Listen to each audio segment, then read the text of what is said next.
Hello everyone, welcome to ZaranTech. In today's fast-paced business environment, efficient warehouse management is essential for smooth operations. Whether you're new to the system or looking to enhance your knowledge, you've come to the right place. Let's dive into the fundamentals of SAP ECC EWM. But first, let's break it down. SAP ECC EWM stands for SAP Extended Warehouse Management. It's a software solution that helps businesses manage and optimize their warehouse processes efficiently. Now, here's why it's essential. Studies show that businesses using SAP ECC EWM experience up to a 20% reduction in inventory holding costs. Plus, they see a significant decrease in order processing times, leading to happier customers and increased profitability. So why does this matter? In today's fast-paced world, streamlined warehouse management is crucial for staying competitive. With SAP ECC EWM, companies can streamline their operations, minimize errors, and maximize productivity, ultimately driving success. In this course, we will cover everything you need to know about SAP ECC EWM, from its basic functionalities to advanced techniques. We will walk you through setting up the system, optimizing processes, and troubleshooting common issues. By the end, you will have the skills and knowledge to revolutionize your warehouse management. Don't forget to hit that like button if you're excited to learn more about SAP ECC EWM. And if you haven't already, hit subscribe and turn on notifications so you never miss an update. Now let us take a look at the agenda. Agenda 1. ERP organization structure. 2. EWM architecture. 3. Integration between EWM and ERP. 4. Organization units and system integration. 5. Configure warehouse structure elements. 6. Warehouse structure and EWM master data. Let's dive in. I'm Johan. I'm SAP EWM trader at ZaranTech. I take care of all the projects and training related activities, both online as well as corporate trainings for ZaranTech. I have around 16 years of experience. The last 9 years in SAP EWM. I started in EWM 7.4 version, and then I've done projects in 9.3, 9.5. And I've also done projects in S/4HANA 1709, 1909, and 2020. So most of my major implementation have been in automobile. I've also done some projects in paint as well as other process industries. So I'm into training since last 10 years. I'm certified in MMWM, EWM. Prior to EWM, I was working as an MMWM consultant. And I think that's it. I think I've covered most of the points. All right, then I'll first start, with an overview of how we are going through. I'll explain you how generally I take my courses, and I'll just give you a background. What are we going to cover? How are we going to cover? And so that you can also plan your, practice and your, personal reading and personal, going through the topics. This is basically, the PPT is just basically to give us direction in what are we covering, because this is a planned course based on our experience of so many years. And just to keep things connecting and go slowly at start with all the basics, and then slowly we'll gradually cover the advanced topics. So basically we'll be using these slides, which includes all my all our steps, and basically for each slide, at several slides we'll find some attachments. Okay, so these attachments may not open here, but these are the attachments. Basically you will find them here. Okay, because sometimes we insert them into the PPTs, but they don't open because they get corrupted when you download them. So at which slide which attachment to use, and you'll find all the stepwise screenshots there. Okay, So for example, assessment and evaluation, this is where you have your question answers, and we will also have a separate slide for the take-home assignments. Okay. So now, all right. So this was about what are we going to use then. How are we going to build the warehouse? So we will take a case study as an example. This is a warehouse layout which we are going to build right from scratch. So in this warehouse, this is a bill of material. These are the parts that we are going to build. Okay, that we are going to build in this warehouse. So basically, it's a very simple warehouse with all the integration with all the modules. It will cover inbound. We will cover as part of okay, fine. So we'll cover inbound. So we will get in the parts from suppliers, store them into the rack storage, and then from the storage we'll be supplying them to production. Okay, or we can also get them to a general storage. So we have different types of storages into which we will get the parts. So this will cover the inbound aspect, how to place parts into, excuse me, different types of storage. Then from here we supply parts to production. Oops, sorry, if I supply parts to production. So this, through this we'll learn how the outbound strategies work for production, and then the production parts will receive them into the bulk and the pallet storage. So we understand how to do inbound into the bulk and the pallet storage. And then we'll cover outbound, where we'll pick these parts from these areas. Okay, this is where the final product is getting stored, and then we will pick them, pack them, stage them, load them. We'll also have the yard management for handling the trucks. So this is the layout which we'll be referring. So these are the you know um, these are the naming conventions that we'll follow. So so we'll create a new warehouse. In this warehouse, we'll create these storage type, we set up the strategies. We have some configuration in build. When we copy the warehouse, we get those configuration. But there are several configurations which we need to do based on the physical nature of the warehouse and the type of warehouse, the type of processes. So we'll cover all those processes and typical configurations that we do for each of the processes. But these will be best learned when you have an example. So EWM or any warehouse management is best learned when you physically try to visualize the movements or the warehouse. So all our discussion and process scenarios will be based out of these warehouse. So if in case we decide, okay, hey Johan, let's understand deconsolidation, then we will activate a process, move it to deconsolidation, then move it here.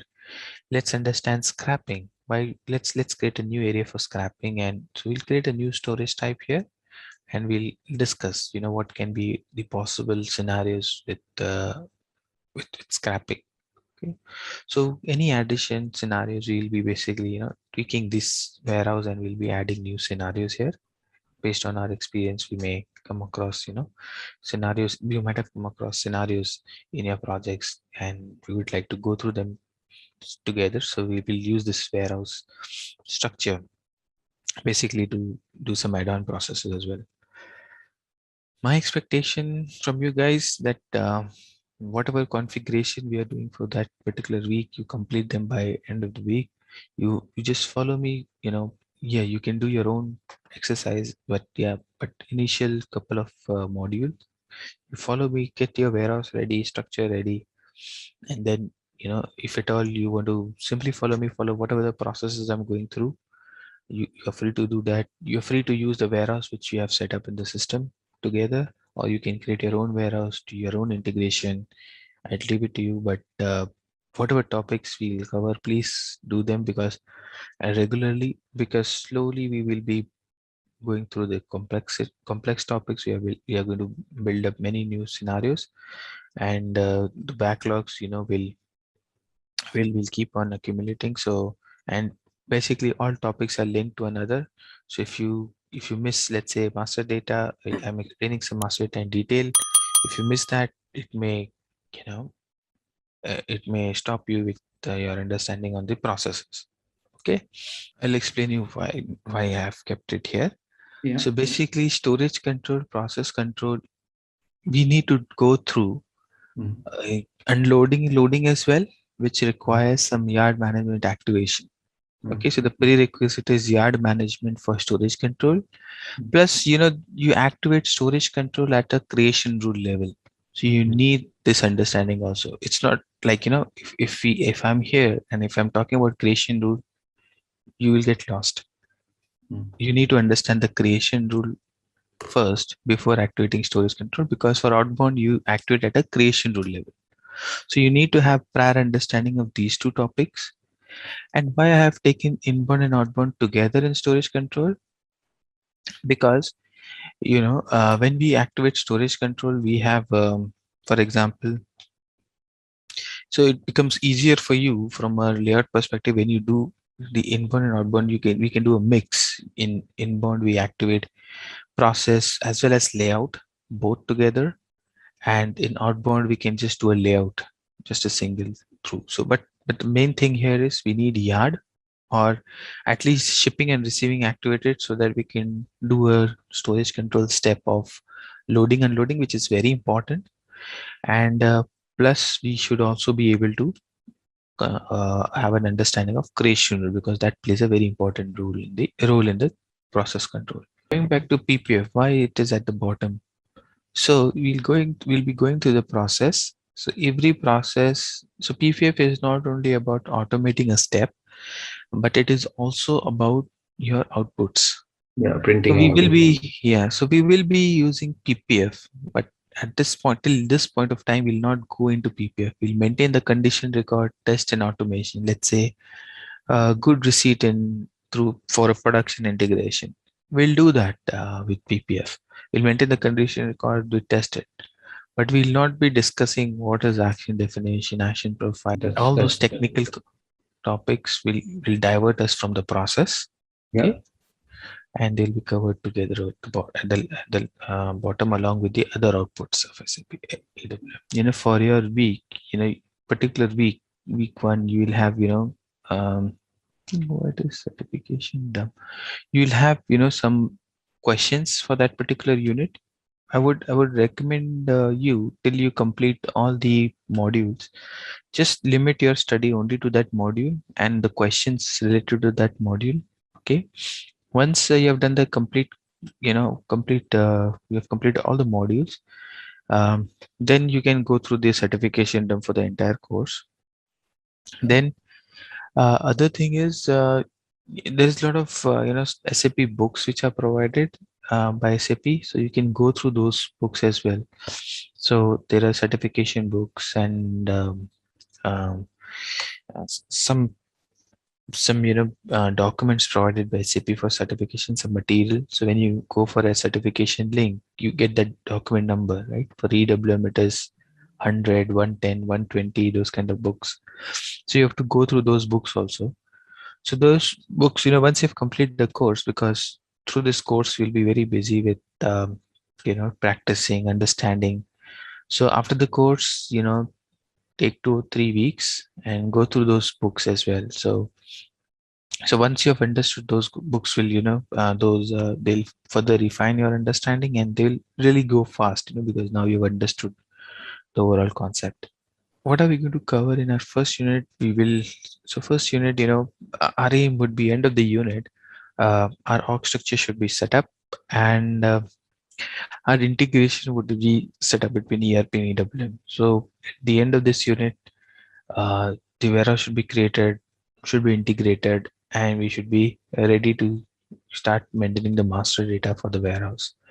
Okay, so we'll understand what are the org units, their relationship, um, one to many, many to one, what are possible assignments, we'll discuss them. So org structure wise, we just have one org structural element here, warehouse. Okay, but physically it's a warehouse, but how do we map it? As we basically map it as ERP warehouse and EWM warehouse. How we do that mapping, we'll discuss that. Then there are a lot of settings, ALE setting, RFC setting, logistics systems setting to integrate the warehouses. We'll discuss that, and basically the deployment type of deployment will basically the type of deployment will control which settings are required. So we'll discuss based on deployment which settings are required and which settings are not required. And then after integration, we'll do a quick test to make sure that the integration is completed. Okay, so while we are doing integration, it's not only about the technical settings. So there are when we are going to integrate the warehouse, there will be some settings like basis settings, purely technical in terms of system integration. There will be some functional settings also. So while we are going through this unit, we'll execute some functional settings. For example, creating plant as customer or vendor, or assigning a vendor to a plant, or there are some activating delivery split for a warehouse. So basically there will be some configuration. These are the configurations that we are going to cover here are mandatory configuration and required before you start using EWM. So at this unit is not only about org structure, but as part of integration we are also going to do some functional configuration. Okay, so we'll complete that configuration, functional configuration as well. Basis settings, they are done at the start of your project. So basically, through this we'll also discuss how we go through a journey of through an implementation project. So the first day you join a project, you do this activity, you create a warehouse, you do the integration, then you slowly set a few master datas, and then keep on uh, um, executing or testing one or the other processes. So when we are executing or when we are doing this integration, let's say you're going to a greenfield, or greenfield is a good example to understand integration.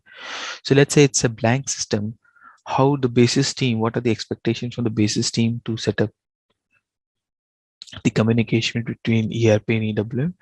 So we will be covering those settings, but we cannot execute those settings because the basis team has to do that. Plus, we are already using a test system which is already set up in EWM. So that settings has already been done by the basis team. So we just have to go and review them. Okay, I will explain you at those relevant points. We are not supposed to change any basis settings. Okay, because they may impact the overall integration, or these are client level changes which will impact all the warehouses or people testing, the people who are testing their warehouses or their scenarios in the test system. Okay, so we need to be very careful we don't break anybody's settings. So there are few we have controlled that through access, but there are few areas where you will have access. I'll explain you where you don't have to touch or change anything. Okay, whereas within the warehouse, functional config, plant, store location, you're free to do your own configuration. The basis team has to do it, but as functional, we have to identify the right BC sets. So depending on the version, the version you're working, so and depending on the system that you've got from SAP. So SAP gives you SAP has been changing a lot on their approach on what they give to a system, to a client when they basically hand over the sandbox system or a test system for them, or a new system for them. So there can be you can buy a company modules. You can buy for example industry specific solution where you get in build industry specific scenarios, or best practice scenarios. And then over and above, if you need something else, for example in SAP's best practice, it's labor management is not there. I'll give you an example. So then you have to find out the relevant BC sets of labor management, see if they're applicable for your version. Like if you're working on S4HANA 1809 or decentralized EWM, you need to make sure that they are valid for you. You have to understand what it is going to activate. Do that in the quality, the development system, and after testing, then you can go through with that BC set. So yeah, just to answer your question, it has to be done by basis team activation part, but as functionals we have to support them, we have to give them the right BC set by doing some research. You all are aware that in SAP we have org structure, company code, then we have plants within the company code, and within the plants we have store location. As all of you are from logistics and procurement background, you might be knowing the org structure tells store location. Okay, now now we have story locations. Okay, within story location we have warehouse. Okay, so basically when we use warehouse management, the story location is still there. Okay, so if you don't use warehouse management, somebody asks you where is the product stored, it is stored in a store location, or it's at a stock is managed at store location level. But does store location disappear as soon as we activate WM or EWM? No, it doesn't disappear. The store location stays there, and we assign a warehouse. Now the products get stored into the warehouse. Okay, store location. So you can see a warehouse, you can see bins, you can see products stored in a bin, but you don't see anywhere store location, right? So in an IM solution, the entire building where you're storing, the entire complex is a store location, right? But now when it comes to warehouse, the entire building complex is a warehouse. Store location, we don't see any physical store location. It becomes a virtual org element, okay, because the storage is done at a warehouse level. So we have warehouses, okay, and the store location concept still remains, because within the warehouse you can also split stock based on store location. For example, take this example. This plant has two store location. You may want both. Let's say SLO1 is a finished product, is a raw material store location, SLO2 is a finished product store location. You can have both of them into the same warehouse, and then within the warehouse also you should be able to identify stock of each store location separately, or you can store it in a separate warehouse. So for example, store location SLO2 of finished product warehouse, finished product store location, we assign a warehouse W02 separate warehouse, which we may be an external facility a few miles away, or the own company's facility which is a few miles away, because of the space constraint, you're using a different warehouse. Okay, so basically in technically in system, plant and store location combination, one combination of plant and store location is assigned to a warehouse. Okay, so you cannot assign one plant store location combination to more than one warehouse. Okay, it's a unique assignment to a plant store location. So one store location plant combination can only be assigned to one warehouse. You cannot assign plant SL plant PL01 SL01 to W02 if it is assigned to W01. You can assign a warehouse to a plant store location combination to a different plant store location combination belonging to the same company code. Okay, so here plant PL01 PL02 store locations are assigned to a warehouse W02. Okay, it's not that warehouse should only be assigned to same plant. You can also assign warehouses to a different plant store locations. Okay, so physically we take an example, the external warehouse where we are storing the parts, or overflow warehouse where we are storing finished products of PLO1, that is basically warehouse which belongs to plant PLO2 where they are storing raw materials, okay, and finished goods and whatever. Okay, so warehouses can be shared between different plants of the same company code. Now we can also have warehouses shared between plant store location belonging to different company code as well. Isn't it logical? Because you have a warehouse in a region, a distribution center. There you can store, let's say a company have two products. If we talk about home appliances, a unit makes, one unit of the company makes refrigerator, the other makes microwave. In your distribution center you would want to store both, right? Because they are eventually different companies, but they belong to the same client, they belong to the same customer. Okay, so a warehouse can be used to store products of different companies as well, different company codes as well. So we can also, extend further and have, a company. You can also think of a company like a DHL, or um, there is another company in UK, Synchron. They have their own warehouses. They just have warehouses, and they rent their warehouses and their warehousing facility. So they possibly a DHL in the same warehouse, it can store product for Tesco. It can store product for Asta. Yeah.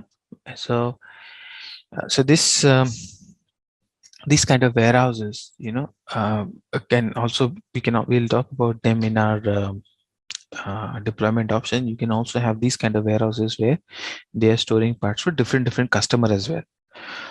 So warehouses, basically, it is possible to store products, same ERP, different ERP, same customer, different customer, same company or different company code. All possible combinations are possible in one warehouse. You can store and map products for different customers.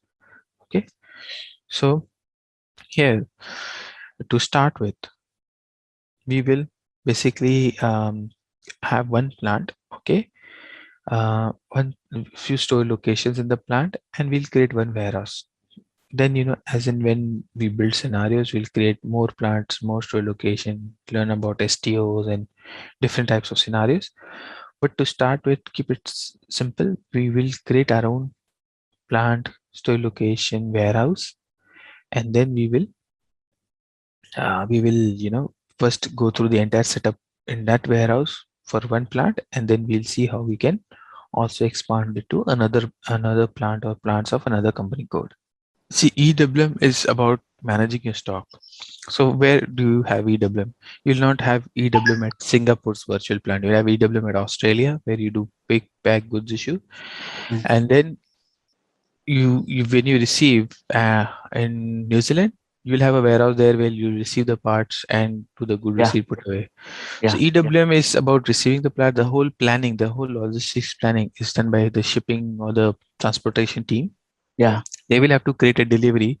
The Yeah. delivery has to be created from Australia to Singapore to New Zealand. Yeah. So the deliveries have to be created, but but your products will move from here there to here. You have to do a virtual GR also in Singapore and a goods issue. So Singapore Mm. will not have a store location. Sorry, will not have a store location assigned to warehouse. Mm. So these kind of scenarios, generally you don't have you have it's a cross docking, but you don't use cross docking. I would say if Singapore would have been a EWM managed, then it becomes a classic cross docking. But in this case, it's not a cross docking scenario. Oh, okay. Okay.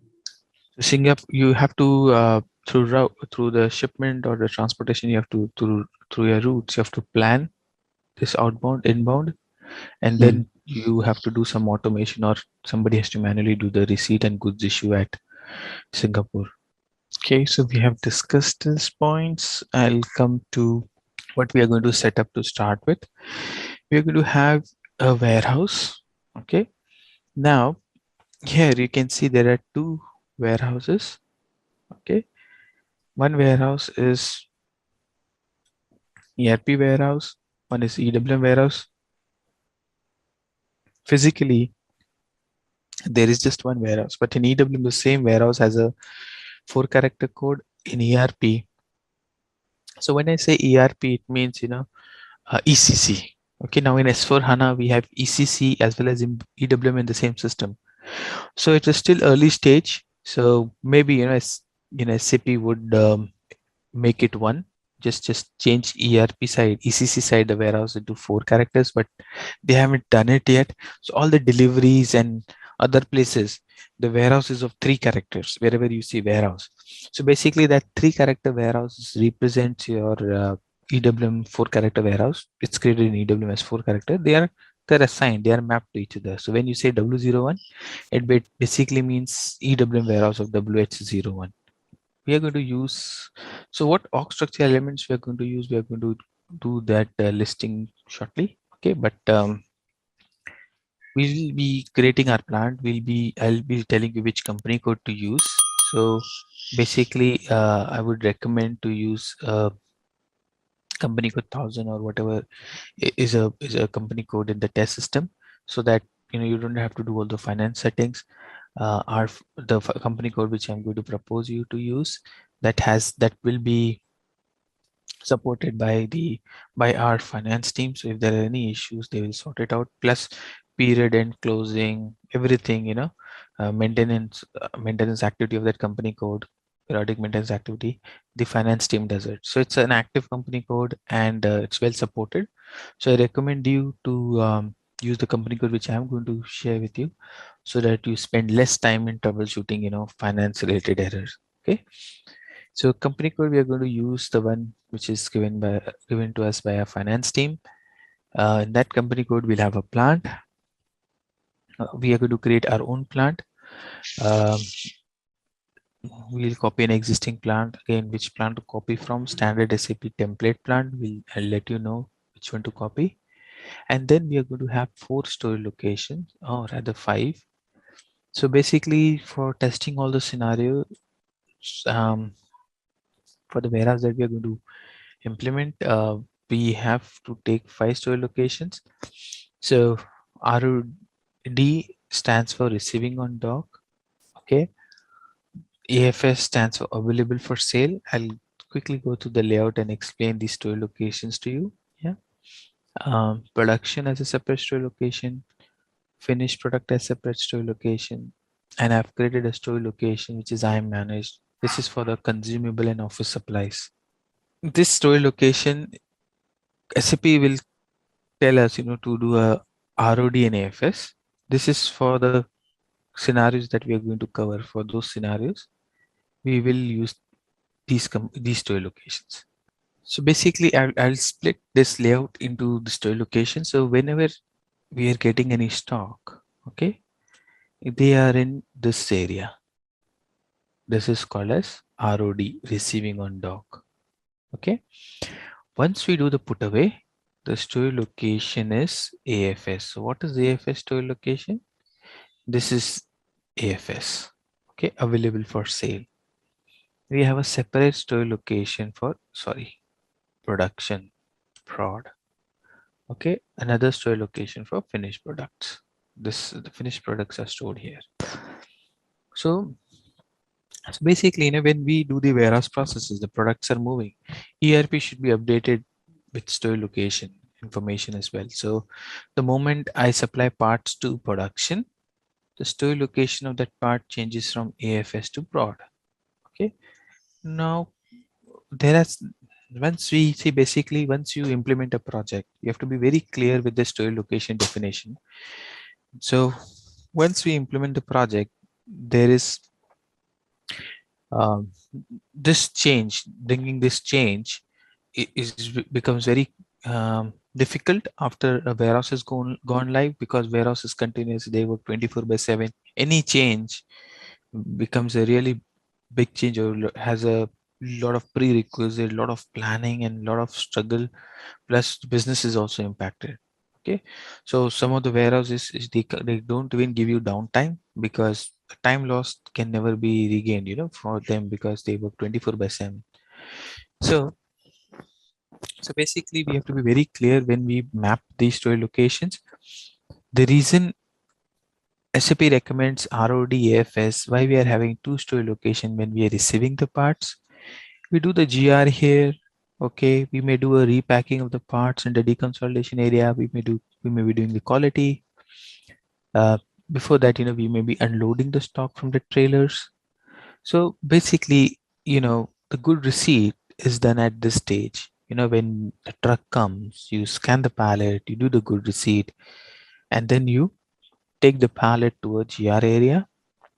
From there, it can go to quality, deconsolidation, or it can directly go to the warehouse bins. So here, the stock can be kept into GR area for several hours. In some companies, a couple of days as well. Okay, so the moment you do a GR, the stock in ERP gets updated. in a storage location. Now, if I do GR in ROD, the stock is not available. When the production needs the material, they are only going to check in AFS, something which they can pick. They cannot pick a part which is at the door, or we don't want them to pick a part at the door or in the GR area or being deconsolidated or under quality. So that's why, only when we place the part into the bin, this I'm telling you for a bigger warehouse. If it's a very small warehouse, you just do a GR and put away in 5 minutes. You don't need this kind of a setup. But if you're doing unloading, there are 10 doors here, 20 staging areas, really big warehouse, and it takes time for them to come to the bin. The production, when they need a material, they should not come across a situation that the stock is not there in the bin. They'll simply say, why the delivery was created, why the staging request was created. Okay, so if the part is not here, when the production order is released, it should show as a missing part. Okay, only when we do the put away, it should be shown as available. So this is the reason for having two storage location on the receiving side. We are having another storage location for production. Why? Because some companies at a production level, they would like to track the work in progress inventory. Okay, so during your workshop, make sure the business is aware, okay, how this storage locations are mapped. You can have different storage location. Explain them the traceability part, because all your IM reports are at storage location level. So if they are already using some IM reports, for example, they want to see, it's very easy to check stock at a storage location level, total value of inventory at a storage location level. But when it comes to warehouse, then they have to do some download of stock, accumulated, download stock of production area, storage type, accumulated, then do a VLOOKUP at your finance table and come at a value. So there are some manufacturing units which are more interested, like what is the total WIP inventory.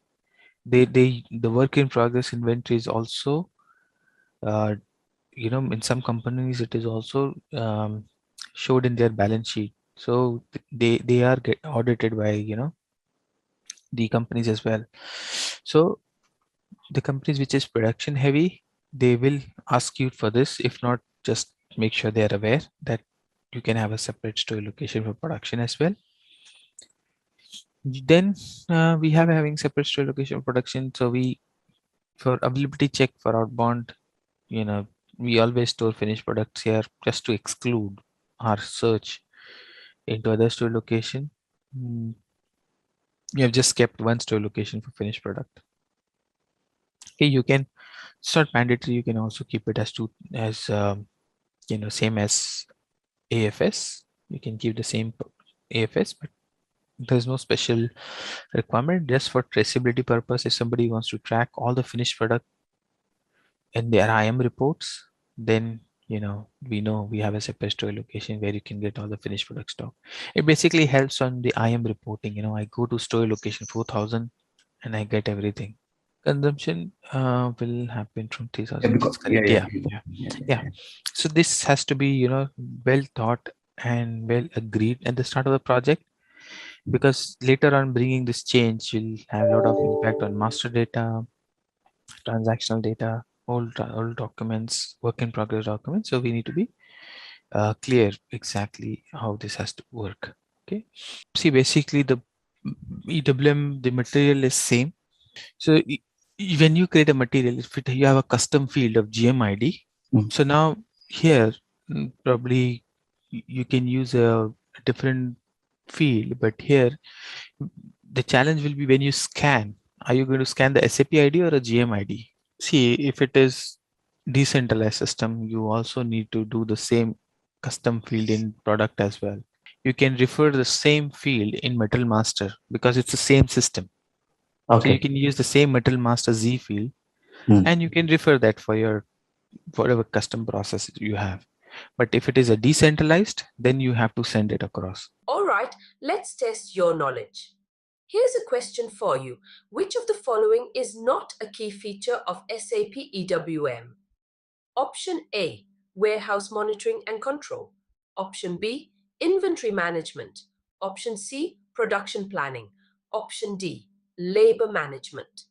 Take a moment to think, and when you're ready, choose the correct option. Remember, each choice holds a key to unlocking the answer. Good luck. Type the correct answer in the comments section. Hey there, wanna nail supply management? Our SAP ECC EWM course is here for you. It's all about handling supplies smoothly.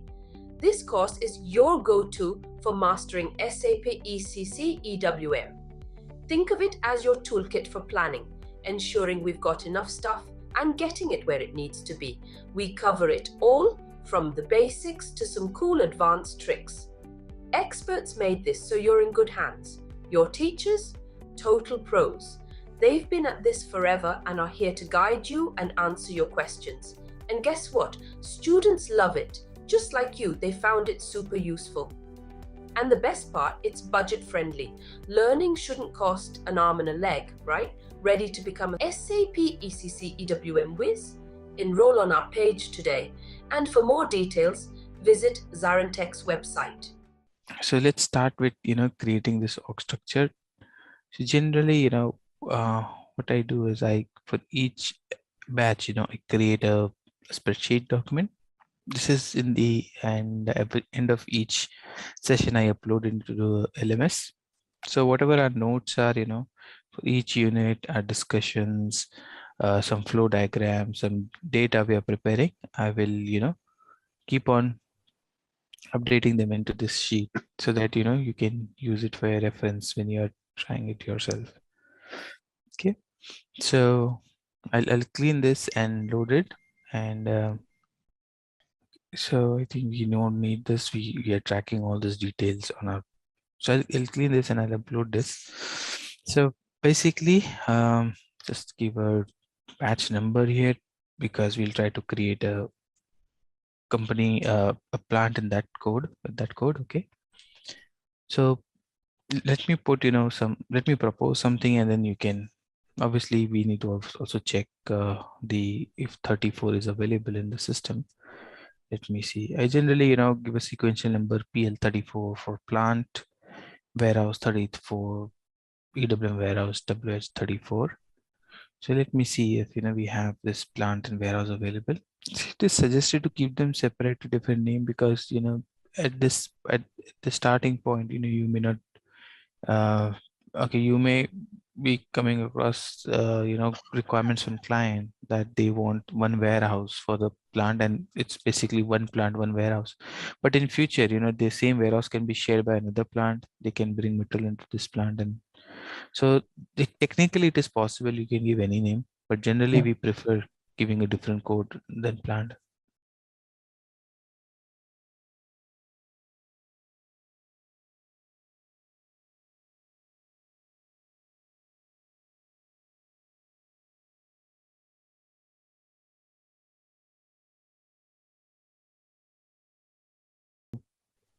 Okay, these are your reference plant, warehouse, shipping points from where you have to copy. Okay, so this was a best practice system provided by SAP, a copy of that. So it has all the, standard SAP. So in S/4HANA, the template plant, it starts from 1710. So there are two options, either you have taken an IDS system, then it will be 1000. But if you have taken a best practice system from SAP, it will be 1710. So basically in this plant and this warehouse, you'll have all the SAP best practice process already configured. So in S/4HANA, we generally go with the best practice. So basically, since EWM is embedded now, okay, Yes. you need to slightly go back with the history. EWM was a decentralized system before. Mhm. So it used to be in separate instance. So there was a separate, client itself for EWM, but separate instance itself for EWM. And when EWM was, built, you can see only ERP, only WM was 3 characters code. Everything else was 4 characters. So SAP changed the warehouse code also to 3 characters. Oh, sorry, 4 characters with EWM. Then EWM primarily was a decentralized model, but then in S4HANA 2017, SAP realized we should also make it embedded with S4HANA capabilities. So now the same EWM entire whatever module was developed in the decentralized system was pulled into the ERP space. So the warehouse was 4 character, but the old WM warehouse was 3 characters. So wherever you see ERP documents like deliveries, especially deliveries, you will see the warehouse is 3 character. So that fields and the places where warehouse is identified in the ERP side, it is 3 characters. So what we do is we do a mapping between the EWM warehouse and ERP warehouse. Okay, so let's get these created. We can get these brands created.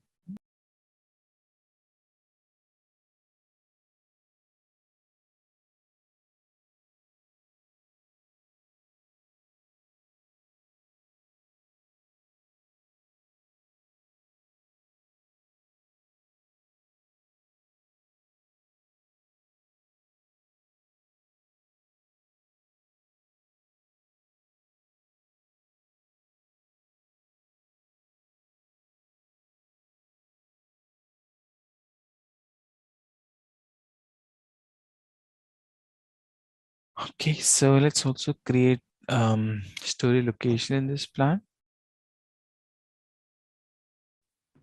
So we 34 will have a lot of story location. Okay, let us okay. Looks like some of my student have changed 1710, so it has also the same story locations have also come in PL34. And I will check the ones which we need. So the ones which I'm deleting are standard SAP story locations, which have come from 1710.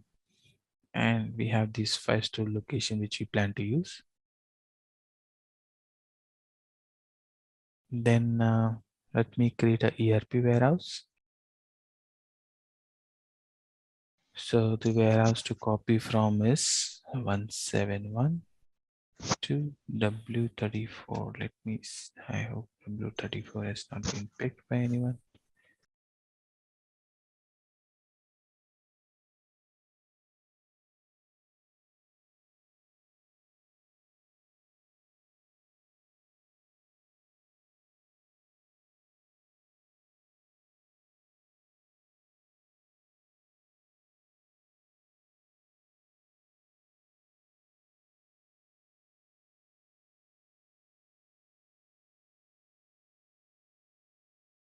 Can pick W23. That's a good warehouse.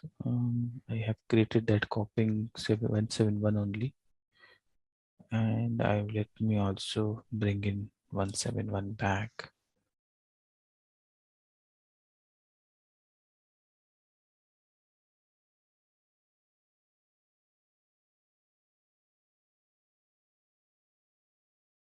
I think somebody has deleted, it seems.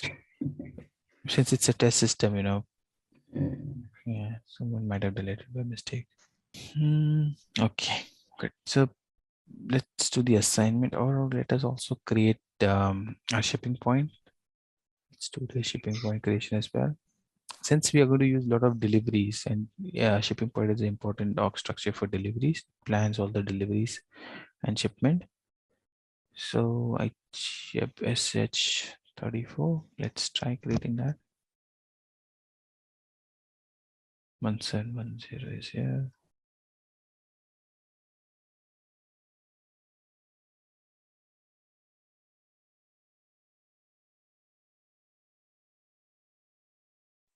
Okay, then we also need around sales area when we create outbound deliveries.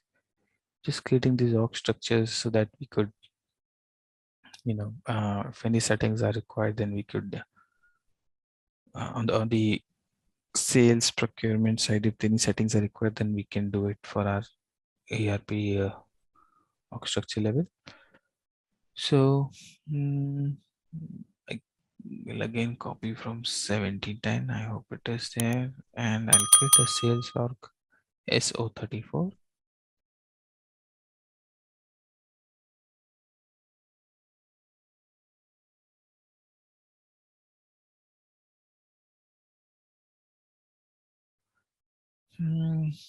Okay, distribution channel division will already be there, and let me create a purchase organization also so that we could identify our storage, our purchase orders separately. So let me copy from 1710, copy, and I will make it as PO34. Purchase organization for PL34.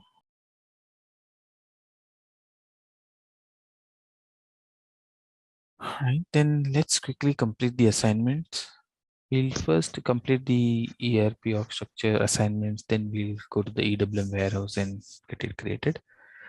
So first, let us make sure the plant is assigned to company code, which I think should have been done because we have copied from 1710. Yeah, it is assigned to company code 1710. That's what we want. So then the next is, let me assign purchase organization to plant, which I also assume would be done because we have copied. Purchase organization is PO34.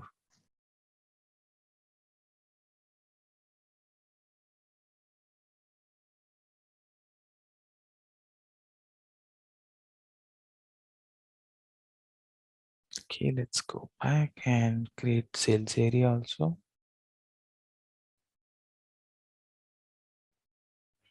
Assume since you have copied the sales log, it should be there. Let me quickly check.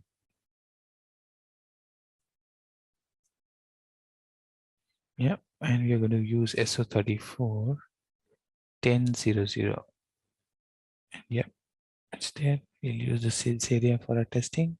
I think we need to check now shipping point assignment to plant and assignment of warehouse to transfer location. So we'll find that in logistic execution.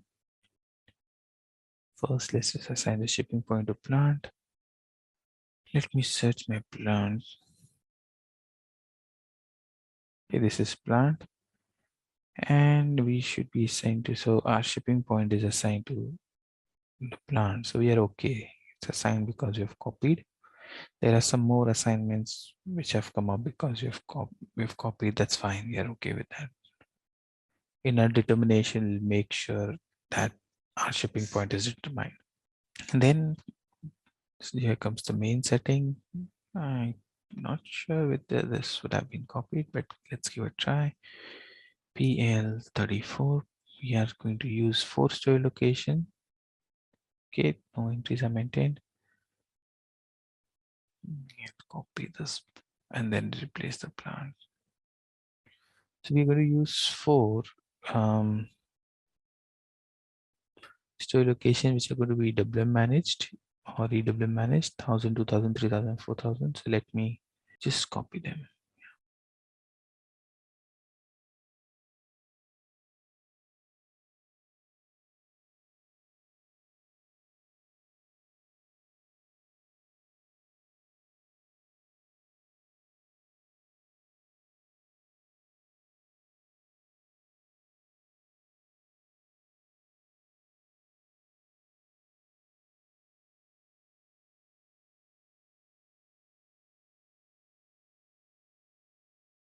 Okay, so here we have created and made created our ERP architecture and made the necessary assignment. Then the EWM side now.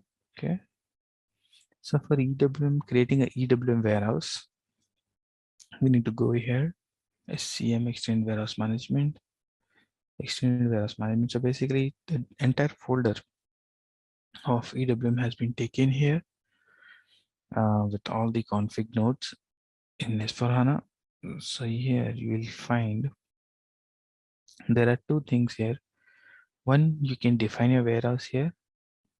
Okay, but we don't generally use this. We use cross-process settings where we copy the warehouse. So don't worry, all these nodes are mentioned in the document. So 1710 WH34, yeah.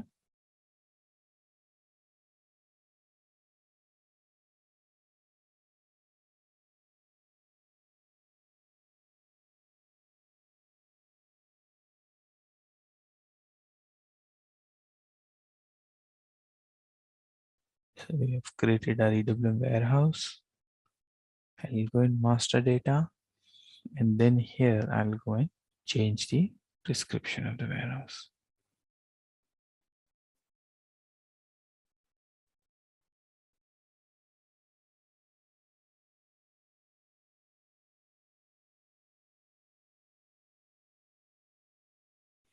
The difference is the cross-process settings one will copy all the config, but when you come here, you define it doesn't copy the dependent config. It's like, the copy as has been moved here.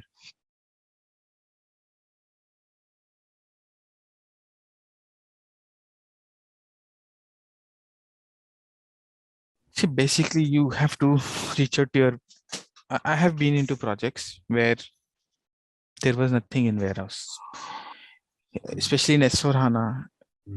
When we go into the greenfield project or a new client is using EWM, all EWM folders are empty. You will not find any warehouse, nothing. You then have to request your basis guys to implement the best practices for EWM. They can do that, and then that will bring up 1710. They know what best practices. It's basically has to be installed from SAP. So like how they build a test client, or how they so basically they connect to SAP. I mean, they have to log into SAP.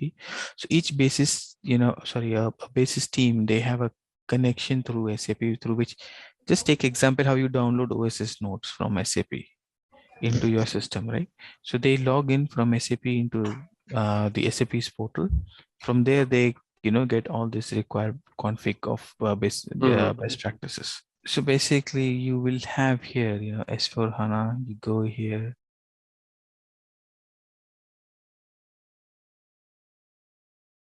So they will get this navigation, when they're trying to download. So you have to tell them where.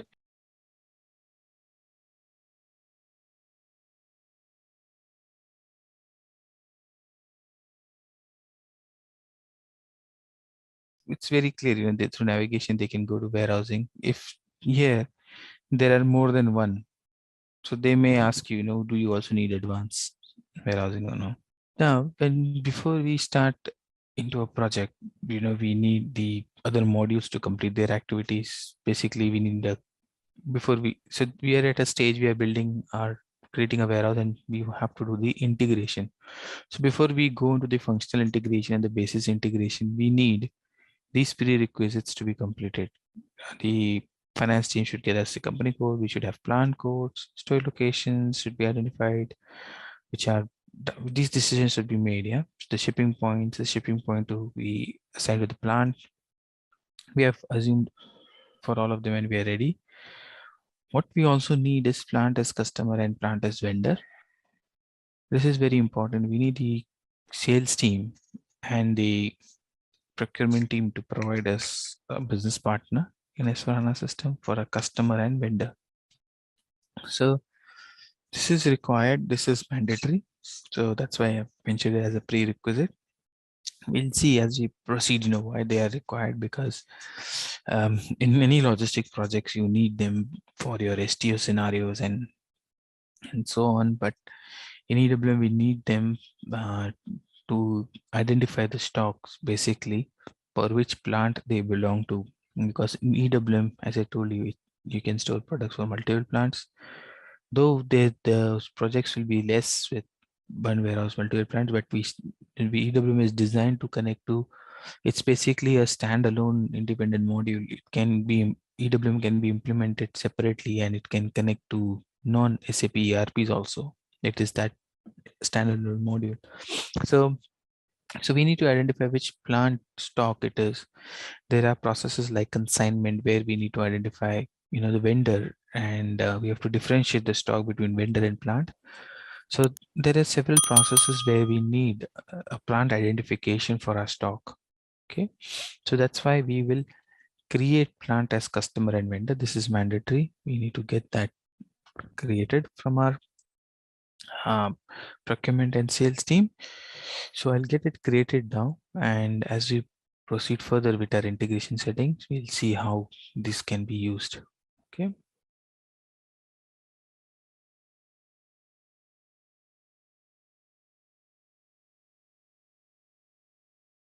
Okay, so the grouping is very important here.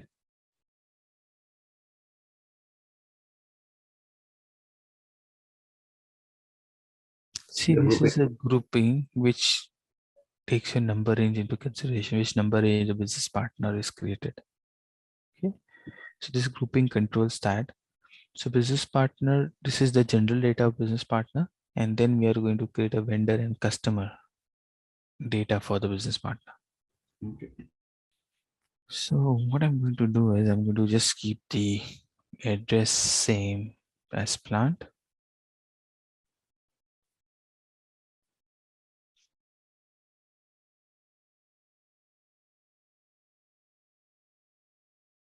Yeah, you'll still need that. This is required for integration.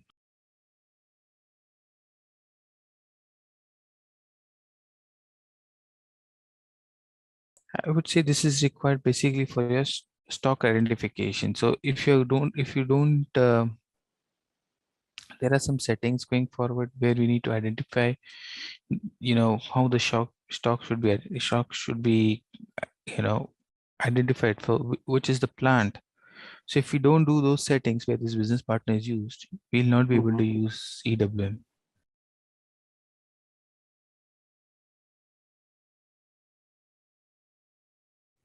Okay, so business partner, this is the general data, like how we create general data in vendor master or customer master.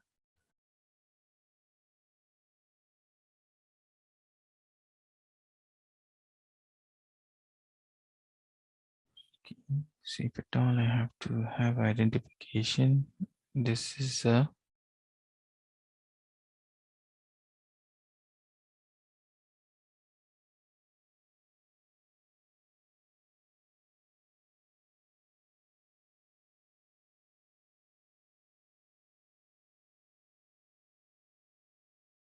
just ignore this. You not get this carrier. Somebody has used carrier, special carrier for doc appointment scheduling, but they have made a change to a wrong place, and it's coming up here. So just ignore that. Just maintain that identification type and proceed.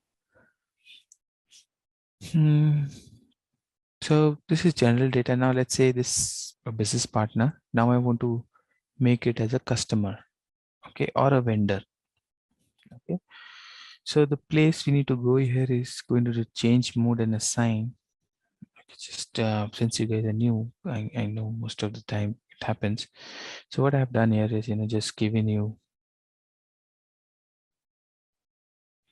the screenshots here, okay, and I've made the note that you should have these roles assigned. So FLCU00 is a company code data for a business partner. FLCU01 is a sales org level data. FLVN00 is a company code data for vendor, and FLVN01 is company code data for vendor master. So these four standard rows should be assigned. Okay. So I'll go in first. I'll start with vendor. Okay. FI data. Okay. So as soon as you click this, you'll have general data coming up here. Okay. So now system will try to create a vendor number. So see, this is business partner, but in the background, it will update the vendor master tables. So a vendor number will be created. I'll say 1934, create vendor with the same code. And if you go here, It's in the FLBN 01. Okay.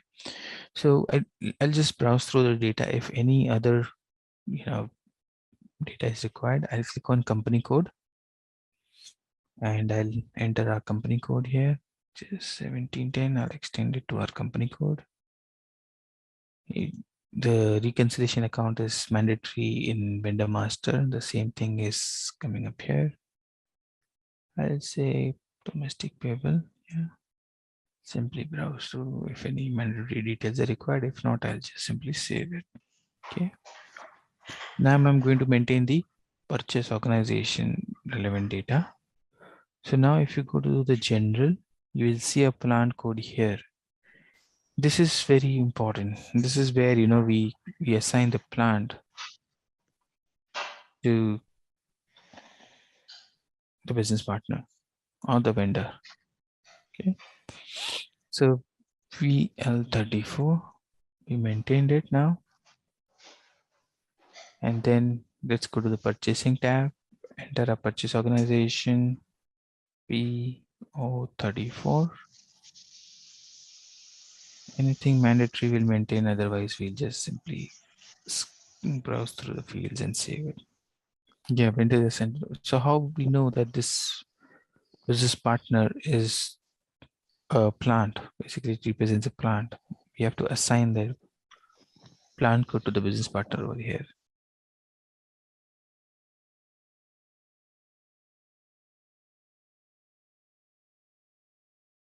Change one. Now I'm going to simply extend it to the customer. So FL customers.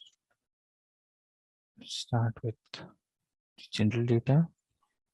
I'll enter the customer ID that I want. I'll say I need BP1934. So I'll just save it. So just mention, what we need to ensure the business partner that it is assigned to these roles and plant is assigned. This is our requirement in terms of creating a business partner. We got all our prerequisites sorted. We have created our warehouse. So now, we have done the basic org structure setting.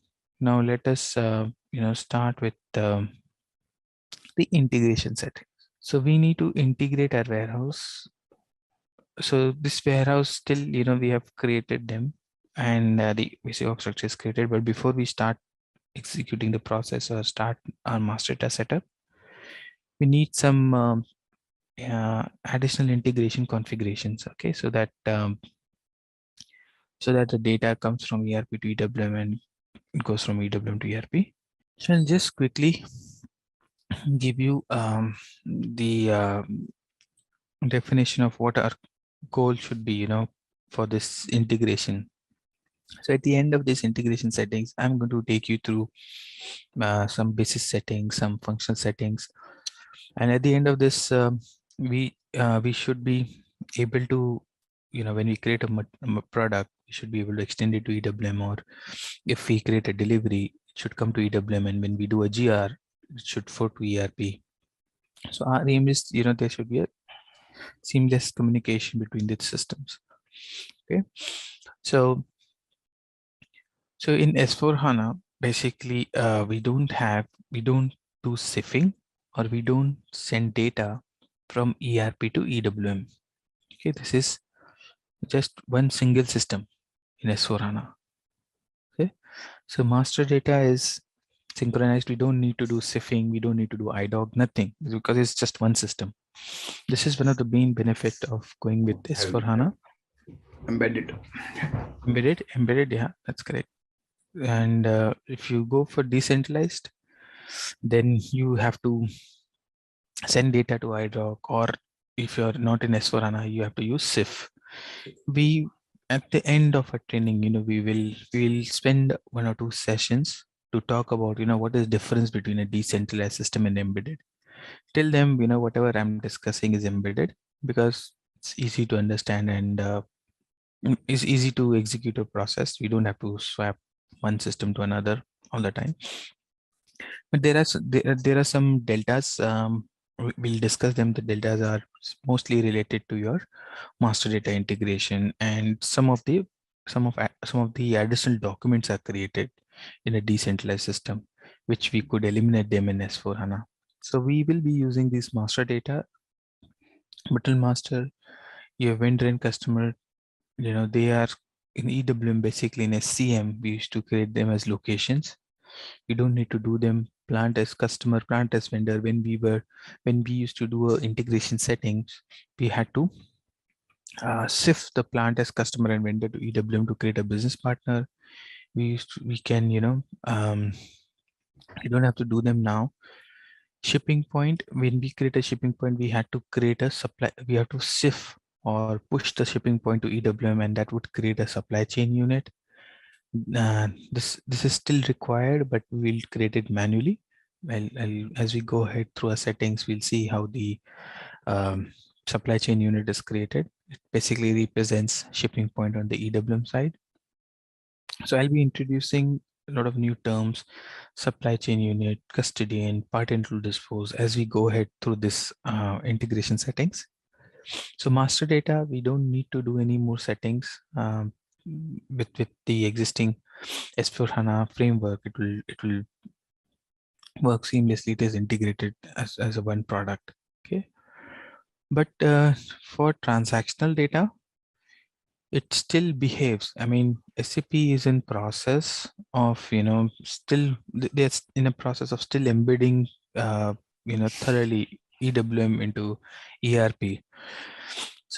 So basically, when we create deliveries, it is still going to create another delivery on the EWM side. We create an inbound delivery in BL31, it creates a delivery on the EWM side. Expectation is in future, we don't need in the same system, we don't need two delivery documents. So we'll see what SAP brings up in near future. Till 2020, 21, SAP is still has this kind of a architecture where the deliveries are created in ERP, and then in the background they are sent to the same system. Okay, so basically many consultants, they ask, why we need an integration settings, why we don't have a table like we do an assignment of plans to allocation to warehouse. Why can't we do a WM assignment to EWM warehouse? That should take care of everything. Yeah, I think that's the expectation. I think we'll see a lot of these simplifications from SAP in future, but SAP has a big roadmap next 5-6 years for EWM, so that is going to slowly come up. But for now, if you are implementing S/4HANA, EWM in S/4HANA, you have to do this additional integration settings, which will activate bodies to send your deliveries from ERP to EWM. So your deliveries are replicated to EWM. So deliveries are replicated, and then you post the GR. It's a two-way communication for your transactional data. Okay, so our aim is to connect this to transactional data from the ERP to EWM. So our final aim would be to activate a body. So we run a transaction which activates a body that as soon as this is a standard body and it's a standard transaction, as soon as the deliveries are created, it's EWM managed, push it to EWM. Hey there, wanna nail supply management? Our SAP ECC EWM course is here for you. It's all about handling supplies smoothly. This course is your go-to for mastering SAP ECC EWM. Think of it as your toolkit for planning, ensuring we've got enough stuff and getting it where it needs to be. We cover it all, from the basics to some cool advanced tricks. Experts made this so you're in good hands. Your teachers, total pros. They've been at this forever and are here to guide you and answer your questions. And guess what? Students love it. Just like you, they found it super useful. And the best part, it's budget friendly. Learning shouldn't cost an arm and a leg, right? Ready to become a SAP ECC EWM whiz? Enroll on our page today. And for more details, visit ZaranTech's website. So, okay, we created org structure, warehouse. Okay, we created plants to location, ERP warehouse, EWM warehouse, shipping points, purchase organization, sales orgs, sales area, and then we also created plant as customer and plant as vendor. Okay, then we started a discussion. Yeah, before that we also created the EWM warehouse. Okay, and then we started a discussion on EWM integration.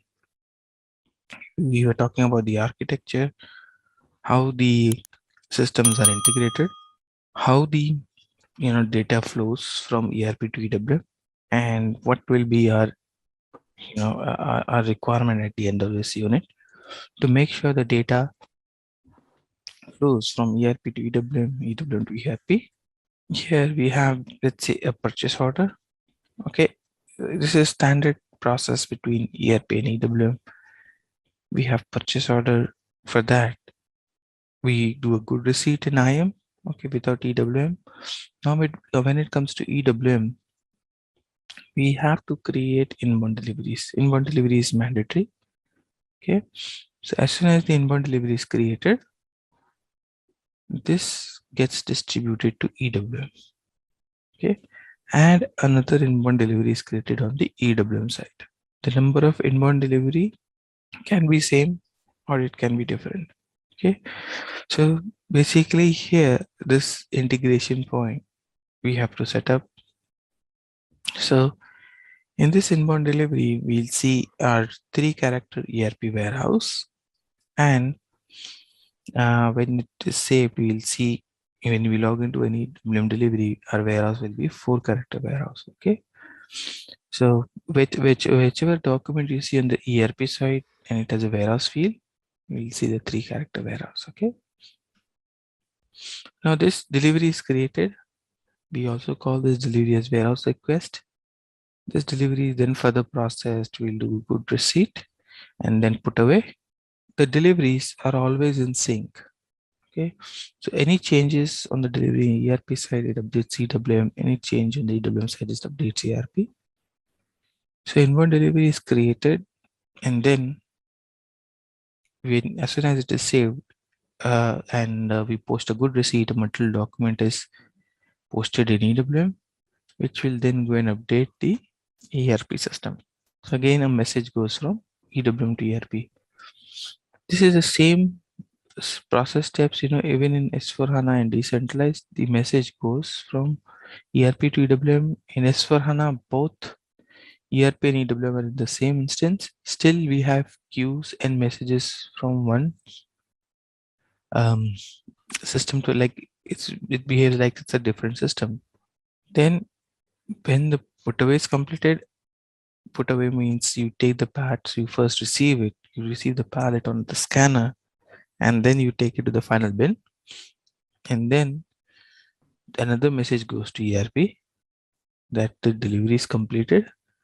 If at all we are receiving the stock in ROD and our putaway is done into AFS storage location, a posting change document is automatically sent to ERP that the storage location has changed from ROD to AFS. So this is optional. This message may go, may not go, depending on your storage location setup or your storage type mapping to the storage locations. But the important point here is these automated messages should be processed and there should be connection between these systems. So clear so far? Shall we proceed? If you see the process, physical processes, you first unload the parts. Yeah, you do the GR in the truck itself, or you unload the parts in the staging area. You do the GR and then do the put away. Yeah, your storage location will be ROD. There will be no interim location yet in the delivery in here. Yeah. But when you do the inbound delivery schedule on EWM, it will have the staging area. We don't call it as interim areas anymore. And also, just to make you aware, it's a comparison between WM. We don't have dynamic bins in interim areas. So here comes the steps from the basis side. So basis will execute some steps on the ERP system as well as EWM. Okay, so now these steps will vary, okay, depending on your EWM version. If you are using a decentralized system or embedded, and an embedded, which system you are using, so So basis team has to do the settings. Okay. I've taken a screenshot of all these settings. We'll go through them one by one. And then, there are some BC sets also, which are recommended by SAP um, to activate as part of this basis settings. So now I don't want to label, that these are the settings, always do these settings and follow this document, because things keep on changing. Okay. So these are the settings which were there in 1909. So what you need to do is you need to go through SAP documentation. They have something called as admin guide. Okay. And it's not for us, it's for the technical team. So they have something called as admin guide. In that admin guide, all these steps are listed, and they may change based on the version, because SAP is making a lot of changes in EWM. So each version, and every year we have a new version. So make sure you're using the latest version of the admin guide. So you'll have a document like this. So this document is not only for EWM, it's for the entire setup in S4HANA. Okay. So here you'll not only find, the EWM settings. Okay. You'll also find non-EWM related settings also. Like you can see, this is something like a finance thing. So here it is mentioned, how to build a client, how to set up, the best practice in a client. This is not our area. This is entirely basis job. Okay. But you will find here in this a section for EWM. Okay. If you go up, okay, these are the settings for EWM. Before you activate EWM scope items, create the following manual settings in the P system. Okay, so these are the basis settings that they have to follow in the S4HANA system 1909 before they go and activate the EWM business best practices. See, these are the best practices for EWM. These are the processes which they'll activate. Okay, so you don't have to. I mean, I have the a document which I'll share.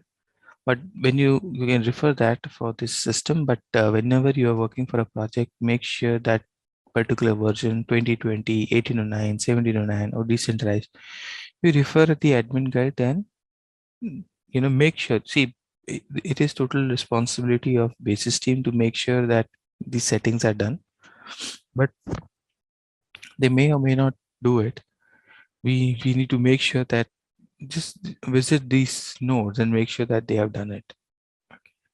So most of the times you may not even have authorization to display this transaction. These are client level changes, and they do impact how the integration happens from one SAP system to another. So just get these things validated from a basis team that they have done these settings. So these settings, when you go for, I think when you go for an upgrade, you have to look at the release notes and find out, what are the new changes. If something has been changed on the integration setting, it would be mentioned in the release note that you additionally do it. Yeah, it can come. Yeah, ideally this won't change much, but when SAP upgrade, they might do certain settings in background for your system. But when you go for a new implementation, you have to do it yourself before you download the best practice. So for when you upgrade, you don't have to look into the guide of a fresh implementation. You look at the release notes where you have to understand what changes I've done from the previous version. Yeah, you will get a consolidation guide, you'll get release notes, you'll find simplification list. There are many documents. Let's go through these settings one by one. So we have logical systems.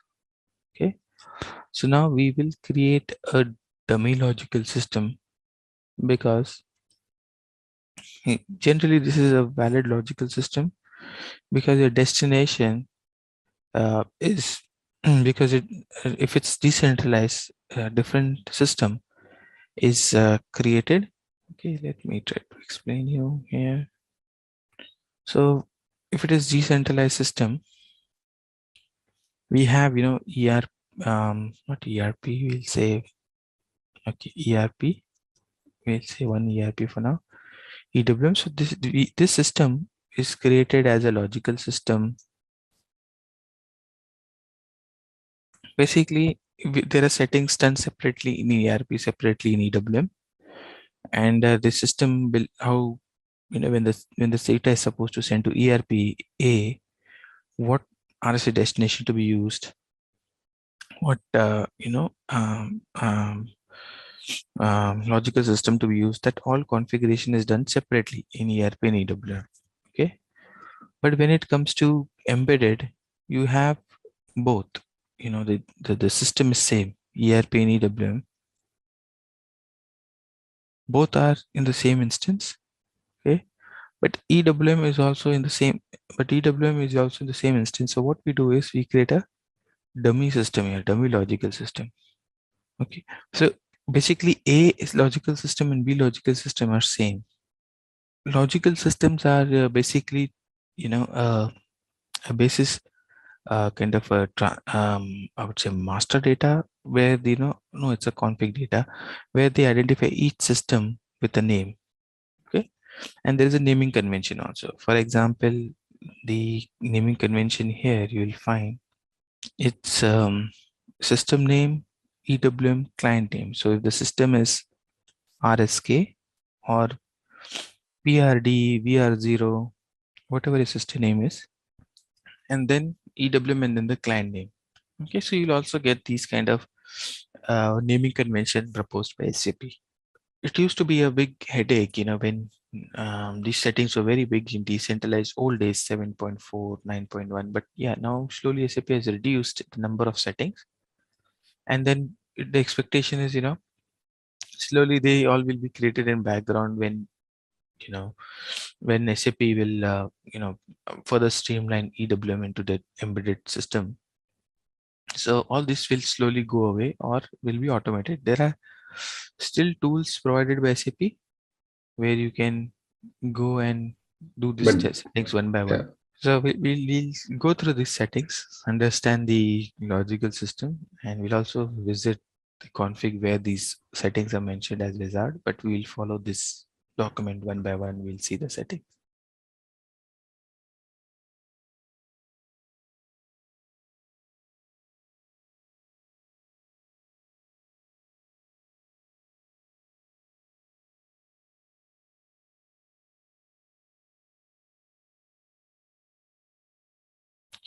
Tool-based ERP integration, and you have, you're talking about this, they also have a wizard for warehouse integration.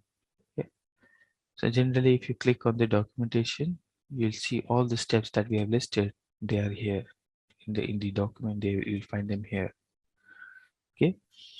Then we have functional settings also. We'll come back to them. We have to do. I told you we have to do some functional setting for the integration. Today, let us focus on the basis. Okay. So these all settings you have seen. They are also there in the document. Okay. Now we'll go through them one by one. I think this wizard is good to navigate. So if you want to go to the and navigate and verify, if you want to go to the logical system, you can come here and see your logical system. Now this test system, you have several logical systems.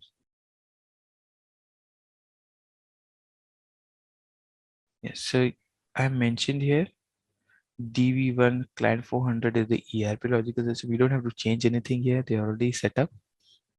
And then the dummy logical system for EWM is DV2 EWM 400. So these are the two systems that have been created by basis team for this client. Then the next thing is assign logical system to client.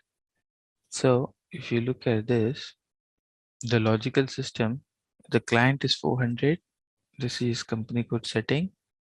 And you can see DV1 is assigned to the client. So say this client config is not new. Okay. This client config SCC4 transaction has been there since the start of SAP.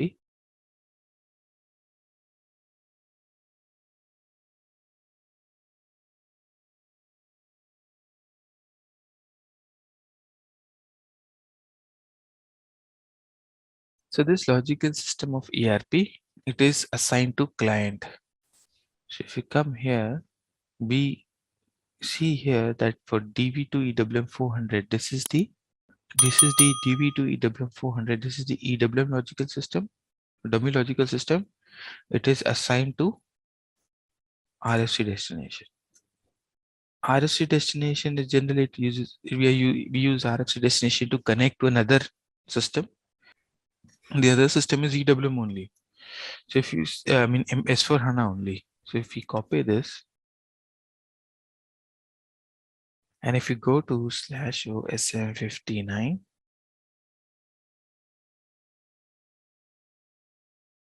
if you see it here, this is the RFC destination. And if you try to connect it, it will open the same system. So this RFC destination is also a dummy one. It is opening the same system, ES1400. We need to understand the background. SAP came from a decentralized system into embedded. Okay, so in decentralized, this used to be a RFC destination. You can test RFC destination, and it used to open up EWM system here. Okay, you can do a connection and you can do a test that from ERP you go to EWM. There used to be RFC destination on EWM side where you could ping SAP ERP, the ECC, and see if the connection is there or not. But now it is dummy in S4HANA because it is within the same system. See, we don't have to look at anything else here because here you'll have a lot of systems. We just need one system. Okay. And you can see here the only system we need is the EWM system. Okay. It will be, if it is decentralized, there will be two in EWM there will be RFC destination to point to ECC. In ECC there will be RFC destination to point to EWM. Then coming back to our wizard. Okay, so we created RFC destination. So this is the one which you have to look at. Others bases will create many, so just ignore them. Yep. And you can see I have for this system, this is the RFC destination. If in case while you're trying out yourself, okay, please make a note. Then let's move on to the next one. So we go to transaction SMQS. So here you can see the RFC destination is mentioned here. So we should have expected here DB2 EWM 400. It should have been here. So let me check.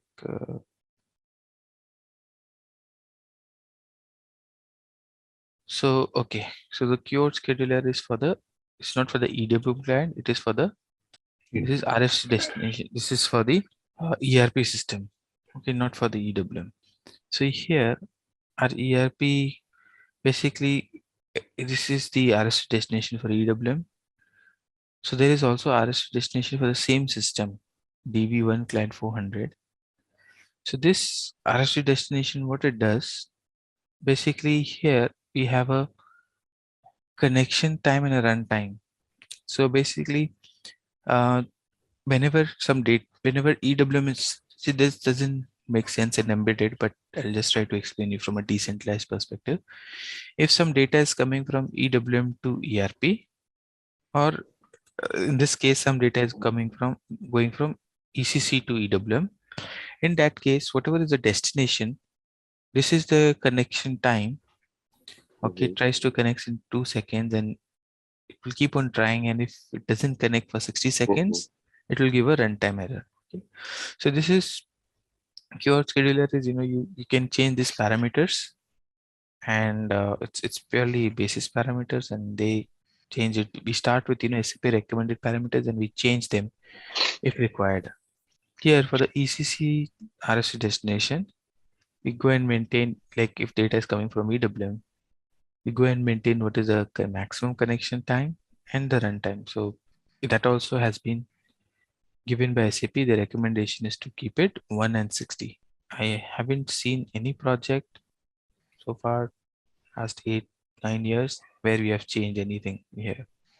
It's pretty standard and it works really well. The connection, it's not trying to, I'm not pretty sure about this indicator, but it's always inactive. and think it's internally it sets up active and inactive. Maybe some process, if it's going through, it will be active. Then the next one is the queue in scheduler. So queue in scheduler to transaction is SMQR.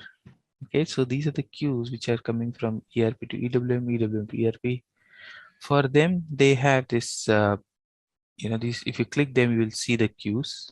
So now this is very important. You can see for each one how many queues have failed. So this is important because here the runtime is 60 seconds. Yeah, same from the previous thing. These two indicators are very important because if data comes from ERP to EWM or EWM to ERP, if at all there is locking. Okay, so let's say I've changed my metal master. I'm in a change mode in my metal master and we're trying to post a good receipt. Standard system in MyGo will get an error. The purchase order, the product is blocked by user.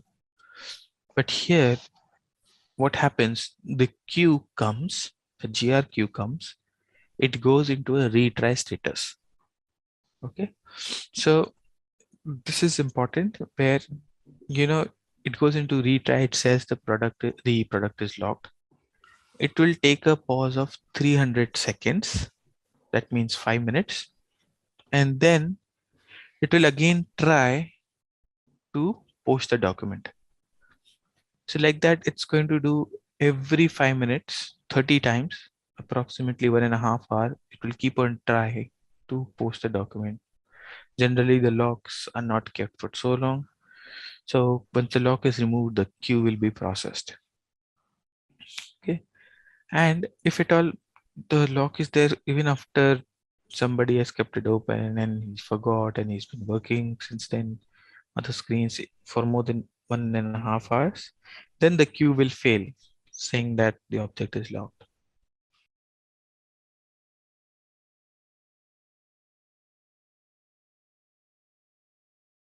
Yeah, so when you are troubleshooting, you're resolving some queue failures. Yeah. So in that case, with experience, you'll get it, because you realize, what queues are for what. So basically, I don't find a list here. Generally, we have a list of all this scheduler here. Okay, but I've removed in this version. So if you see here, SMQR and SMQ, SMQR. Okay. If you look into SMQR, these are the ones. I think somewhere the document they'll be there. So DLV, this is based on my experience, but SAP will still just give you a list. These are the ones: DLV, DLW, EWM, WM. So DLVs are anything which is going from ERP to EWM. If you post a good receipt, it has DLW. If you any document is created in EWM, like a physical inventory or a scrapping, which is not related to delivery, you have EWM star. And if anything is related to production integration, it has PR star. Anything related to thing WM star, I don't know. This is okay. This is anything related to a task creation, like you do a good receipt and a putaway task has to be created or a picking task has to be created. Within EWM, it is WM star. So we did Q out, Q in. Now we'll see setup for QRFC administration for SIF queue display. So this is transaction SMQE. Now SMQE is a transaction where all these queues, they are assigned to a program. Okay, in the document itself, SAP will give a display program.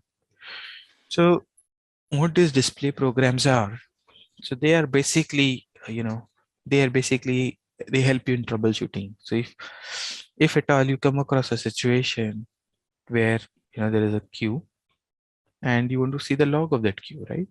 So if a queue has failed, so this is a queue, for example, you want to see the log of this queue, why it failed. So if you double click this, it will give you a log like this. It will give you a detailed log why it failed. So here there are no logs selected because log is not activated for the delivery, but you know, it should give you a detailed log like this, as we saw in the first instance. It should give you a detailed log. Basically, all logs are recorded in a transaction SLG1. So you don't have to go into SLG1. It should go and get all the logs for you from the system, from the SLG1 log. So this display program is required. If the display program is not assigned, you'll not be able to see the logs. Okay. So make sure the business team has activated the logs. So this is, yeah, this helps you with, this display program will help you with reading the logs which are created for the queue.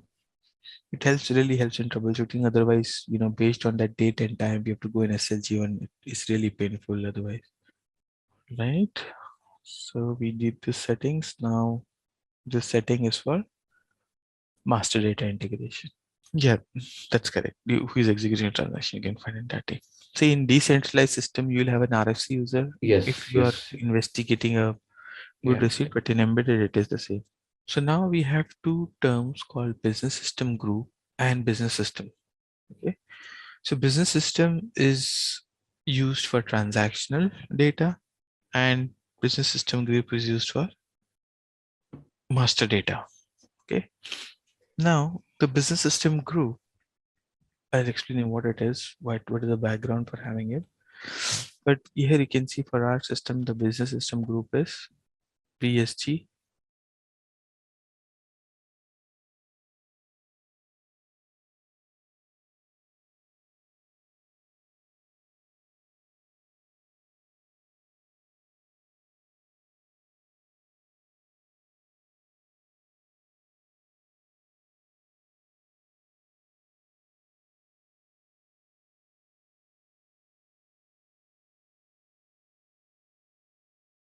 So this is the logical system, okay, the ERP logical system.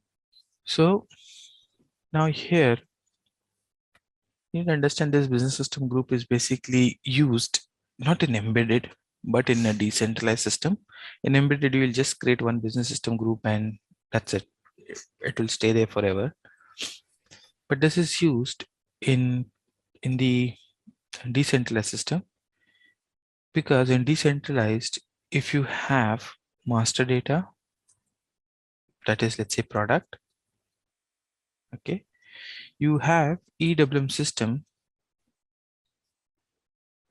connected to two, you can have EWM system connected to two ERP system.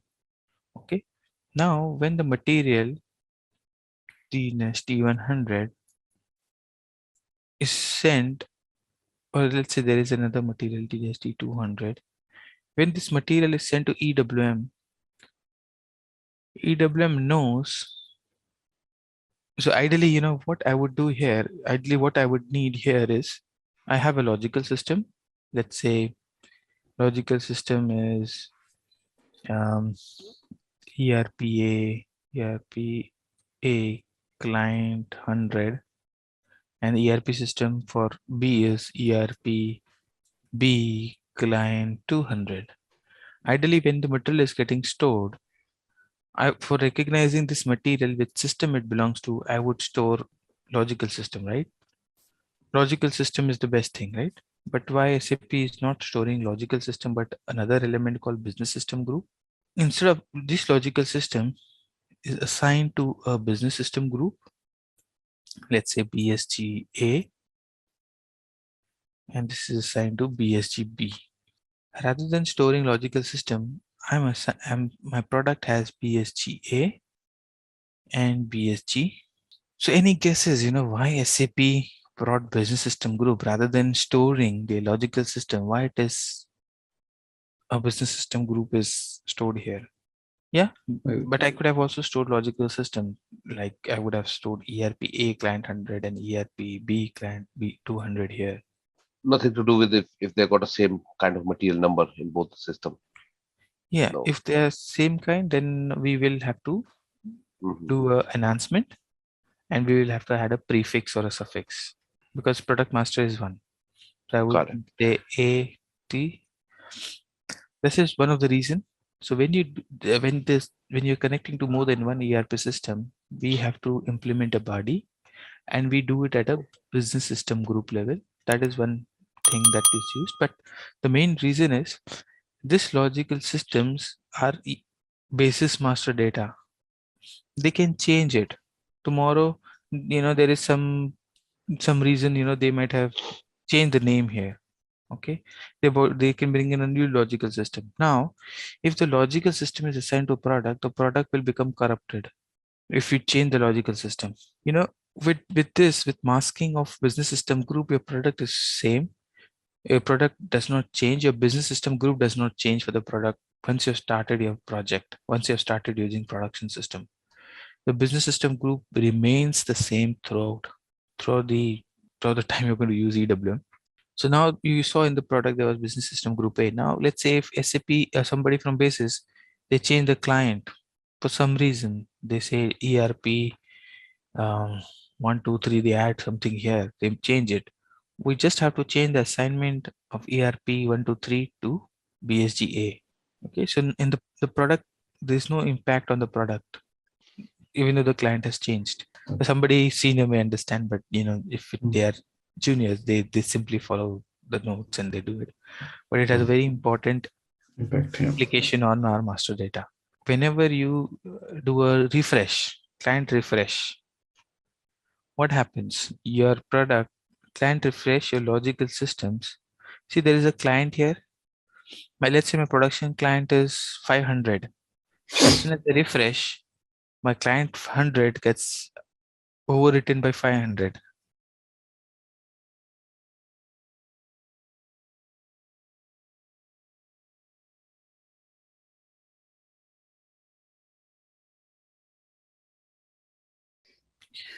So now when this delivery 18001 comes here, it has to have the business system information. That's how we'll tell the system from which system it came from. And that's the system is going to look when we have to send a GR message. System will look at that business system and try to send it data to that system. So again, just to make sure there is no dependency on the logical systems, they can change with client refresh, or basis can change. SAP has brought its own business system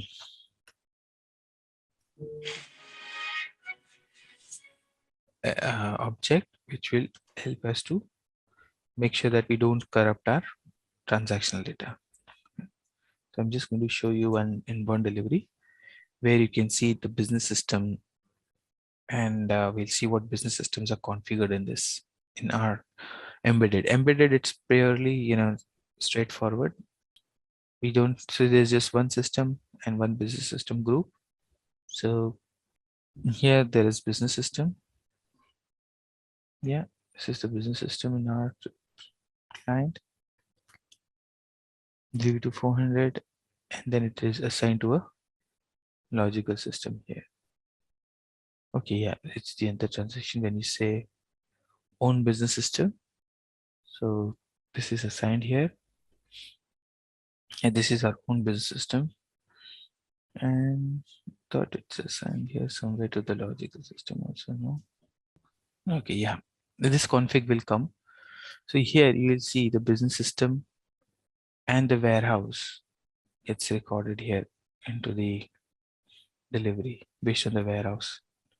We have it. This will do tomorrow. Yeah, but this is the main For link. our this is function setting. But yeah, we will see business system there. So let me open a delivery, any delivery. You can see the deliveries. It is storing the business system information from which system the.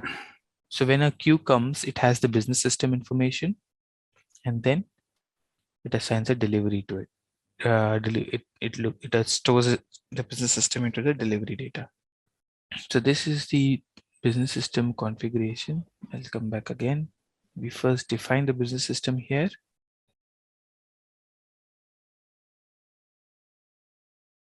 Yeah, this setting is where we create a business system. Then there are some more settings. We'll do that in the functional. So there are 3 settings for business system in the wizard. So define business system, Same business system, you have to put it into your own business system config. So own business system means, if in case you are connecting to, if at all you are creating data internally in EWM, it's not coming from ECC, you create a delivery in EWM. So this will store internal delivery. It will take this business system, that the business system for the same. So we keep it same as the ERP if it is embedded. So let's say you create a delivery in EWM itself. You create an internal delivery. Let's say we create a delivery for production supply. It's not updating ERP. It is within the warehouse. So then it will look at this own business system because there is no ERP involved here. There will be just one own business system. This test system has two more. Just ignore them. It will take the own business system and it will update in the delivery, because delivery as a document needs business system. What I'm saying, there will be scenarios where there is no connection to ERP, no requirement of any deliveries from ERP. You can also generate deliveries only in EWM for EWM processes. So when you're supplying to production, you don't want to update ERP. There's an internal delivery. Yeah, so this is the last basis settings where for the business system, we say what is the queue type, how's the aggregation, how's the mass queue activation. So these are again, default indicators provided by SAP, and we don't change them. We maintain them same like how it is provided by SAP. So, queue type inbound means, see, whenever you're sending data from one system to another, there has to be some validation, and there has to be some, validations. If they fail, it has to post an error, right? So the queue will always, when it is being sent from ERP, it will be sent directly. It will not do any validation. Validation will be done on the EWM inbound side. Or if a queue is coming from EWM to ERP, when it is sent from EWM, it will not do any validation. But when it comes as an inbound to ERP, it will check whether the material is extended or not, whether the period is open or not, or material is blocked or not. All those validation checks will be done in the inbound side. So that's why, whenever you are doing queue monitoring, you will only monitor the inbound queues. You'll never find any failures in outbound. Okay. So when we are sending data, we are just pushing it across. We are not, since these are SAP system, we could also do some validation. In embedded, you can, in embedded, you can do the same validation on sending when you're sending. But just to, make, I think, the queue monitoring simple or at one place, SAP has made the queue type as inbound. If you guys have worked into decentralized WMS systems, the other two indicators are basically to help us with the queue processing. So prior to EWM, whenever we used to connect WM to a decentralized or, similar scenarios, we used to have, multiple ERP systems connected and to a WMS system. So the data, when it comes and goes, we used to have, whenever it's RFC, we used to have queues. Now the benefit here is, or what the settings they control, two things. One, there is a separate queue for each document, but prior to EWM, or there used to be some systems, I've seen some systems where there was just one queue, WM star. So if one delivery used to fail, everything else used to fail. Okay, so here it is neatly designed, so deliveries are independent. So if you see here, we say is mass queue deactivated. That means every document will have its own individual queue. The second thing is no aggregation. That means, whenever a delivery is failing, we saw in the slide, you have two postings coming from EWM to ERP. First is the GR, the second is the posting change. So this posting change will fail if the good receipt has failed. Okay, because it is reference to the same document. Definitely it has to fail because it cannot do a stock posting change if at all the product itself has not been received in ROD, how will ROD to AFS will functionally, it is pretty much well understood by us, but technically, we needed that, check-in system. So that has been built in. So you will see sometimes here the entries are just 111, but sometimes we'll see more than one entries, 5-6 entries here, because you have the first one has failed, the others have all subsequent postings for the deliveries have also failed. Okay, so the queues, they are we don't do a mass queue are deactivated, and aggregation is not allowed. That means we'll have individual queues for each delivery, and they are basically dependent on others. So the first queue, the first posting that takes place should be processed, then the later postings for that delivery will be processed. Otherwise they'll get piled up here waiting for the failure to be removed. All right, let's test your knowledge. Here's a question for you. SAP EWM is an integral part of which SAP module? Option A, SAP ERP Central Component, ECC. Option B, SAP Supply Chain Management, SCM. Option C, SAP Customer Relationship Management, CRM. Option D, SAP Product Lifecycle Management, PLM. Take a moment to think, and when you're ready, choose the correct option. Remember, each choice holds a key to unlocking the answer. Good luck. Type the correct answer in the comments section.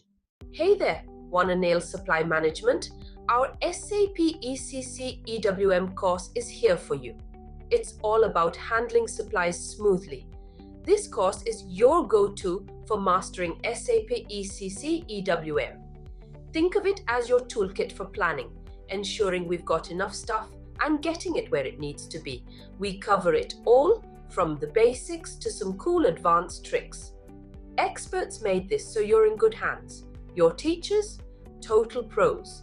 They've been at this forever and are here to guide you and answer your questions. And guess what? Students love it. Just like you, they found it super useful. And the best part, it's budget friendly. Learning shouldn't cost an arm and a leg, right? Ready to become a SAP ECC EWM whiz? Enroll on our page today.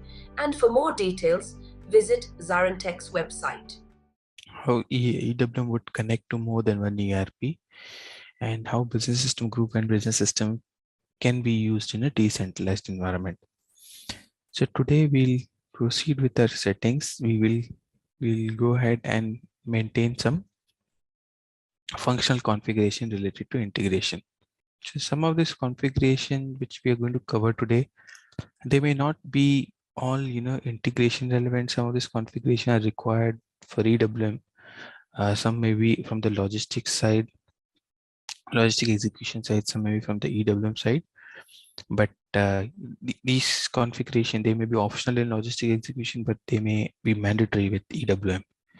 Okay, so let's go through them one by one. But yeah, let's refer the list of configs in the wizard and follow them manually.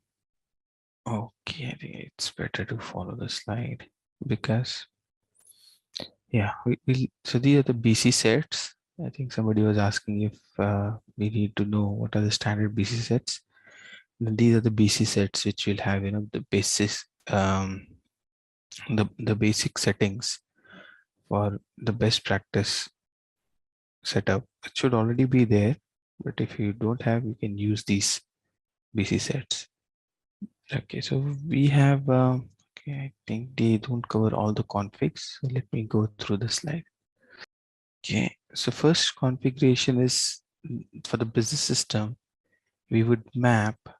So for the business system, we will map what is the warehouse, from where the deliveries are coming, and we'll map it to a 4-character warehouse in EWM. Okay, so we have here ERP integration. I think it should be here. Yeah, assign warehouse number from logistic execution. So here you can see for embedded system, business system is blank, because when we are working with embedded system, we don't get we don't integrate EWM with another ERP. It's only specific to that ERP. So that's why business system, you cannot connect to more than one business system. So the warehouse we created is W34 and WH34. Yeah. EWM warehouse WH34. So when the deliveries which are coming from ERP, they'll have in the queue, they will have warehouse W34, and then it will create a parallel delivery for warehouse, another delivery, a EWM delivery for warehouse WH34 in EWM. It was standalone, then we would have also mentioned the business system. So we would have maintained one entry for ERPA, that business system, and this would be another entry for ERPB. Yeah, so there are two deliveries, two type of deliveries. One is within warehouse, or one we should update ERP. If for within warehouse, it will use the own business system. But if it has to update ERP, we need to maintain in the delivery creation which business system it is created for.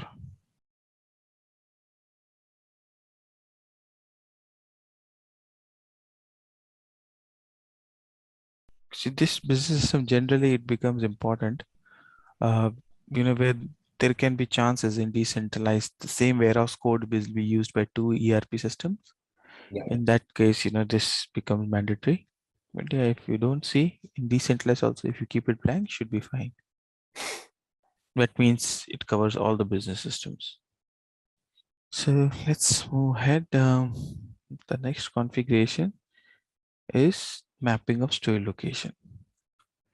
So we have store location and we have four, basically our overall warehouse we are divided into four groups. Yeah. So based on the store location, we have raw material. Four areas, I would say, not groups. We have raw material, we have available for sale. That means where the raw materials are going to be stored. We have finished goods area, we have production area. So we need to map the store location to in EWM so that we could identify each of these areas separately. Okay, so these mapping is done through a object called as availability group. We'll not be discussing availability group because it itself is a big topic which will take at least one session. So what I'm going to do now here is I'm going to maintain this config, just assign whatever is the standard availability group for our store location. We'll revisit that, we'll create new groups, and we will maintain it later when we cover this in more detail in inbound. But this is mandatory because when the store location comes in EW, when the store location information comes in EWM, EWM will not know. EWM basically doesn't store the store location details. So EWM needs some availability group to identify that this is separate. And based on that, the stock will be seen as a separate entity. Depending on our requirement, we also have a process type level. It can also take from store location. Okay. Depending on our process, we will either maintain it at a process type or a storage type level. So in the standard system, we have availability group 1 and 2. Okay, 1 for receiving on dock, 2 for available for sale. And this is the logical system. So just, if you can correlate, this is data, this is delivery data, which will come from ERP.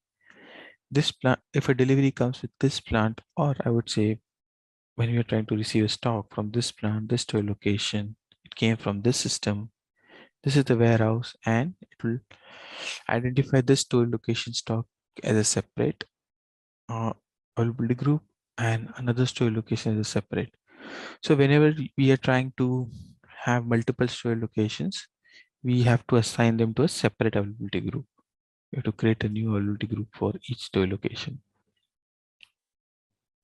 for that particular warehouse. So this availability group, you can high level, you can imagine this is, it's basically your store location. It's a placeholder for your store location. And this will help you in EWM to identify which stock belongs to which store location. Okay, otherwise we'll not be able to find it. We need to know raw materials separately, sales separately. So in EWM also you can identify the storage location specific stock. There is no field like storage location in EWM. Using alternative group, we kind of identify which stock belongs to which storage location. Now, I will introduce a new object called as supply chain unit. Okay, so basically, the warehouse that we create, we need to create a supply chain unit for the warehouse. Okay, so why we need supply chain unit for a warehouse? Basically, where it is used. So if you see here, I'm just trying to help you correlate. If you see here, when we create a warehouse, there is no address information here. Like we have address data in a plant config, we don't have in a shipping point config, we don't have similar address information stored here. For a warehouse, the address information is taken from supply chain unit. The time zone information is taken from supply chain unit. That's how SAP has created this. This is a master data, okay, and we create supply chain unit. This is master data, and we create supply chain unit basically as part of a cutover. Okay, so for your warehouse, you will create supply chain unit, only once during your cutover activities. So the supply chain unit, basically you can create it with the same name, WH34, or if you want, you can just do like this, SCU-WH34. It all depends, um, what naming convention you agree. I think WH34 is good enough here. So this supply chain unit basically is a SCM object. It was also used for APO. We also use this in transportation management as well. So all SCM modules, they use this supply chain unit. And here you can enter your type. So don't get confused. There are several more types. We may not use all of them. We'll just use 2 or 3 of them. Others are being, used by other SCM modules, SNP and all those SPPAs and all. So this supply chain unit, we have to create it manually. Okay. And I'll just tell you what else we can maintain here. Warehouse WH34.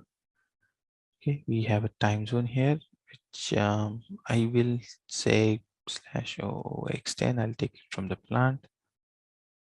If I enter the address, I think it will take up the time zone.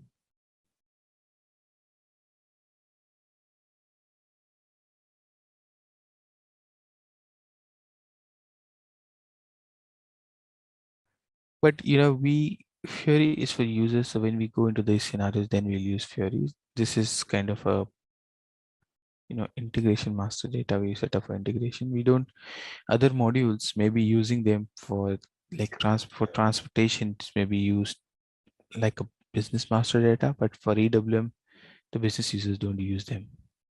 Now, this is important. So we maintain now for system to know that this is a warehouse. We need to also do something like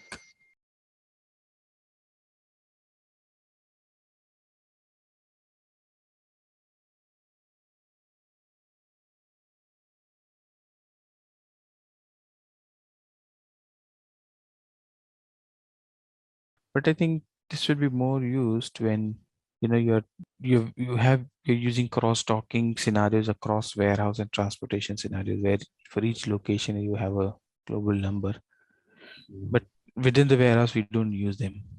So the business attribute assignment is important. Okay, so we need to make sure we assign INV. Okay, and there may be some planning done, so we also assign planning location as well. Okay, so these are the 2 important business attributes we need to assign.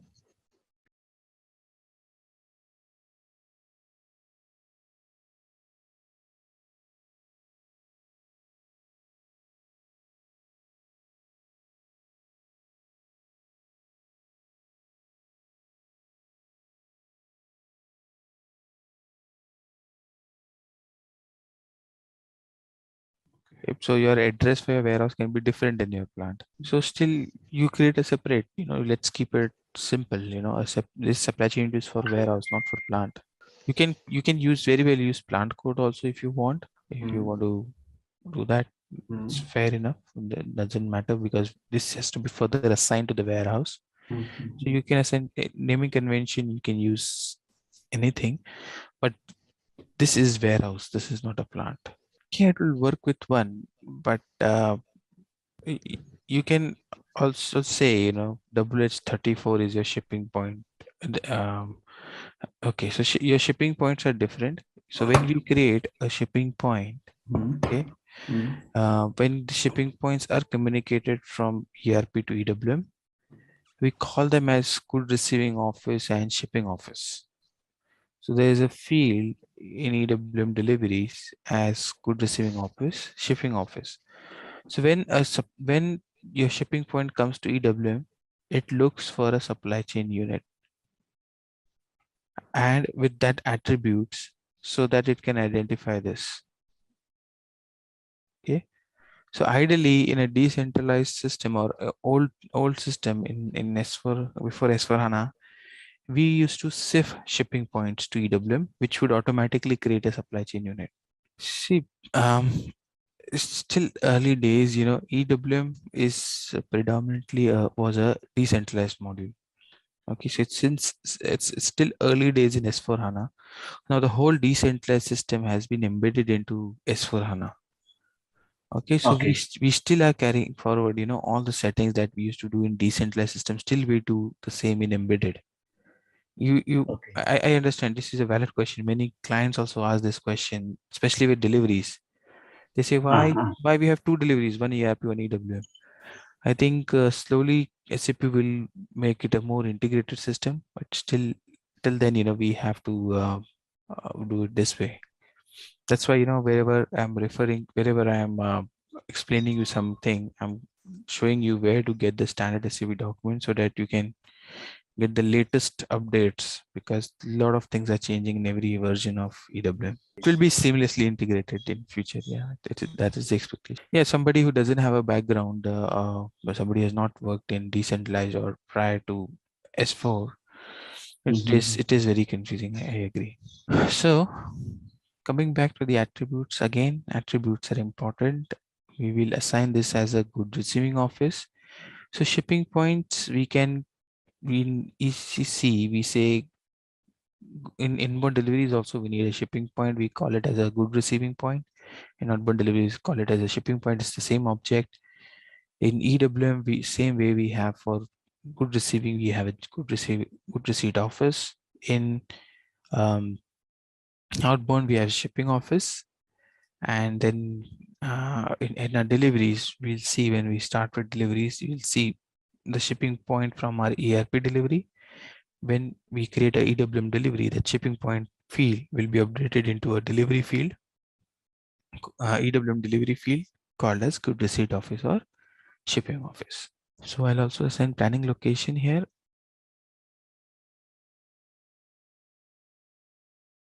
Supply chain units that are created, we just need these two for integration perspective. There is a master data called as location that gets created when we assign a planning location. Basically, any supply chain unit, you may execute some planning. So planning, again, it's not done by us, but a transportation team can do planning with from a supply chain unit to cross docking warehouse, or you may do it for a transit location. So each, they need a master data called as location, which gets created when we maintain planning location. You will, if you don't maintain plan location going forward in some integration settings, you will get a message, it's not a planning location. So it's required for warehouse and shipping point basically.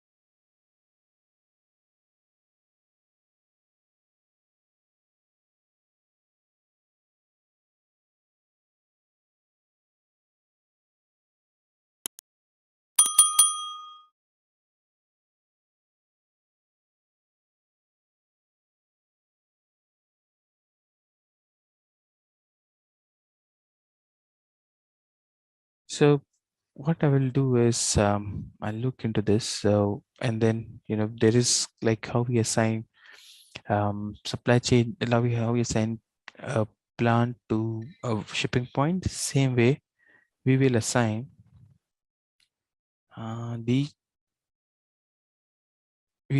the supply chain unit of warehouse to supply chain unit of uh, receiving office and shipping office. So here for our warehouse, I'm going to maintain entry PL34 INV, and I'm going to assign it to supply chain unit SH34 RO and SH34 SO. Okay, so I'll do that settings. I need to first fix this supply chain unit which I've created wrongly.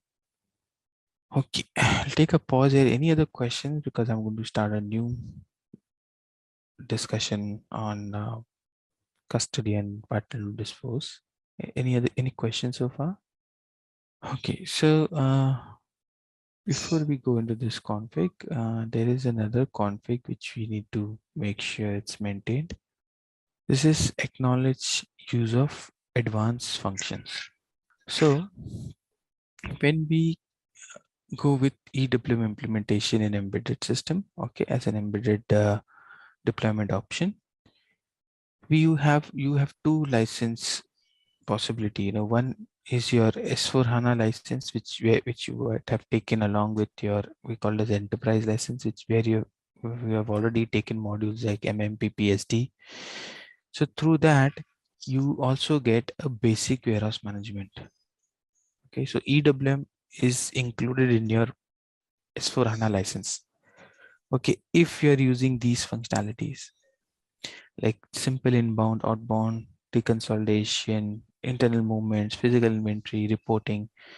If you're using very basic lean EWM, then it's free. But if you use these functionalities, if you're using slotting, waves, MFS, labor management, kitting, customization, talk appointment scheduling, if you're using these functionalities, then you need to buy an additional license. I think all are okay. The major challenge comes with waves. This is the main reason many people have to go for the advanced. Wave is not there in standard. So others, I don't see much of the companies using them. There are specialized companies like they have huge warehouses, automobiles and paints especially. They have huge warehouses. They use a lot of MFS and they're willing to pay because they have, rather than paying for an external system, with some additional license, they are getting an integrated system. That's okay for them. They are okay to pay. But somebody who wants to use basic, this is the functionality which really hurts them. So you need to come here and acknowledge if you're using advanced functionality, advanced EWM. If you're selected here as basic, and if you're using any advanced EWM functionality, then it is audited by SAP, and you may be maybe not sure. You may be fined, or you may be told to stop using it or buy an additional license. I don't know, but SAP does audit this. So it's advanced for us because we are going to test everything in the test system. We have to do by default. It will be blank when you take for your warehouse. It will be like no acknowledgement. You just have to select. It is advanced. Standard SAP is advanced. So the best practice is advanced. We have copied best practice. Yes, it will come here as advanced. Why we need to revisit whether we are really having an advanced or we are using a basic. So it may be you have to revisit this. I'm not saying, it may be. So many things will be, depending on your system setup. I think many things will be in built in your system, like waves. If somebody downloads BC set for waves, you still can download BC set for waves. It doesn't stop you from using it. If you're using a base, if you've set up a basic, it doesn't stop you anywhere. So only with SAP's report, their audit report, they will be able to catch, that this is basic and there is data in waves. That means wave is being used. So, okay, let's move on to the next three important definitions: patent to dispose, custodian, and owner. So when we look at our stock in EWM, we'll have these identifications in our deliveries at our stock level. So what are these identifications and where they can be different? So first of all, patent to dispose, just simply correlate it with your plant. Okay, so this is an organization at which level the stocks are planned. So when you look at your stock, so you need to know who's planning this stock. Okay, who takes decision for the stock. Okay, that's the party until to dispose. Your custodian is somebody who is storing the stock. Okay, so basically a company may be doing planning. Let's say I have stock of I'm planning PL WH34. PL34 is my partner to dispose, but my custodian can be another warehouse, or can be another partner. For example, I give it to DHL. The custodian of the stock is DHL. Okay, so the physical custody is with them. So in an embedded simple scenario, if you're not using external third-party warehouses, your plant itself is your custodian. They do the planning, and then they are the custodian. So party to dispose, custodian, owner, these all are business partners. So that's where we are going to use our plant as business partner that we created yesterday. So for our warehouse, I'm going to say BP 1934 is the party to dispose. That is the party that is taking decisions for the stock, planning the stock, and this same business partner, I'm going to assign it so that I'm telling the system that the custody is with the plant itself. Physical custody is it's the plant itself, and they are the custodian of the stock. And by doing this, I'm also, for example, let's say we have a third-party warehouse. I would create a BPDHL, and I'll assign it to the warehouse. That means my partner to dispose may be BP1934, but my custodian can be BPDHL. Okay, so in our case, a custodian is the plant itself. Then we don't need it as part of integration, but when we go into further scenarios, you'll come across another or maybe at a stock level. When we look at a stock, you'll come across another definition called as owner. So what is owner? Owner is a party or a business partner. So all these three are business partners. Okay, who owns the stock? See, custodian may be in a physical possession, but it can be legally owned by someone else. An example is vendor consignment.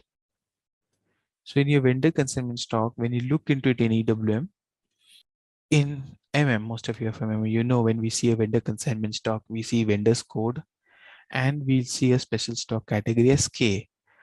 But when you see the same thing in EWM, you'll not see special stock category. We don't have them in EWM. You'll see the owner is BP XYZ, whatever is the vendor code. So the vendor name comes as the owner. There's just one field of special stock category, just one field owner, where the vendor name is maintained. When we want to change it from vendors to vendor consignment stock to our own stock, we will change the owner from BPXYZ to BP1934. So changing the owner will do a transfer posting from vendor consignment stock to our own stock. Okay, so we will be discussing this as part of vendor consignment process. So that's where we are going to use it. All normal stock. So this owner is updated by system internally.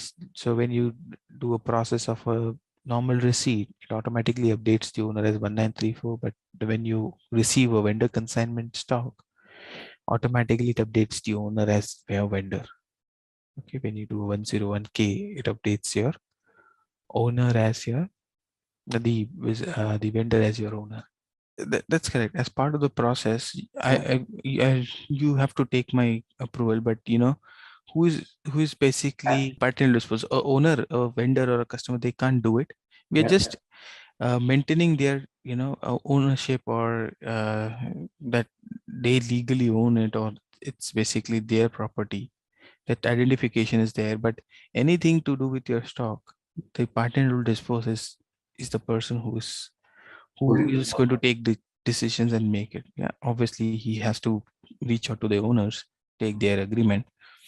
You will have individual lines for each owner. One stock cannot have more than one owner, right? One piece, one quantity, one unit can either belong to you or it can belong to me. Owner is taken by the process. That's why I told you, when you receive a vendor consignment material system, based on the movement type, it's going to update your owner. Okay, so yeah, you put it correctly. So let's look into that scenario. So if you are a third party, your partner will dispose will be your plant. So if you are DHL, your warehouse will be, let's say, WS34, supply chain unit DH34, that's your warehouse, DHL. Custodian, DHL. Party and dispose will be your, let's say, PL34. It's a different plant. So your party and dispose will be different, because for you, you're not the person taking decisions for your stock. Somebody else is taking. If you have more than, if you are a DHL, your warehouse, you have a warehouse, you're using EWM there, and you may have stock of Tesco, Wasda, yeah. In that case, you have to keep it blank, because you need to understand this is default party entitled to dispose. So default will help you with whenever system needs a party to dispose, it will just take this. But when you are storing stock for more than one, you have to tell the system, let's say you're scrapping, then you have to tell the system whose stock you're scrapping. A jam or a tomato ketchup, you have to tell it whether you're creating it for Tazda or you're creating it for Tesco. So warehouse, we have in ERP, we have warehouse W34, EWM, WS34. We have maintained the party and to dispose and the custodian. The plant is created, we have also created warehouse with the attributes INV and planning location. We could have also created supply chain unit in any other code, in plant code also. We have done it in a warehouse code. Story location are mapped as availability group. For now, we've just used the existing ones. Going forward, when we discuss availability group, it basically contains different stock types. Plant as customer, plant as vendor, we've created them as business partner. Shipping point, we have created them as supply chain unit, receiving office, and sales office. Here we have completed all our integration for a warehouse. Then what I want you to do, this year we have completed a unit 1, our first week. I want you to go through this, okay, and a bill of material. Once you get the system, just look at the ERP setup of this bill of material, of these products. And also you can go through this layout. Just try to, visualize what we are trying to cover here. Just make sure you're used to this layout, so that we'll start executing the process. It will, when I say, I may, say 8003, you should understand, yeah, this is general storage. Just make yourself aware of the naming convention. So this is going to be a pump manufacturing process you're going to execute. Okay, so for pump manufacturing, these are the components, a bill of material. So this is a pump storage. So make sure 8004 and 6, if you have access system, you can also try browsing through, the storage types and other warehouse nodes. But make sure you have reached this point. You have completed, all the settings that we have covered so far. And by this way, our warehouse is integrated. Then, okay, we have a Fiori link and we have Fiori tiles. When we start Fiori tiles. When we start the process, I will take you through the styles and I'll show you how you can add them to your favorites. From a functions perspective, it is just a user interface. Why I'm negating Fiori's impact in EWM? Because EWM users are using RF. Fiori, we just have in an ideal environment, nobody's going to use Fiori. Nobody's going to use those fancy Fiori apps. Just they're going to use warehouse monitor on the desktop. Not, I would not say it's very good for EWM. EWM, whatever innovations SAP has brought, they have brought a new packing transaction. For production, they have new transactions. So for example, creating a delivery, creating a sale order. Okay, it's the same thing that we create in that we use in desktop mode, for example. Then you know then there's no point in going through this in Fiori, but they have given a new transaction, a new innovative transaction, which basically is not like this, it is something else. Then it makes sense, to learn that and explore that. So yeah, my aim is to, not to show you this, which we can also see in desktop, but to show you some innovative transaction, what's new. So, You get, mhm. sorry to interrupt. Yeah, I yeah. have one question here. So actually, I supposed to ask this question in the last session. So Mhm. actually, we last session we configured this business systems and business system group, right? Mhm. That again, that client against the client, we first we assign the client and assign a client with BSGA and BSGB, right? Yeah, yeah. See, That's right. actually, my question here is, see, the one client to another client, we assign the business system group and business systems. See, Mhm. when we, one scenario, I'll tell you. See, for example, against inbound delivery, we are going to perform RF receiving through RF gun. Mhm. See, that case, how system determine this device, that there is a link, how the link between the RF device and system. So is any URL, web URL configured in the system, or how it is? There are two things. You first spoke about business system group and then about RF. I don't think business system group has to do anything with RF. Yeah, business system group, because those are with your delivery creations or your product master data creation. So the execution is through RF. So when we create a delivery, we post a good receipt for the handling units through RF. We create a putaway through RF. Yeah. And when we do a outbound, we do picking Okay. through RF. We do a goods issue through RF. We don't do goods Yeah. issue. We stage it. We do the staging. We do the loading Yeah. through RF. Yeah. So RF connection to EWM, it's basically through ITS, and we will Okay. cover that in detail in our third unit. How to connect, how to execute the process, how the connection is set up, what are our responsibilities there. We will specifically discuss this entire RF setup in our unit 3. Okay, all right. Last thing before we end, there is something called as distribution model. It's supposed to come later, but I'll do it now. So basically, this is a basis settings. It's part of the basis settings in the admin guides and other places, but generally we functional do it. So basis may take our warehouse number from us, and this basically what it does, it activates the bodies to send the transactional data to EWM. So once you've done the integration, okay, this is the logical system for EWM. Let's take that from our data sheet. You just have to go here and execute it. Say create entries, execute it. You can see it has said okay. And then if you can come here and check, it will say data correct for warehouse W34. Okay, so just run this transaction once you've done the integration. This is basically required to activate all the bodies for distributing the deliveries. So if you don't do this, you create a delivery, it will not go to EWM. Hey there, wanna nail supply management? Our SAP ECC EWM course is here for you. It's all about handling supplies smoothly. This course is your go-to for mastering SAP ECC EWM. Think of it as your toolkit for planning, ensuring we've got enough stuff and getting it where it needs to be. We cover it all, from the basics to some cool advanced tricks. Experts made this so you're in good hands. Your teachers, total pros. They've been at this forever and are here to guide you and answer your questions. And guess what? Students love it. Just like you, they found it super useful. And the best part, it's budget friendly.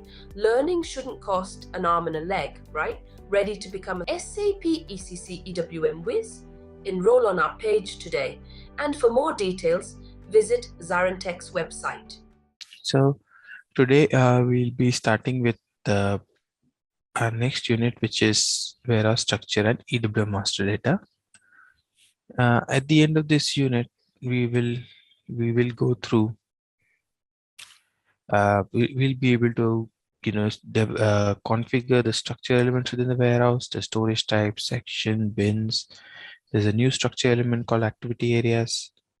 We have some more like doors, staging areas. We'll try to understand them, see how they are configured in system, and then we'll also discuss the master data objects, products, packaging specification in more detail. There are other master data objects which will list them, but we will not go through them in detail with this unit this week.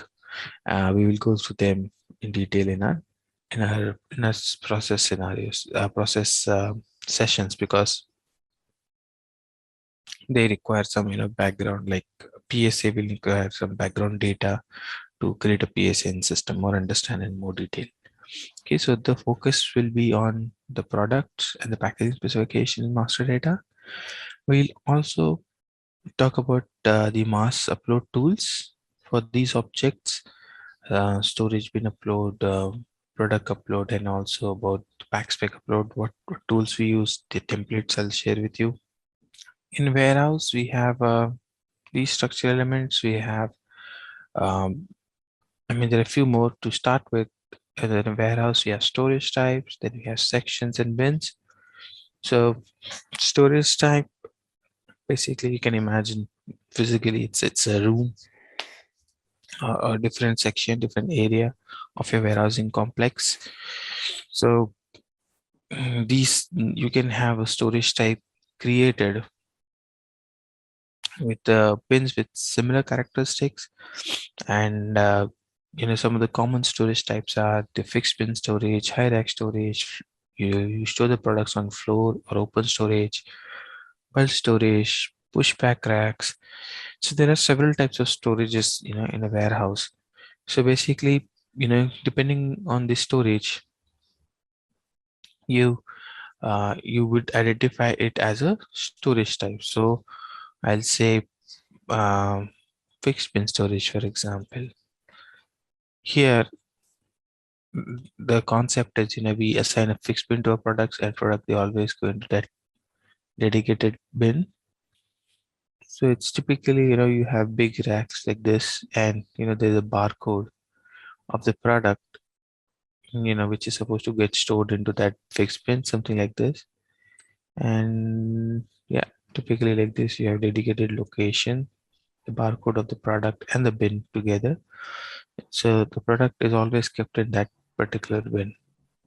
Okay, so here we have another storage, like it's a bulk storage. Here we don't have any racks, and the products, the pallets are piled up one above the other, one behind the other. So we will see, in our detailed inbound and outbound session, how to configure these. But yeah, I'm just trying to show you physically how the storage type looks like. So this is a fixed bin storage that we just saw. This is a bulk storage. All our finished products, they will be on pallets, and they will be kept in lanes, one behind the other, one above the other. We will look and create this look into the the storage in more detail, create our own lanes, our own structure, and we'll see how to configure the receipts and put away from the storage. At this moment, our aim is to just create all these storage types into the system. Okay, and if it's a bulk, so we will copy a bulk storage of standard. It's a fixed, so we'll copy a fixed of standard. So we'll just create them and just keep them ready for our process configuration. Okay, so we have bulk, we have fixed, we have high rack storage. So there are two types of storage. One is in case of rack, one is high rack, and where like sometimes you also have see these are high racks. They go to good height. These racks go up to 5-6 level high, and sometimes you need a special rack, special truck to move within these aisles and to remove the pallets from the top level to the below level, so that it can be delivered. So you have really high racks here in your warehouse. So sometimes they are so dense, we also call them as very narrow aisle, and you have a special VNA truck to store parts into those aisles. Okay, so this is high rack storage that we'll be using, and then we also have a rack storage. This is so there are parts in high rack storage. The entire design is made when you also consider the weight of the parts that are supposed to get stored here. So you can the total weight capacity of this rack is to hold 6 or 7 high. So sometimes you may have parts they if you store them 6 in this one above the other, it will be above the weight carrying capacity of the aisle. So we sometimes have normal rack storage, which is 2 or 3 level high maximum, especially for it's if the weight is too high, then the weight carrying capacity of the high rack, so you can store them into these aisles. So these aisles are not that high, just 3 or 4 level high, something like this, just 3 level high, or maximum 4 level high. That's it. They don't go really high like a VNA. So we saw high fixed rack. Let's look at the open, and then the numbering will come in the pallet storage. So next is open storage. So this open storage is like a general storage of a warehouse, where it's like a yard, or it can also be a shade, or it can also be like a mixed open area. Okay, where you keep all your bulky parts, big parts, like a pipe in a shade, or the big paper rolls, or big steel rolls. You can keep them in your shade. That becomes your open storage. This whole area is like open storage. So open storage, you don't need much of a system control. It's like you visually see which part is kept there, and you pick them. You can easily identify and pick them. So generally open storage is identified um, where basically you are keeping all the parts which are not stacked above the other, or you just simply kept on the floor, and you can easily identify and pick them. So, and you allow all types of products into that storage. It becomes a really mixed storage allowed. Ideally it is just 1 or 2 bins. We don't create many bins for open storage. It's like a general storage for all types of parts. Yeah, so this is also kind of a general storage. Then we have a pallet storage in warehouse, where it's more like a rack storage only, but it's more like we saw the high rack and a VNA rack, but here in one, basically this, you can also have an arrangement where this entire bin is one entire bin is one, and this is the entire thing is one bin, and you can store pallets, multiple pallets in a bin. So hierarchy and VNA, generally they have one handling unit or one pallet per bin, like this. So this is one bin, this is another bin, this is another bin. But in a pallet storage, you can place several pallets in a bin. Okay, so basically this bin would get divided into sections. So this will become first section, this will become second section, third section, or so you can choose, when you are designing your racks, or when there are the warehouse has designed their racks and they come up to you, so you will have an option, if they say, each location is one for me, one pallet. That's how it is 99% of the time. But if at all, they say, no, the entire thing is one location. Sometimes we'll store three pallets, sometimes we store one pallet, sometimes we'll store two pallets, or maybe even four. Then this becomes a pallet strategy. So in pallet strategy also, we'll see how to configure placement, stock removals. But yeah, physically it's like a rack only, and only difference is how you name your bin. You see, depending on it, see, I'm not, let's not label, that you'll only get these 6 type of storage, 8, 12 different types of storage. But you, what matters is the type of storage. So if it's a cold storage, is it it's a rack, or it's a fixed bin arrangement, or it's a bulky thing? These are the main classification. Okay. Then it all depends, if it is rack, you may configure it in a different way. For example, you don't want to add another pallet to an existing bin. You don't want to do addition to allowed. You want to just keep it, always it should go to a new empty bin. So it all, you can create any storage type, like in hundreds of Mhm, storage type, but what matters is, how you're going to place the stock, how you're going to remove it. mhm. So these are the broad classification of the types of storage.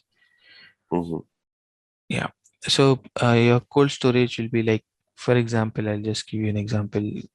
In your food industry generally, there's meat. Meat is like a general storage. mhm, If if you have seen, meat, they are kept on a rack, upside down. The meat, sometimes, they have to be they are not uh, kept in a rack one above the other. They are just kept open. So it's an open storage, and I will also create a storage type which is a strategy of open storage, and mhm. I'll rename it as a cold storage. All right. So yeah, I was about to mention that, while we are configuring this storage type, we will see some of the important indicators in system. I will explain you these indicators. Basically, the storage type is config is divided into several sections. To put away, there are settings for put away, there are settings for stock removals, settings for goods movement replenishment. We'll go through them and understand these important indicators. May not be applying them now, because once we do these indicators, we may not be able to test them.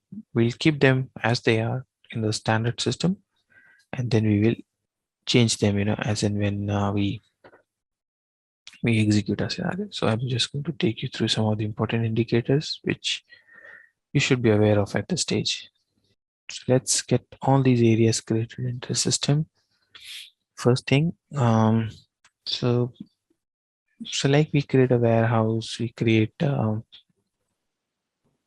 we copy, the standard. Similarly, SAP has provided us, an option to copy these types of storage. We'll copy them, then we'll make changes to them. Important at the time you create a storage type, first thing. So just imagine when you are working in a project, there are things that you should decide the time you create a storage type, because you cannot change them. Okay, but other things are like put away, stock removal. You can change them because you may be configuring this process. You may test. There may be several requirements, and you can later change them. But there are certain definitions which ideally it's better if you get an answer at the start. If you don't get, Getting still it's fine. But the expectation would be to have them defined right at the start.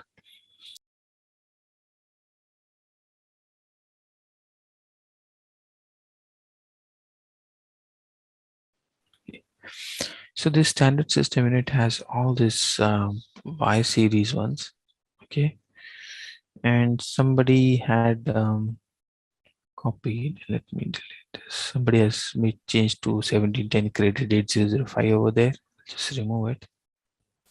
Okay, so this is how, you know, these are all the standard storage type that we get in the best practice system with best system where best practices are activated. So the first thing I would like to create is an 8001 high rack storage. So high rack storage is similar to a narrow aisle storage. Okay. So we copy that. We call it as high rack, but in this it's a narrow aisle. So I'll just give a name, storage type as 8001.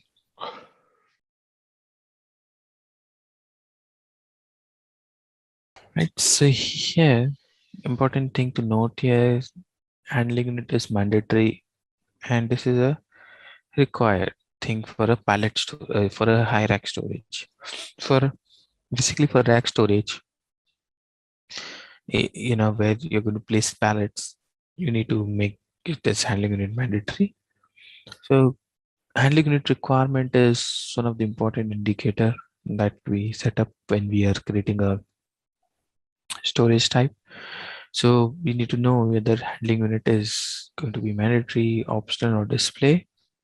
So it's not you know, mandatory to, it's not, you know, it's not the end of the world. You know, you can also change it later. Okay, but let's say we configured it as mandatory, we moved it to quality.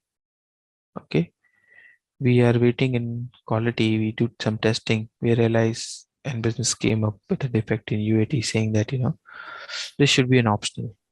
So yeah, you can do it optional, move the changes to quality. The only thing you need to keep in mind is when you're moving changes to important indicators of your storage type, ideally the storage type should be empty. For example, if it was optional, you made it mandatory and there is stock without handling in it, that will get stuck there over there. Okay, you will not be able to remove them. So you need to be careful with some of the indicators, and if you cannot avoid changing, best thing is to, when they're moving a transport, make sure the storage type is empty in the quality of production system. Okay, so this is one indicator. Then you have several other indicators, like it's a fixed pin. These are all for a fixed pin storage. This is very important, storage type role. So we, I'm not sure we had this. I think we did not have it in WM. So this is standard storage type where you're going to store your parts. I'm going to maintain a storage type rule when for the staging area like 9010 we were talking about. So that will be a staging area group. We will have work centers, doors, you know, these storage type work centers. Now this is staging area, doors. Okay, we will have those roles assigned, relevant roles assigned. Okay, we will have a storage type for the yard, and that will have a role G. Okay, there will have a production supply area, which is storage type P1000. It will have role K. Okay, so these are, you know, all the roles. We may have identification point, pick point for these areas. These are the identification and the pick points.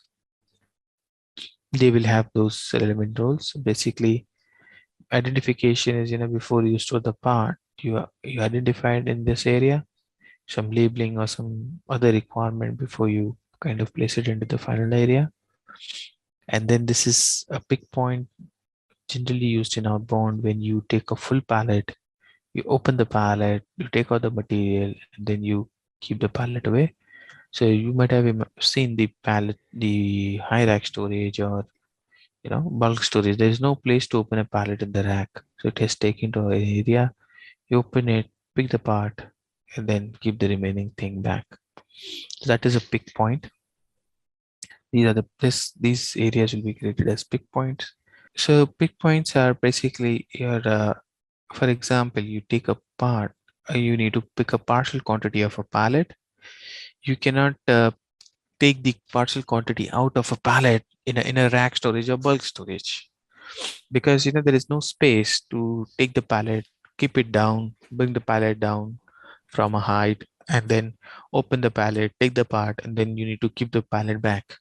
So there's no space to do this in your rack storage or bulk storage, because the lanes are very small. If you keep the pallet down, there are chances of damage. So we have a dedicated area. You just take the pallet to that area. It's a space to keep your pallet, do a repacking, take whatever you want from that pallet. The remaining quantity you can then take it back to the bin. So you take a pallet. So basically, it's two things. First you take a pallet, drop it here, and then you pick only two out of here. And there's a third thing is to take the pallet from here to the bin. So basically, you're doing this activity in 3 steps. First step, take a full pallet, drop it here. Second step is to remove 2 pieces, go and deliver where you want. Third step is to take the pallet back from here to here. Just to add, what we do is when you're executing a task, you are proposed by the scanner to enter the quantity. Yeah. Okay. So at this stage, there'll be no quantity proposal. It will say just take the entire pallet. But the moment you try to pick an item from here, it will tell you to pick only 2. You cannot pick 10. You cannot pick 5. So quantity will be proposed by system to you. Right. Okay. So yeah, we'll cover that as well. How the picker looks at things. Scanner or desktop. Yeah. So okay. So this is storage type role. There are some more roles for MFS storage type. We'll see that during the MFS session. Material flow system, automated rack storage. So, so this is the putaway section. We have stock removal section. So the putaway, the important fields are like putaway rule, how we control the product going into a storage. Okay, and when it goes into a storage, what type of rule we have. For example, it's in a rack, it's empty. Always system looks for an empty bin. If it's a general storage, just 1 or 2 general area, 1 or 2 bin in a general area, addition to stock in a fixed bin storage. So when we go through the inbound, we'll be covering this in more detail, and each strategy has a control, on strategy has a different control on how the bins are identified, and where we allow certain things, we don't allow. So one important thing that we discuss at the start of our storage type config, I would say 2 important things. One is addition to stock, the other one is mixed storage. Okay, so the addition to stock means if there is already stock in a bin, do you want to allow adding new stock to the same bin? Now, depending on the product, depending on the storage, depending on your movement of your products in the warehouse, how fast they move, certain warehouse may allow it, certain may don't allow it. So the benefit of allowing it is you utilize your space. So if there is a bin which is having spare capacity, you want to add more stock to that bin so that your warehouse is getting filled up thoroughly. Okay, but the drawback is in the same bin you have stock which is old and the stock which is newly added. So there are chances that the warehouse picker may, if it's not a batch managed item and not a serialized item, there are chances that the picker may pick the new stock first. The old stock is kept at the back and it stays there. Okay, so there are certain storage type where we have to allow it. For example, in fixed bins, the whole concept of fixed bin is you take a part to a bin, always remove the part from a fixed bin, and if it gets empty or it is about to get empty, you come and place a new pallet into that bin. So whenever I say a fixed bin storage, for those who are new to warehouse management, just imagine fixed bin is similar to what you see in your retail stores or your grocery stores. You have, special areas, you fish special location for each product. So when you go to buy, groceries, where the rice is kept, there's exact location. You know that it's easy for you to pick. The same concept is used in fixed bin. The picker is picking for production or outbound. There's a dedicated location. He always goes there to pick a part. And for example, just take example of rice bags. Whenever you go to pick a rice bag in your grocery stores, it is always there. Even though, let's say, 10 customers, they come all together, they pick all the bags, it is empty. Immediately the warehouse team will know that that bin is empty. They will bring in next set of 10 bags there. So that's basically replenishment. So they are getting the parts from the warehouse to the fixed bin. And then again, the system works in such a way that the moment you receive out of 10 bag, the moment you pick 8, there is the lead time to bring 10 bag. That much time we have calculated, till that 2 gets consumed, the 10 will be there in that bin. Okay. So we in industry, we use a lot of fixed bin. It is especially for production supply. Our warehouse also, the reason we have kept fixed bin storage here, because the production team can be quickly supplied, with small components that they need in fixed bin area, from the fixed bin area.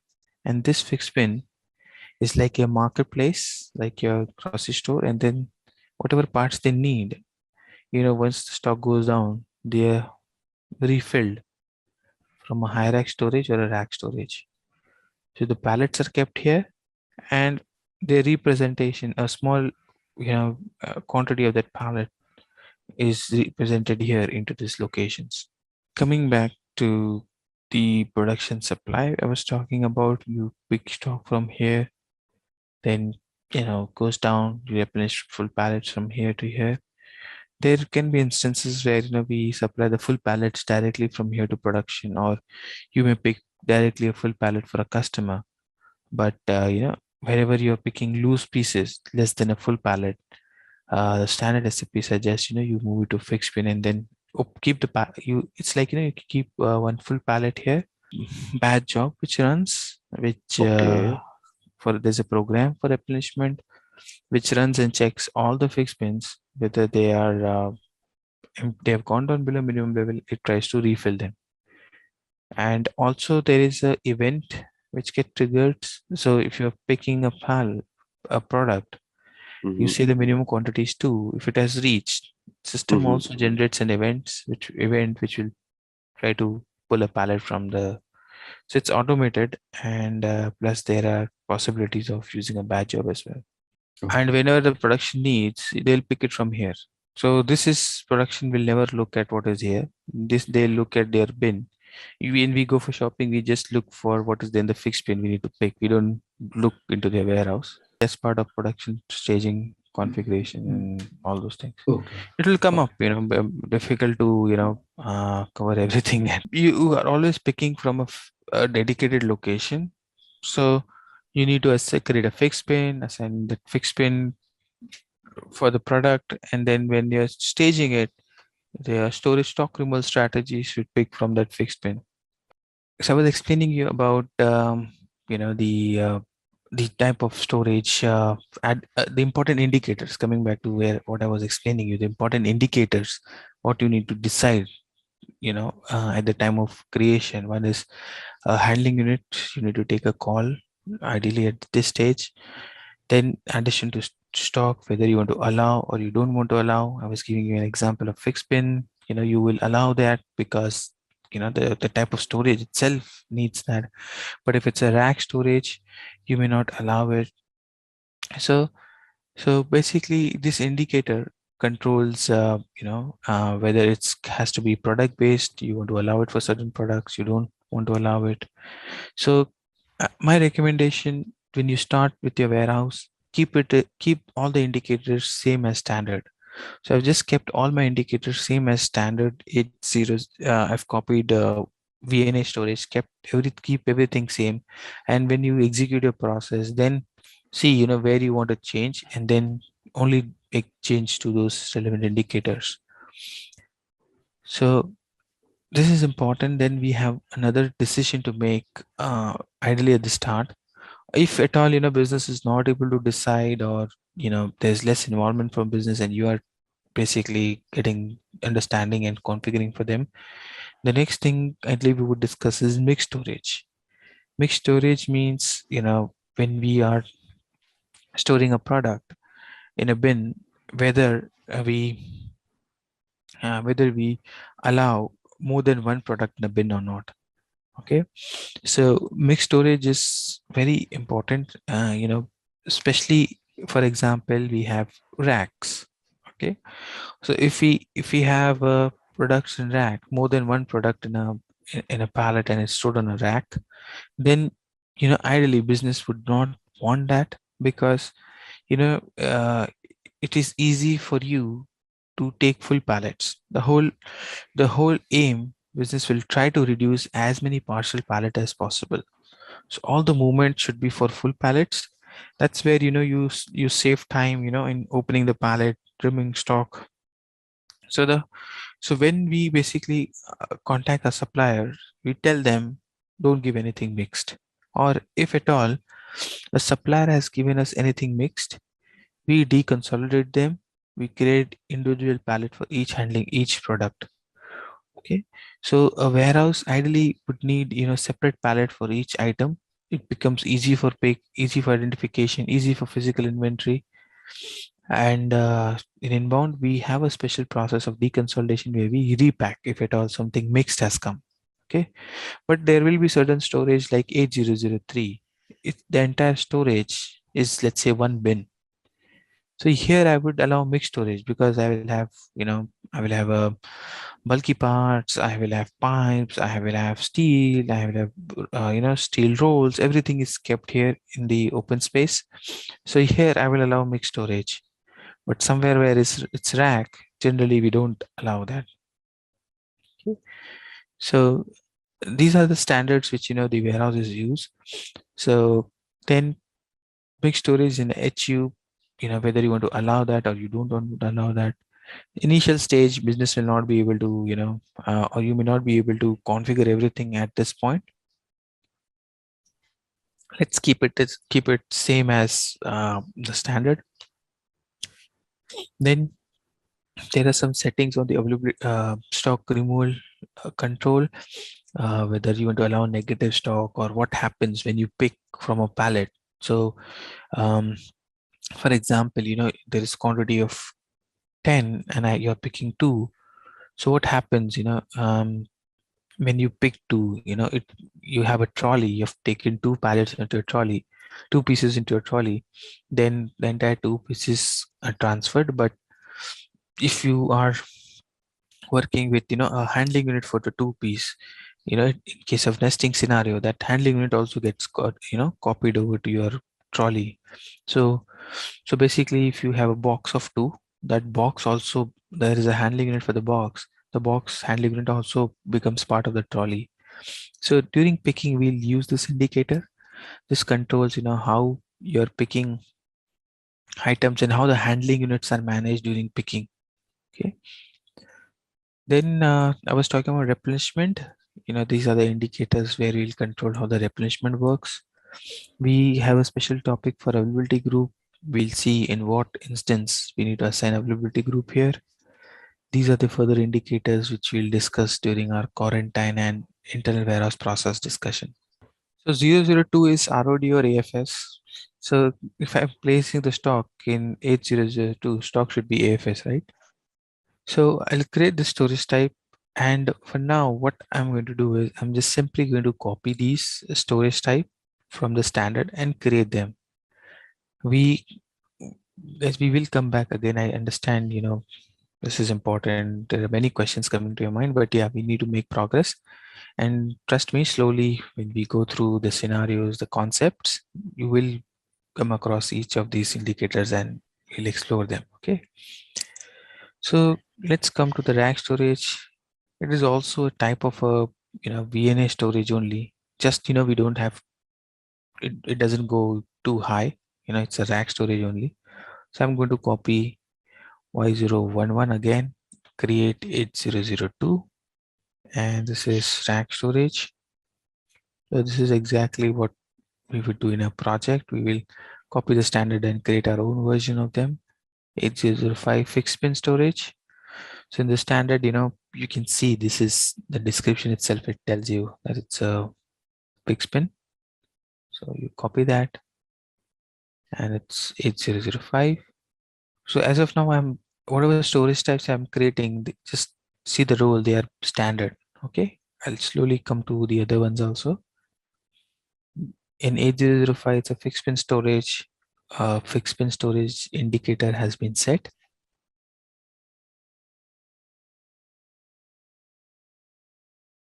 Then we have a 8004, which is a bulk storage. So, which is a bulk storage. You can see here bulk storage, yeah, 805041. I'll copy that and say 804 bulk storage. So important point to note here, it's also like for each storage there are certain requirements. For example, bulk storage, handling unit is mandatory. The storage behavior is set to 2. It's a bulk storage, so it will be difficult for us to remember all the standard setup required for a bulk storage. That's why we prefer to copy one, and so we will save it. So and similarly we'll also create the 8006. So 8006, initially we discussed, it's like a pallet storage only, but with several sections here. So I'm going to copy rack storage only, and when we are going to configure the pallet storage, at that time we will create here several. We'll change the strategy to a pallet storage, so it creates multiple pallets in a bin with sections. Okay.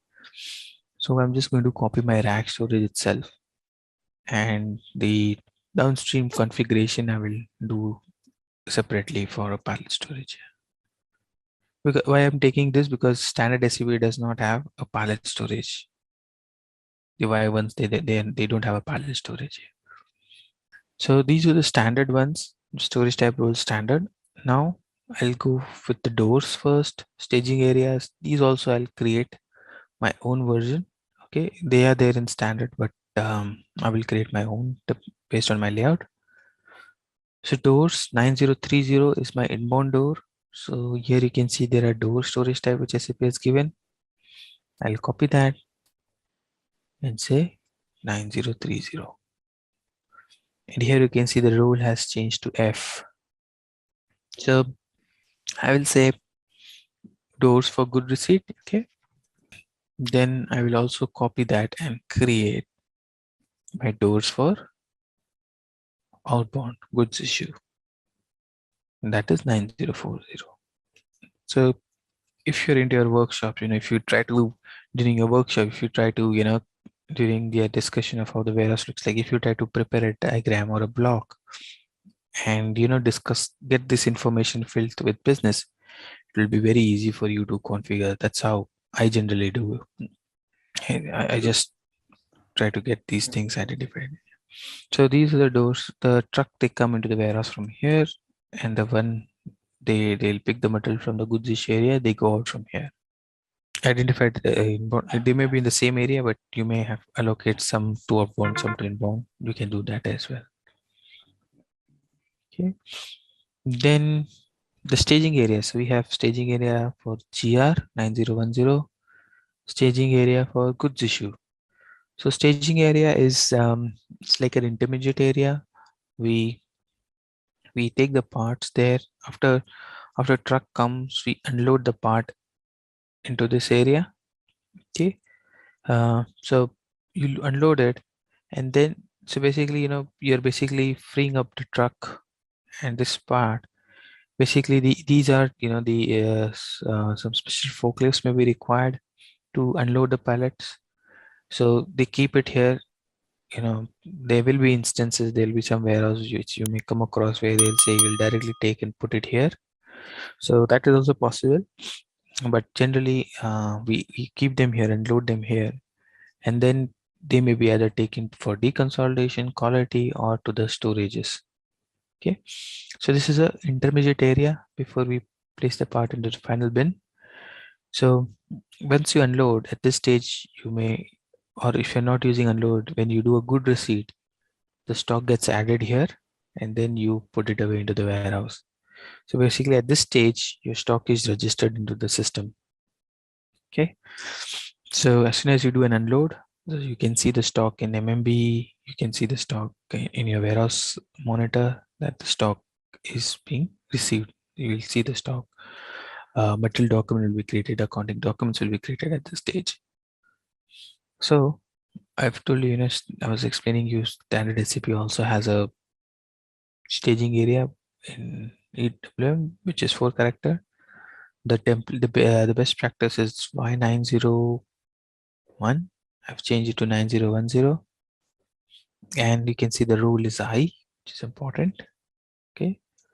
Now the staging area rule is D, but why I has been maintained here?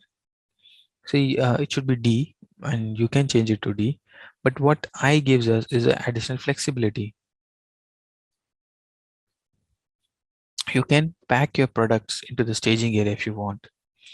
So work center is where you can do a repacking.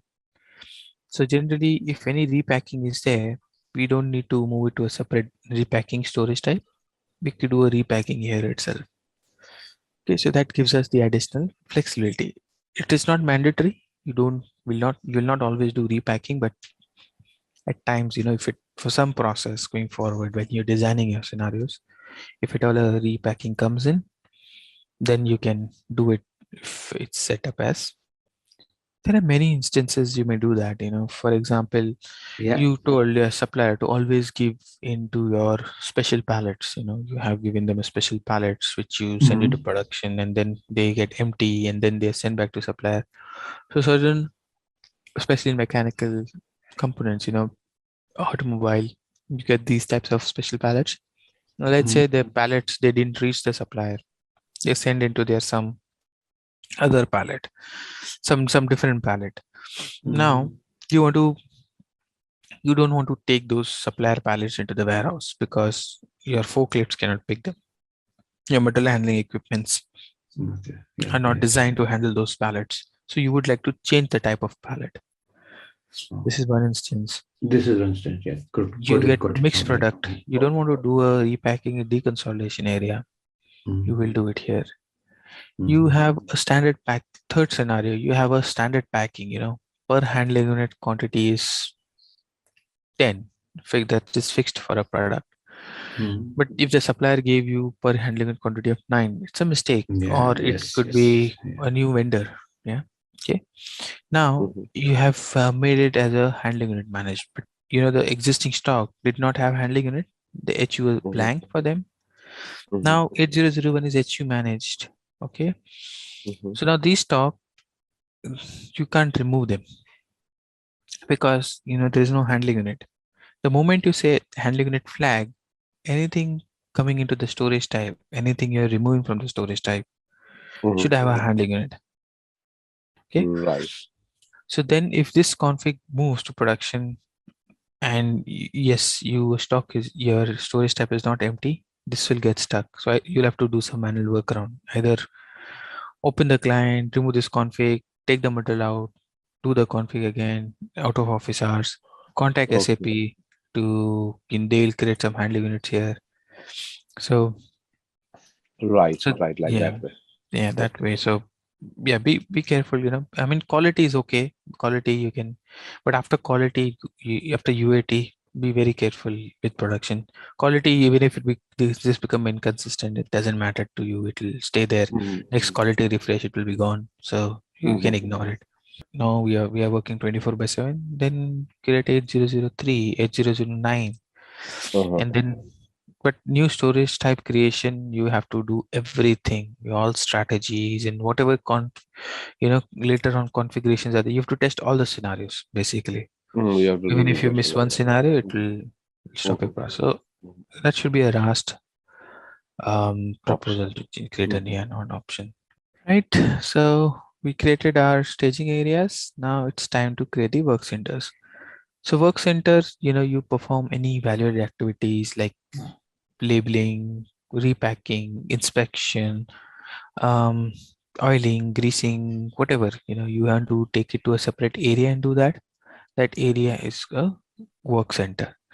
So in our layout, we have 3 work centers, one for reconsolidation, one for quality, one for packing before we send it to customer.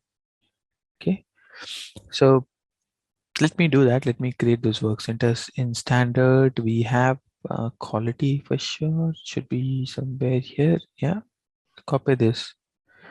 You can see the role is I again, because why I? It's a work center. It should be A, why I? Are there any why we are keeping a staging area? Because there will be instances you may consuming stock from here, like a sample, like in destructive sample, you consume a stock. So your stock gets added or removed in a warehouse from a staging area only. Okay, so that's why standard SOP says keep it I on a safer side in case you come across a process where you are consuming something or you're scrapping something in quality. So you cannot do it from a work center. It has to have a additional identification of a work center as well. Okay. Oh, for staging area as well.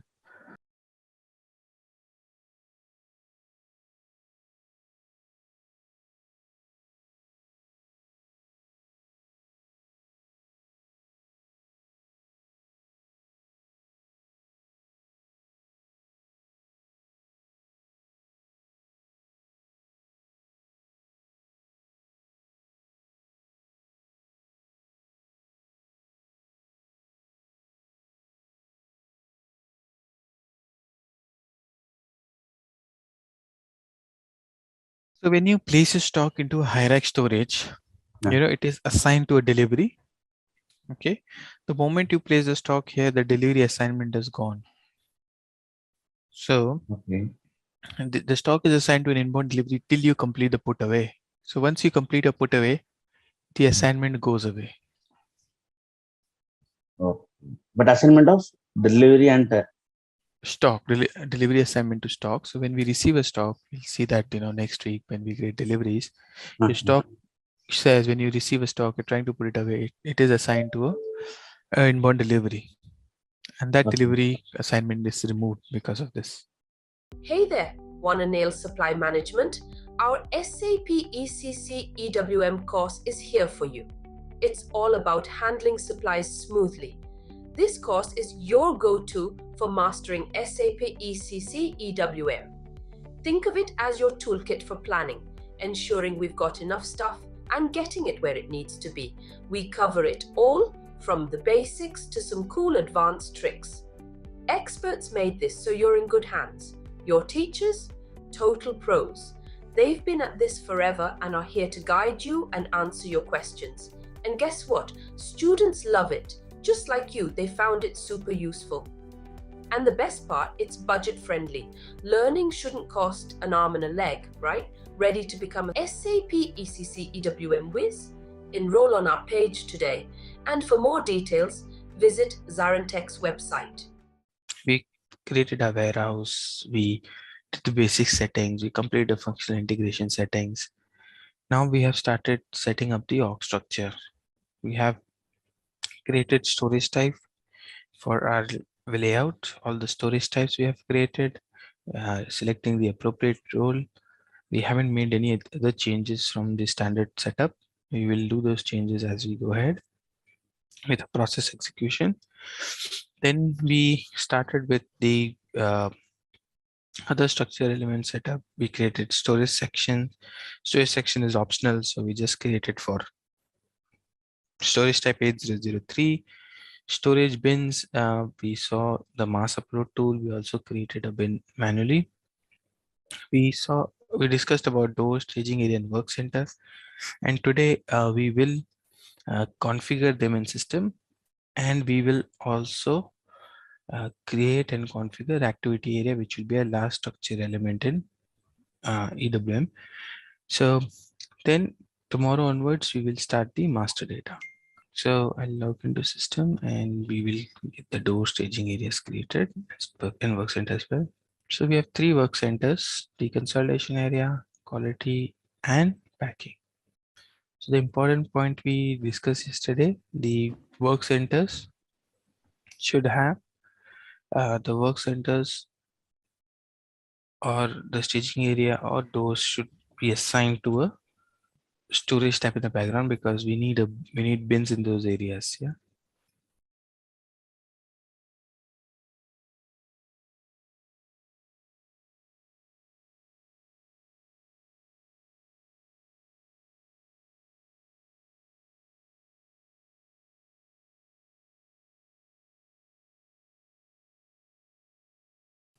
Okay, so I'll just copy this and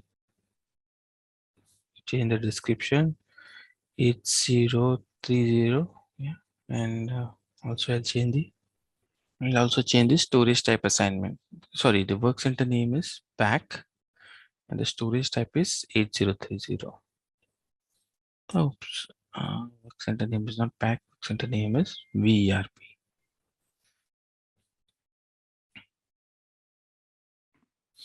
And here you can see it is assigned to storage type. I'll change the storage type to 8030 and not maintain any section, because we said we will not have section for anything apart from 8003. So there are other indicators in the packing work center. Okay, it's better now. So we have external step important field. You have printing related settings. We have what activities you are going to do in that area and how packing should be allowed and disallowed. So there are some settings related to packing here. We'll revisit them once we start storage control, where we are going to start the packing activity. So we have just created packing work center, and I was mentioning we have storage type. We discussed a work center is assigned to a storage type. Then there are some more settings here related to printing. There are some settings which will allow packing for certain products and disallow for certain products in a work center. So all these settings will revisit when we are doing the actual packing. If you have different section, I mean different work centers, then you can decide, from which section. So basically, if you can have a setup in a work center like this, so you may have a setup like this. You may have unit sorry, you may have a inbound work center like this. You may have an inbound section, and then you may have several others. You may have several other sections here where you are going to do the actual inspection or actual packing, and then there'll be a outbound section. So basically, you take the part here, take it to the relevant work center, do that relevant station, do that, and send the material back to the outbound section. So the person who is bringing the part, he'll drop it here. The person is going to take the part, will take it from here. And then there can be several, workstations where the actual activity can be performed. So quality, we will change the storage type to 8020. And for now, we'll not change anything else. You can see there is step, there's process type. We will come back to those.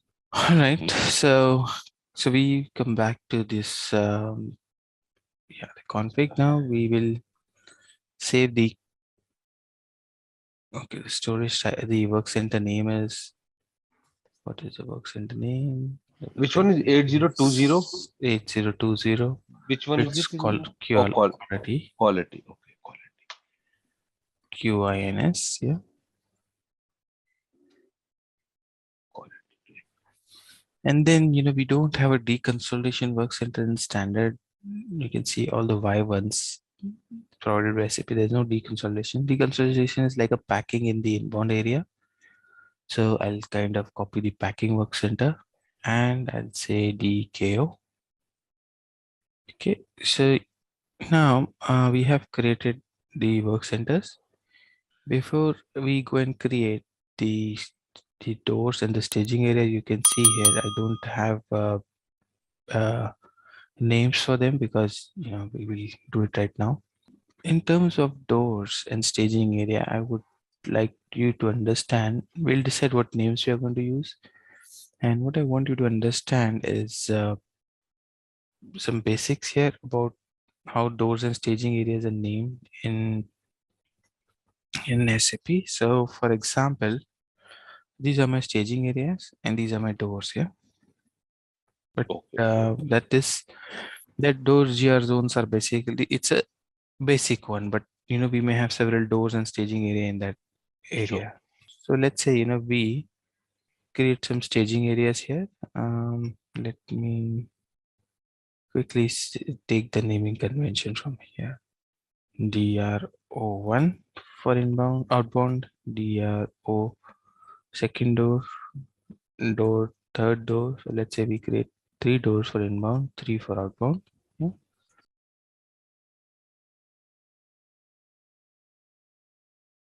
Okay, never mind. I'll just take some naming convention. We'll change it if required. So here the staging area is inbound staging area is 9010. Okay. So basically you need to understand one thing here. There are 3 terms here in staging areas. Okay. First term in staging area is staging area group. The other is staging area. And the third one is staging bay or staging bin. Okay. Now, the storage type is actually a staging area group. If you remember, I was telling you that the role for the work center is staging area group or work center with staging area group. So the role itself, you say, so for storage type, we say storage type it's a staging area group. Okay. So the staging area is actually the section in that storage type. So this is section 1. So we create a section 1.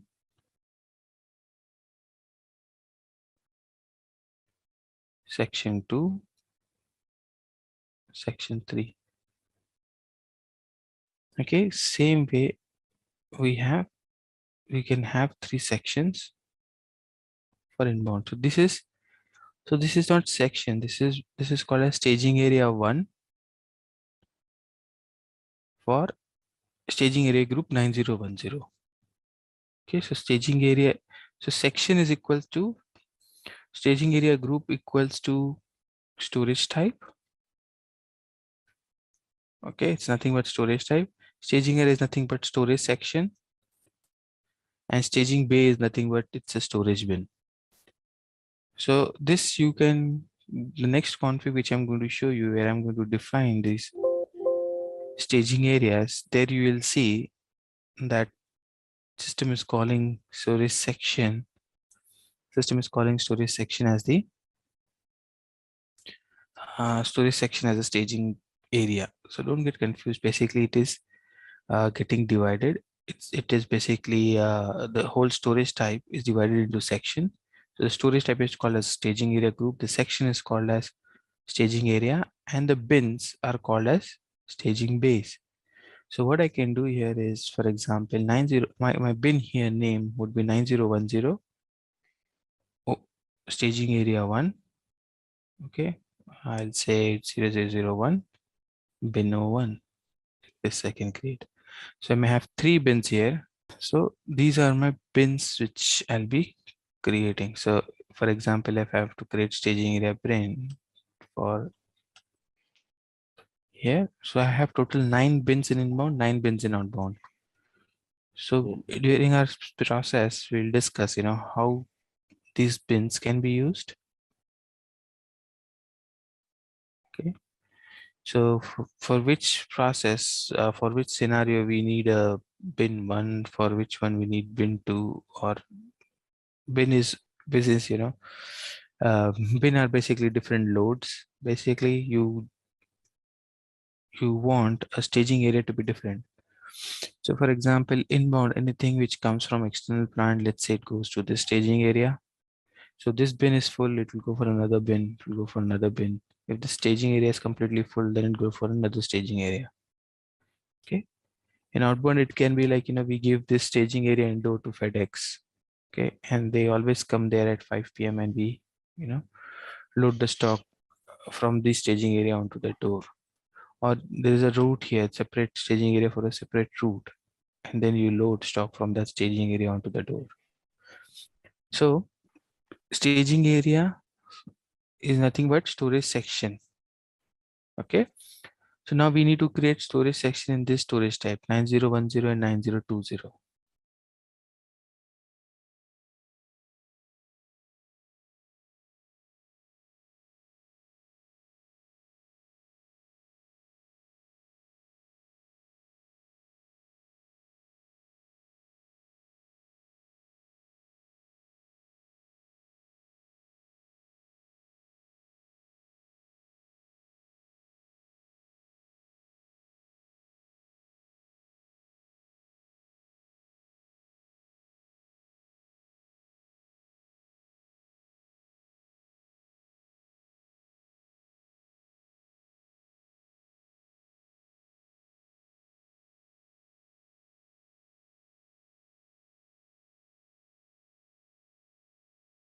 Okay, so now let me create this bins also quickly here.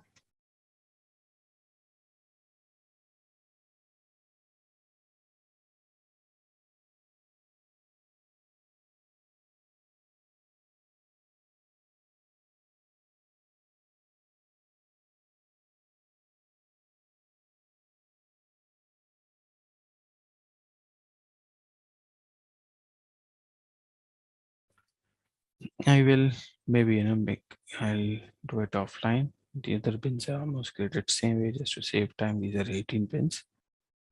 I will create the other bins offline. Okay. So these are the 3 bins I've created for now. Okay. So now let's go to the configuration where we create the staging area. Now, if you understand this assignment, what is staging area, group, storage type, and section and bin, the next config is pretty much straightforward. So if you come here,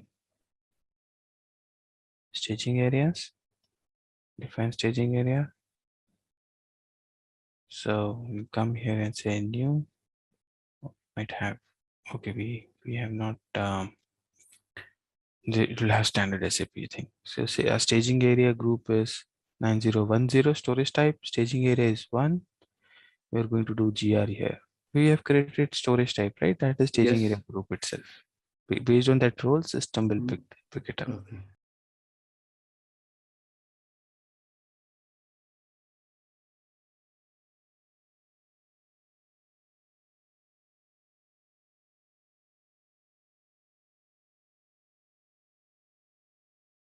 So here you can say loading can Okay. start when the alert has arrived. Loading can start, as soon as the pallet has arrived. We don't wait for all the pallets to come and then we load, because some pallets may be under picking. We could start loading. That you have to wait until everything has been staged, or you wait for some time, Okay. 24 Okay. hours to pass. The condition bit, yeah.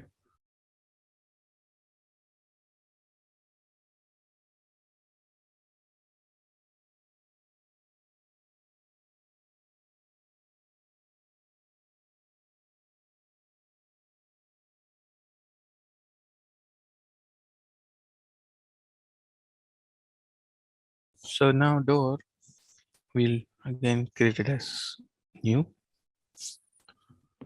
WH34 DRI1, direction is inbound. We maintain the default staging area as only those storage types are shown here. which have a group of staging area group.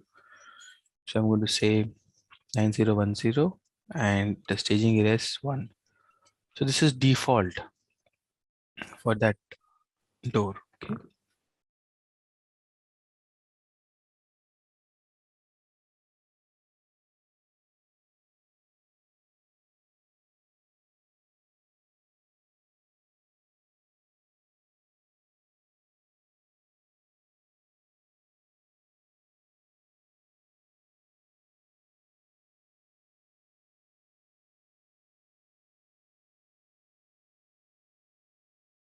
Each door will have its own staging area default. So a truck is planned at that door. Just the pallets will be taken to the staging area. So just imagine if you have 15-20 doors. If your truck is going to come at door 10, we need a pallet at staging area 10, not at staging area 1.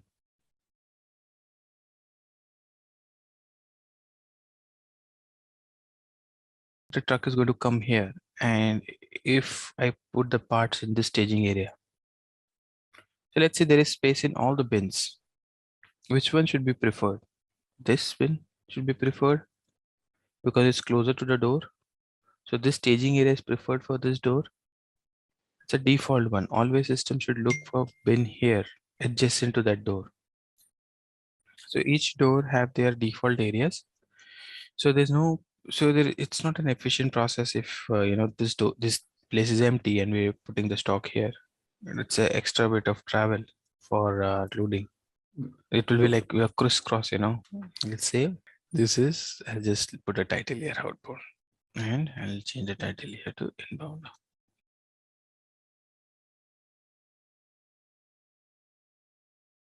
So the whole storage type is a staging area group, and these are staging areas.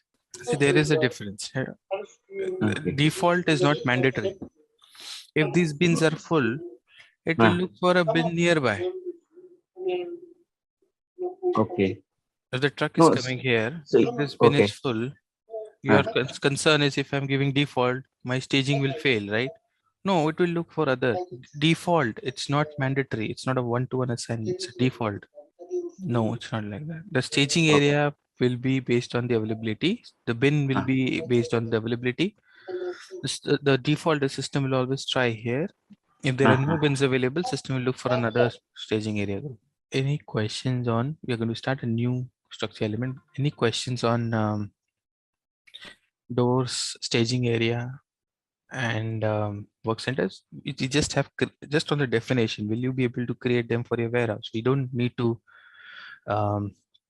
understand everything, but at least you should be able to create them so that when we start executing the process, we have the data ready, the structure ready. So the only confusing bit is this to this assignment. If this is there in your mind, this config will also make sense, and you'll understand the entire structure. Now let's talk about activity areas.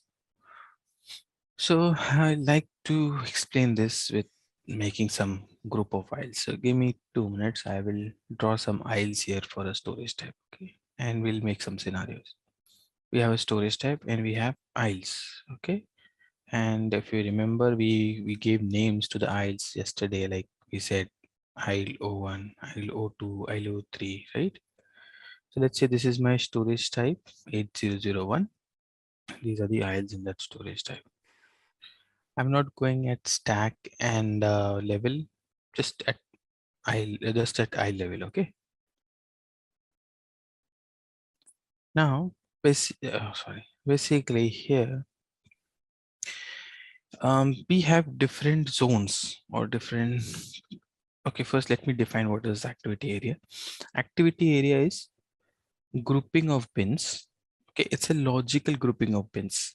Okay, so I can group any bin and create an activity area. Okay, so I can say this bin and I can create an activity area just for this bin. I can create activity area just for this bin. I can create an activity area for all the storage types of the bin. I can create an activity area for and assign all the bins of my warehouse to that activity area. So compared to WM, what we have here, the bins are assigned to an activity area. Okay, so what it does basically, it gives us flexibility in the work allocation and creating a dedicated zone for a person to work into. So for example, you might have noticed as compared to WM, those who have worked in WM, this is a new tab here, activity area. So basically, before we start our scenarios or even in production, before we start, this is mandatory master data that the storage bins should be assigned to an activity area. Okay, so how we do that, how we are going to cover that now. So the bins that we have created few bins. Over the weekend, I'll create a lot of bins for the warehouse and also for the staging area. But for those bins, whatever bins you have created, they need an activity area. Lot of controls from the storage type have been moved to activity area. So WM, there were many controls like queues and many things in WM. We haven't seen those objects yet. So we have a control like this is defined at activity area level, this config is defined at storage type level. So many of those configurations and master data are now, or I would sort of say master data, like printing condition records, for example, that's the master data. Then the settings that we do, like assignment of bin to a work center or determining a staging bay, things like this. We do a lot of determination master data. So all those places you will see work center, the activity area is used rather than activity area is used rather than a storage type. So basically, a lot of controls, a lot of settings from storage type have moved to activity area level. That gives us the flexibility. So if it is entire storage type, it becomes very rigid. I want a different behavior, a different print for these three aisles. I don't have to I don't have any other option. If there is no activity area, I have to create a separate storage type for this and create a different print condition for that. Okay, but with activity area, the storage types remain same, and you can do your own grouping for some activity. So I'm going to give you some very simple example of picking. How generally picking is done in warehouse and how we use activity areas in a warehouse. Okay. So for now, high level definition before we understand one of its application, it's a grouping of bins. Bins should be assigned to activity areas. Bin assignment to activity area is important because a lot of controls in EWM has moved from storage type to activity area level. It's a mandatory master data basically. So here, let's say we have a GR zone here. So this is my GR zone storage type. Let's take a very simple example. This is GR zone, and the stock comes from GR zone into the bins. Okay, this is my inbound area, and then from there, let's say this is my GI zone. Very simple. Let's take a very simple setup. This is my GI zone. Like this is a place where or staging area, outbound staging area. So let's say we have very simple warehouse. Stock comes from here, gets stored here, then from here it goes here. Okay, like a depot, very small depot. Okay, now here in this depot, people working in the depot. Let's say we have said he's working in these two aisles. He's responsible to work for these two aisles. Okay, so Sid's job is that he has to, whenever the picking comes, I'm talking about picking at the moment. Okay, at the moment we are only talking about picks. On we'll come to put away as well. So Sid's job is to take the parts from these two aisles, put it into a GI area. Sid is doing picking into these aisles. Kabir's job is to pick stock from these two aisles. Now this is very fast moving. What we don't need is the same person working in all the aisles. It will take a lot of time and a lot of movements. So dedicated pickers are assigned to each group of aisles. So there is a space between these two aisles. So he goes there, picks part from here, picks part from here, here, here, here, here, and then he drops it here. Okay, so I'm going to, so let's say this is Sid's movement. Okay, Sid basically moves from here. This is his direction of travel. Then this is how he travels, and he comes to the GI zone, drops it, goes back, and then this is Kabir's movement. Yeah, he comes in, drops it here, goes back, and then maybe it's Shiva's movement. He comes in, drops in, and so basically, we have created a group or zones for, or we call them as different warehouses. Users will call them different ways. When we go for a discussion, some may call it as, they may say it's a pick area, some may say it's a zone, some may say it's a activity area is what we call it in SAP world. Okay, so work allocation area, something or the else, people will say. So let's say we have these. Okay, so now this is the work area. Okay, different work areas. So Sid's work area, I'm going to create this as S001. So that is nothing but activity area S001. Kabir's a K001. Shiva's a. So now these are activity areas. So as the name suggests, first let us list down what are the activities. We are at the moment, we have various warehousing activities. At the moment, we are talking about picking. So we are focused only for picking. So we have created areas for, this is my, to further define it, we'll say pick activity area.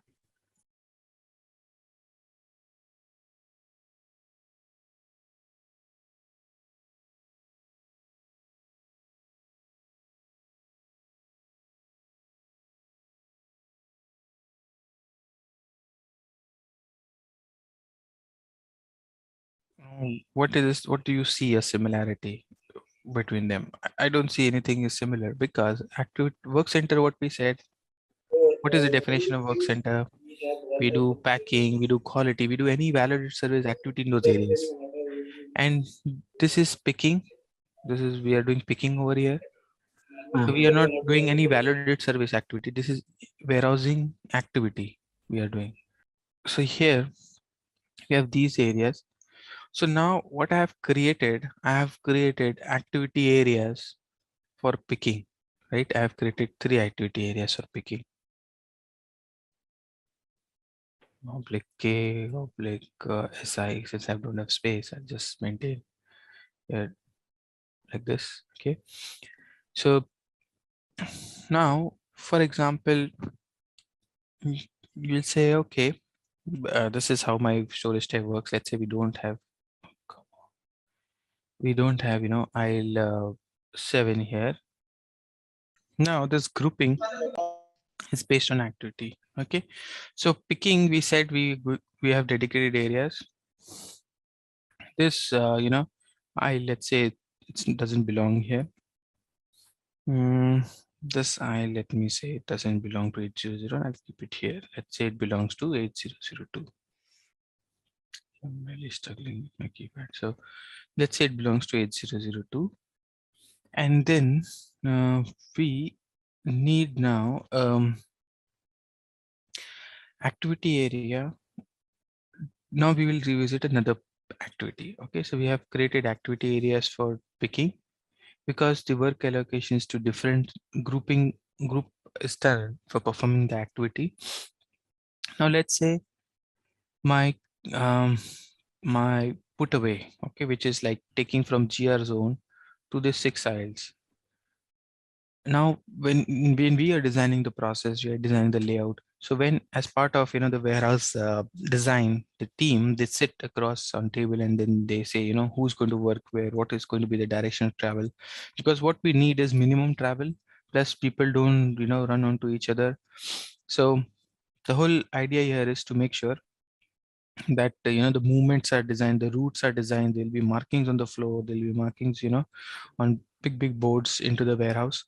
So now the warehouse design is made for 8001. The design team, they're discussing how many people we need. So they agreed picking has to be per group of I, and there has to be a dedicated picker because the pick load is too much. A day, Sid, Kabir and Shiva, they're totally busy with picking. Now let's say put away is they say, okay, now let's talk about put away. So how many pallets we're supposed to put away in a day? What is the plan? So they come across a conclusion that for inbound, they just need one person. One person is enough because in inbound, we receive pallets in bulk, and number of pallets we receive a day, one picker is enough. One put away person is enough. Okay. So here, this is going to be the person who is going to do the put away, his direction of travel.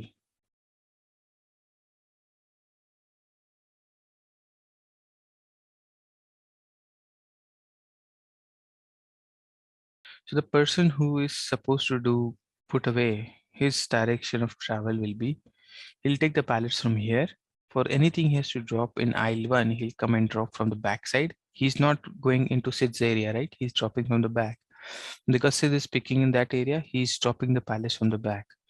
Then if any pallet is supposed to go to aisle 2 and 3, he's coming here, then he's traveling here, and then he's going between aisle 2 and 3, and he's dropping the pallet either in 2 and 3. And then if anything required in aisle 4 and 5, he's coming till here, and then he's going to drop between aisle 4 and 5. He'll travel between 4 and 5, and he'll drop the pallets on from the back side of aisle 4 and 5. Anything required for 6, he'll travel, and then he's going to drop the pallets in from the back of aisle 6. Okay, so now here, the one person is responsible. Let's say that person is Johan. One person does the put away.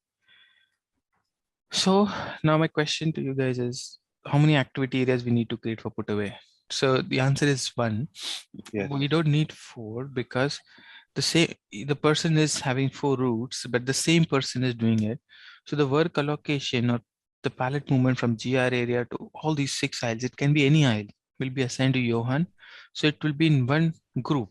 The whole storage type activity areas are created in one group for put away. So basically what we are doing for put away, we are not splitting into zones. For put away, it is just one activity area. So activity area always it will be with respect to the activity. Okay. So now SAP, if we create, see, you are free to create your own names, but general tendency is if it is one activity area, then we create with the same one activity area for the whole storage type. We created with the same code. So for put away, it is just one. So I'll create with the same code of storage type. That means the entire storage type bins are part of this activity area for part of this picking, part of this put away activity. So now, for example, see inbound, we created one activity area, and Johan is very busy. He's simply running around. We have the routes are finalized, but what we need to add another person in that area. Let's say Bridge. So Johan and Bridge will, let's say there's pallet 1. Johan picks it up, it goes to aisle 3. The next pallet is for aisle 6. So Bridge will take that pallet and he'll go to aisle 6. So we'll not split that activity area because Bridge and Johan, they are responsible for all the 6 aisles. But in that group, it's not necessary that only one person will work. You can have more person working in that group. So for example, if Sid is overloaded, we decide to have another person in that aisle. So another person can also work in that group. So work allocation can be done to one or more resource. So see, generally these activity areas are used in picking, because picking, we pick small quantities, and the load on the picking is more than inbound. So this example, it's very common and you see in many warehouses. For physical inventory, for stock change, you just create one at a storage type level, because for internal movement, the same person is responsible for the entire, there's no grouping for internal or physical inventory. There can be groups for replenishment, but yeah, we'll discuss that later. But just keep it simple at this stage in putaway picking to understand this, because putaway is very simple. Place the part, picking is remove the parts. Then see, now in a warehouse, we have 8003, for example, which is a general area. We don't have aisles at all. We don't want to create groups at all because it's an open area. Pipes are kept, castings are kept on the floor. So what we'll do is we'll not split that area into separate activity areas. Okay, we will create just one area. So this is 8001. And for similarly, if I want to create for 8003, which is a general area, we don't need this kind of functionality for them. So for 8003, what I'm going to do, I'm going to do like this. Okay, so 90% of your warehouse storage types, 90, or I would say there'll be 1 or 2 storage types, or maybe 5 or 6 where you will do this division maximum. But everywhere else, like staging areas, I told you activity area is mandatory. For staging areas, for doors, for work centers, you may not need this. You may or may not need this depending on your scenario, but most of the time you don't need them. Out of your, we have 6 or 8 storage type. I needed only for 1, for example. So, most storage type, most of the time you have 1-to-1 assignment between storage type and activity area. So SAP has given a transaction. So since activity area is mandatory and you don't need for everywhere, so wherever there is 1-to-1 assignment, you can create it in one go. But there are 4 or 5 configurations here. I mean 4 or 5 config nodes. 1-to-1 assignment will be quick one. It will be done by system. So 8003, I'll just run one transaction and activity areas will be created. Assignments will be done. Everything will be done. But for 8001, everything will be done, but I'll have to go and specifically change or maintain pick. So now whenever there is 1-to-1 assignment between storage type and activity area, we call it as a generic activity area. We created, so 8003 is generic activity area. So we are going to create a same activity area for storage type as well as for the same activity area for all the activities of a storage type. So I want to take you to the config where we create generic ones. Okay. And then we'll first, generally in a project, what we do is we create generic ones, and then we kind of, make changes as and when required. So to start the project, at the start of the project, these details will not be known. What is an activity area and how many we need for inbound, outbound. So to start it, we just create a generic activity area for all the warehouse storage type. And then based on the discussions, we may, create few more here and there. So we'll first do the, general creation, and then we will come back to, 8001 and do the manual creation, manual changes based on our requirement. So the first config here is, to define activity area, then assign bins to an activity area. And there is something called as sorting. So sorting is, how do you sort the bins in an activity area? But for now, what I'm going to do, I'm going to create a generic activity area for all the storage types. Okay. So for example, 8001. Okay. I'm not creating generic, you'll see I'm not maintaining the activity here, just simply executing it. So it will create all the 6 activities. Just to drop down here, so that you can see what are the activities in standard system. So internal, just park the above one, internal inventory, picking, put away, replenishment, stock change. So cross-line put away is an activity especially for put away, where it's a special put away where you just go one aisle, then split the other line, go to the other line. So you put your stock to your left, then to your right, then to your left, then to your right.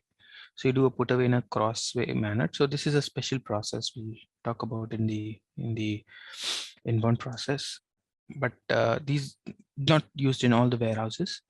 So not required, but it gets created with this template. So that's fine. It stays there, no worries.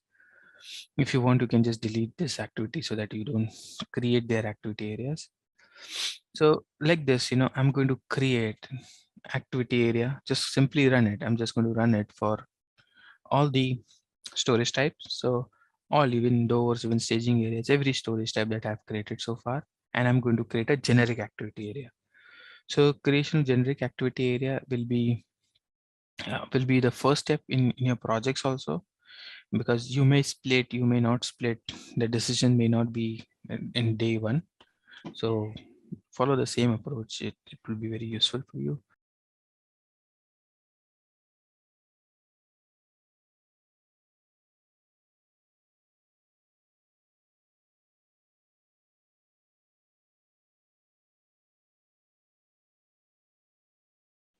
Then I'm going to do the storage type 9010, right? Start from inbound staging area. Then I'll do the work centers 8010, then 8020, then 8030, then outbound staging area 9020, then the doors 9030 and 9040. The generic, we create everything. See, the why I'm suggesting this way, because going and maintaining all three config, it becomes slightly a big task. If you maintain this, your efforts are reduced. So now I've maintained, created activity areas for, I think, work centers, doors, staging areas, everything. So we'll stop here for today. Tomorrow we'll come and we'll maintain individual configuration for 8001. So what we'll also understand is there is something called as sorting. So let's say Sid is supposed to pick. Okay, so Sid, products should be, while he's picking the parts in these two aisles, there is a certain sequence which we want the system to, for Sid to pick. So I want him to pick, this way. So the picking should start from the back. He'll take his trolley, go to the back and start picking from back to the front. His movements will be like this. So the picking is done in a sequence, in certain sequence. So this is my, this is the bin sequence that I want Sid to follow, because, once he's picking, there is no point, if he picks from this bin with sequence 16 and then goes back, then pick this one, then comes here. He doesn't have to do back and forth. He starts from the back. While he's walking towards the GI zone, he should be proposed by system. Now it's this bin, pick this bin. Now once he picks, okay, now you're picked from bin 8. Now the next bin is bin 11. The next bin is bin 14, bin 16. So these are not bins. These are the bin sequences. So we assign bin with a sequence. So basically we will create the storage type. We have created bins. Okay, we'll assign them to storage type. So how we do the bin assignment? So we have created bins, we have created activity areas, but the bins are not yet assigned to activity area. We need to perform sorting. Okay, in sorting, bins are assigned to activity area and bins are assigned to a sequence number. So for Sid, you can see it's a custom sequence number. Okay, so for example, this is the sequence number will be assigned to Sid's need custom sequence number where he's going this way, to go pick. But let's say Kabir, he just follow this approach. First I'll pick everything for aisle, and then I'll pick everything for aisle 4, and so on, right? So for Kabir, it's like very it can be achieved through standard. He can follow this sequence and system can do the sorting for him. But for Sid, the picking, he's just going to pick everything of aisle 3, come back, and then he's going to start everything in aisle 4. So for Sid, it's going to be custom sorting. He'll give its own sequence. So we do that through upload program. But for Kabir, system will do this assignment. So it's very, basically what we need to see here is, how the picking, sequence of work is, how the bin names are.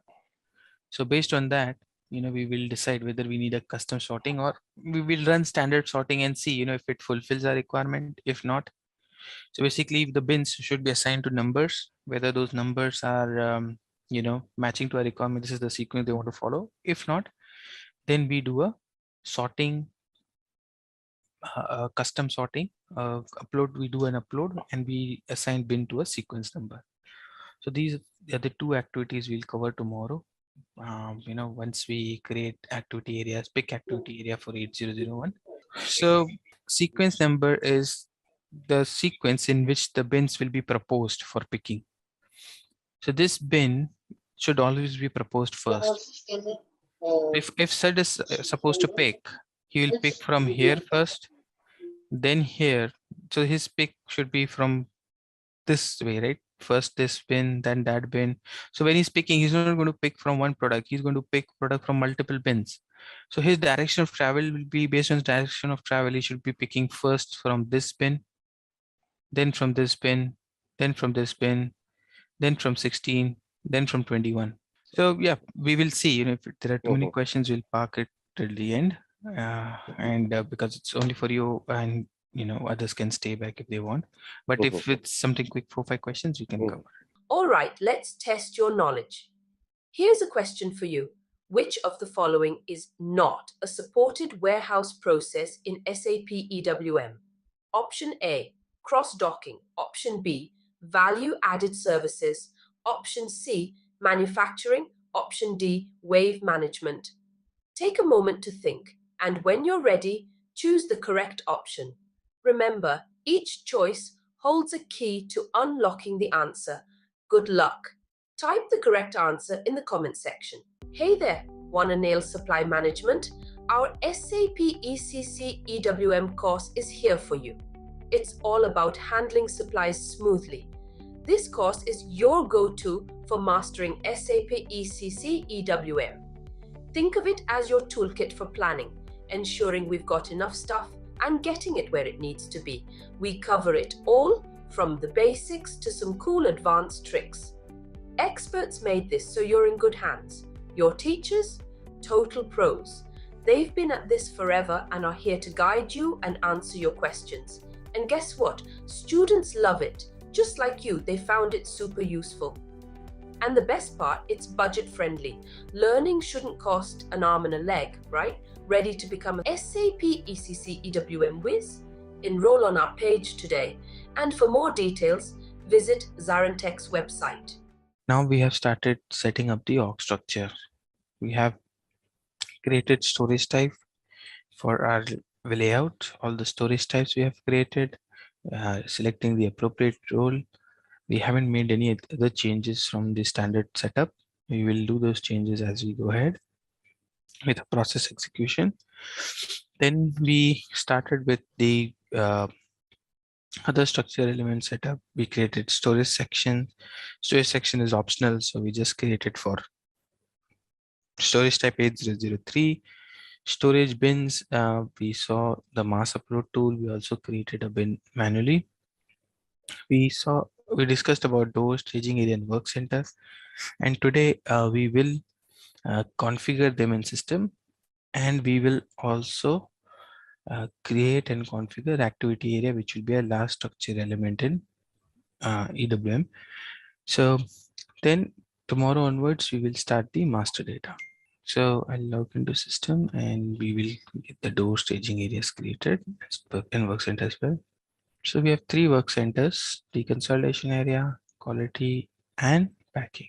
So the important point we discussed yesterday, the work centers should have the work centers or the staging area or doors should be assigned to a storage type in the background, because we need bins in those areas. Yeah.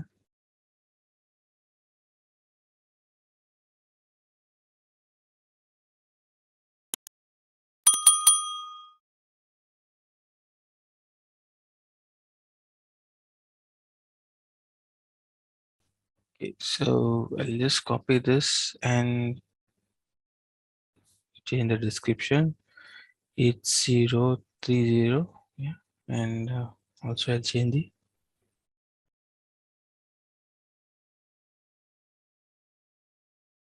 I'll also change the storage type assignment. Sorry, the work center name is pack and the storage type is 8030. Oops. Work center name is not pack, work center name is VERP.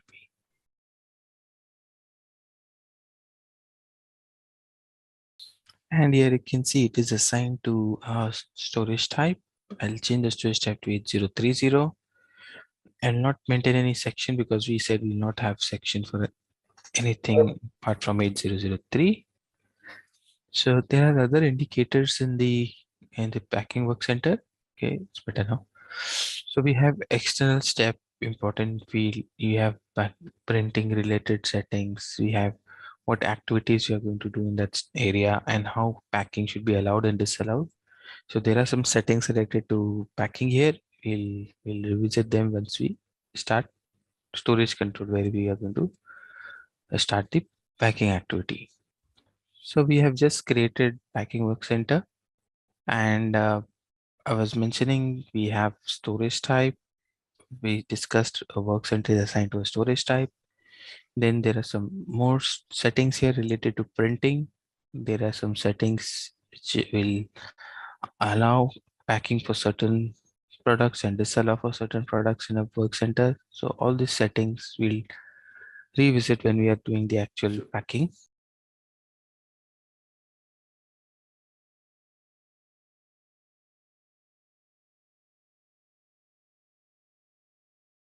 We've just created section for 80. No, yeah. But But because it's the same section. If you have different section, I mean different work centers, then you can decide, from which section. So basically, if you can have a setup in a work center like this.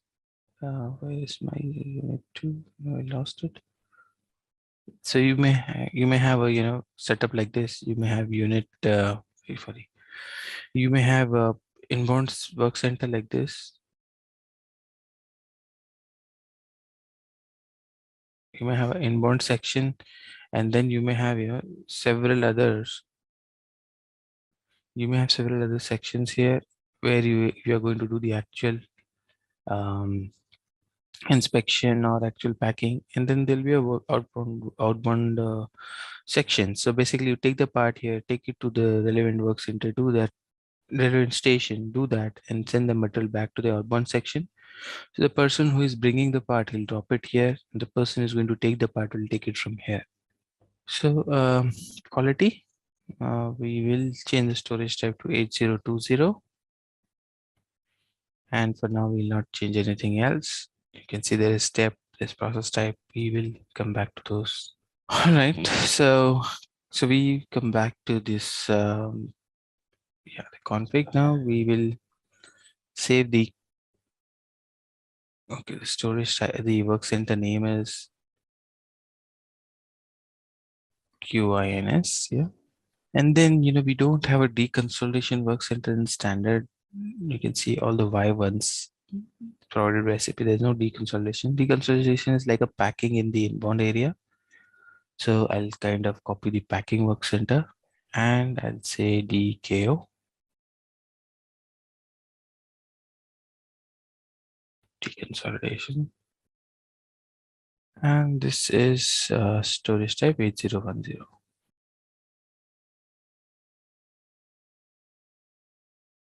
So when you do a repacking in the work center, this process type is picked up. Okay, so now we have created the work centers. Before we go and create the doors and the staging area, you can see here I don't have names for them because we will do it right now. Okay. In terms of doors and staging area, I would like you to understand. We'll decide what names we are going to use, and what I want you to understand is some basics here about how doors and staging areas are named in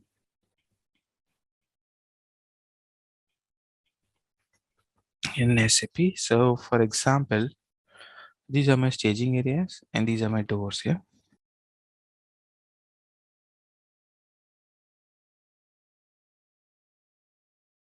The doors GR zones are basically, it's a basic one, but we may have several doors and staging area in that area. Sure. So let's say we create some staging areas here. Let me quickly take the naming convention from here. DRO1. Let's say the doors are created as DRO1 for inbound, outbound, DRO second door, third door. So let's say we create 3 doors for inbound, 3 for outbound. Yeah. Then we also need some staging area. I'll just quickly take the naming convention from here. Okay, never mind. I'll just take some naming convention. We'll change it if required. So here the staging area is inbound staging area is 9010. Basically, you need to understand one thing here. There are 3 terms here in staging areas. Okay, first term in staging area is staging area group. The other is staging area,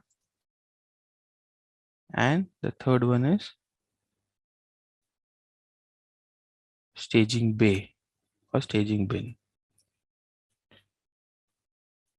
Okay, now the storage type is actually a staging area group. If you remember, I was telling you that the role for the work center is staging area group or work center with staging area group. So in the role itself, you say so for storage type, we say storage type it's a staging area group. Okay, so the staging area is actually the section in that storage type. So we create a section 1, section 2, section 3. Okay, same way we can have 3 sections for inbound. So this is not section, this is called as staging area 1 for staging area group 9010. Okay, so staging area, so section is equal to staging area group equals to storage type. Okay, it's nothing but storage type. Staging area is nothing but storage section, and staging bay is nothing but it's a storage bin. So this you can, the next config which I'm going to show you, where I'm going to define these staging areas, there you will see that system is calling storage section as the storage section as a staging area. So don't get confused. Basically, it is getting divided. It is basically the whole storage type is divided into section. So the storage type is called as staging area group. The section is called as staging area, and the bins are called as staging bays. So what I can do here is, for example, my bin here name would be 9010 staging area 1. Okay, I'll say 0001 bin 01. This I can create. So I may have 3 bins here. Okay. And is it again 18 correct limit or Yeah, 18 all the bins. all the bits 18 correct? Okay. So these are my bins which I'll be creating. So for example, if I have to create staging area bin for here, so I have total 9 bins in inbound, 9 bins in outbound. So during our process, we'll discuss, how these bins can be used. Okay. So for which process, for which scenario we need a bin 1, for which one we need bin 2, or bin is business, uh, bin are basically different loads. Basically, you want a staging area to be different. So for example, inbound, anything which comes from external plant, let's say it goes to the staging area. So this bin is full, it will go for another bin, it will go for another bin. If the staging area is completely full, then it go for another staging area. Okay. In outbound, it can be like, we give this staging area indoor to FedEx. Okay. And they always come there at 5 p.m. and we, load the stock from the staging area onto the door. Or there is a route here, separate staging area for a separate route. And then you load stock from that staging area onto the door. So staging area is nothing but storage section. Okay. So now we need to create storage section in this storage type 9010 and 9020. So I'm going to do that now.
I will maybe I'll do it offline. The other bins are almost created same way just to save time. These are 18 bins.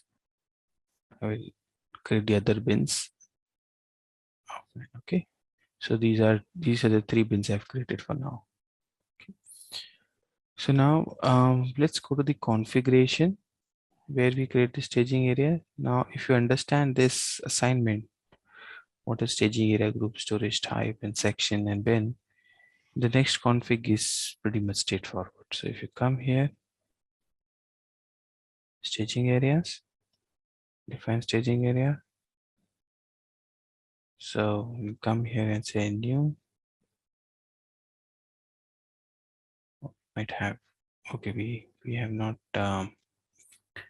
it will have standard SAP thing. So say a staging area group is 9010, storage type, staging area is 1. We're going to do GR here, right? We have different, if both activities we are doing, we'll check both here.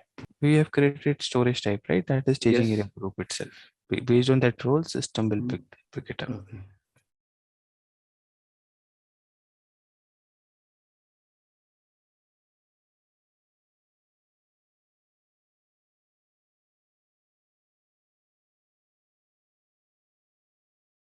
So here you can say loading can start when the alert has arrived. Loading can start, as soon as the pallet has arrived. We don't wait for all the pallets to come and then we load, because some pallets may be under picking. We could start loading. That you have to wait until everything has been staged, or you wait for some time, Okay. 24 hours to pass. Recondition. Yeah.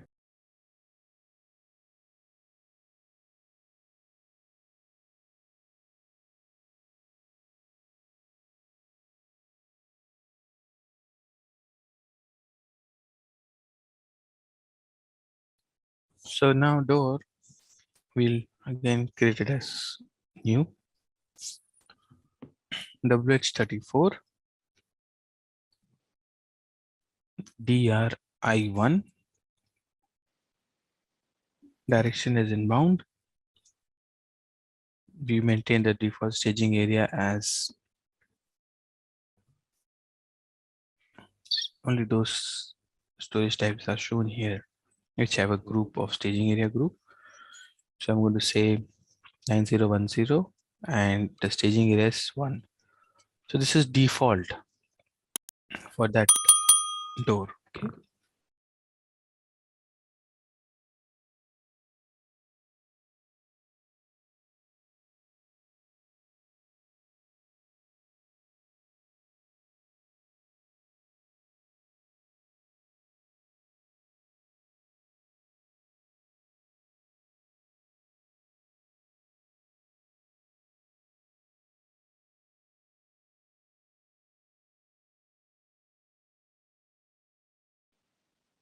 So just imagine if you have 15-20 doors.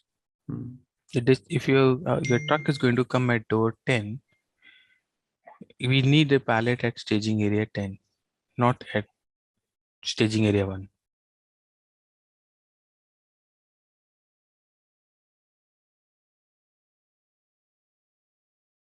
If your truck is coming here, and if the pallet is, oh sorry, this is outbound. If the truck is going to come here, and if I put the parts in this staging area, so let's say there is space in all the bins.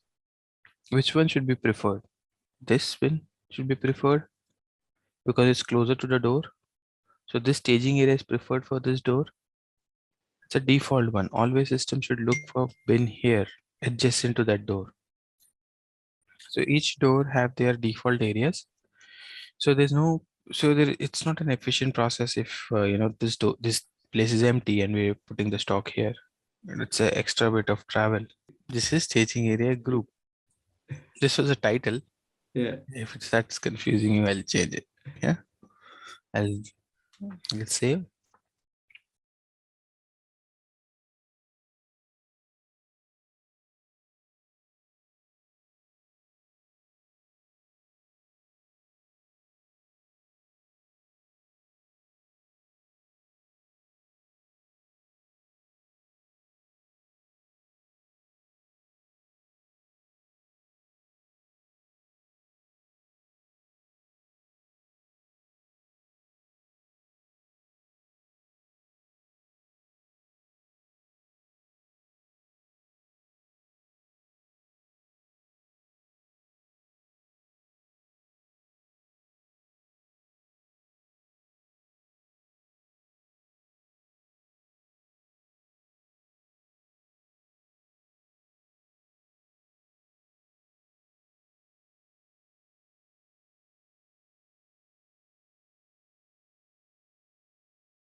We are going to start a new structure element. Any questions on doors, staging area, and work centers? You just have just on the definition. Will you be able to create them for your warehouse? We don't need to, understand everything, but at least you create. You should be able to create them so that when we start executing the process, we have the data ready, the structure ready. So, are you all okay with those staging areas and work centers now? Now, basically here, we have different zones or different. Okay, first let me define what is activity area. Activity area is grouping of bins. Okay, it's a logical grouping of bins. Okay, so I can group any bin and create an activity area. Okay, so I can say this bin and I can create an activity area just for this bin. I can create activity area just for this bin. I can create an activity area for all the storage types of the bin. I can create an activity area for and assign all the bins of my warehouse to that activity area. So compared to WM, what we have here, the bins are assigned to an activity area. Okay, so what it does basically, it gives us flexibility in the work allocation and creating a dedicated zone for a person to work into. So for example, you might have noticed as compared to WM, those who have worked in WM, this is a new tab here, activity area. So basically, before we start our scenarios or even in production, before we start, this is mandatory master data that the storage bins should be assigned to an activity area. Okay, so how we do that, we are going to cover that now. So the bins that we have created few bins. Over the weekend, I'll create a lot of bins for the warehouse and also for the staging area. But for those bins, whatever bins you have created, they need an activity area. Lot of controls from the storage type have been moved to activity area. So WM, there were many controls like queues and many things in WM. We haven't seen those objects yet. So, we have a control like this is defined at activity area level. This config is defined at storage type level. So many of those configurations and master data are now, or I would sort of say master data like printing condition records, for example, that's the master data.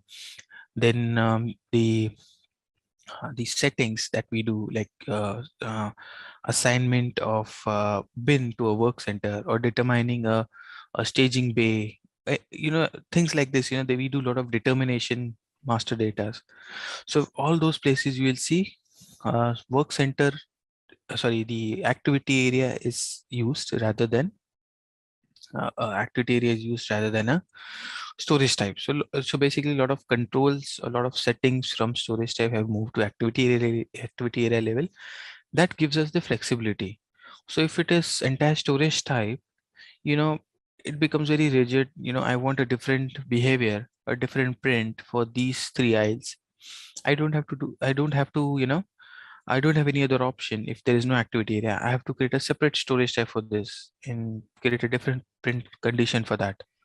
Okay, but with activity area, the storage types remain same, and you can do your own grouping for some activity.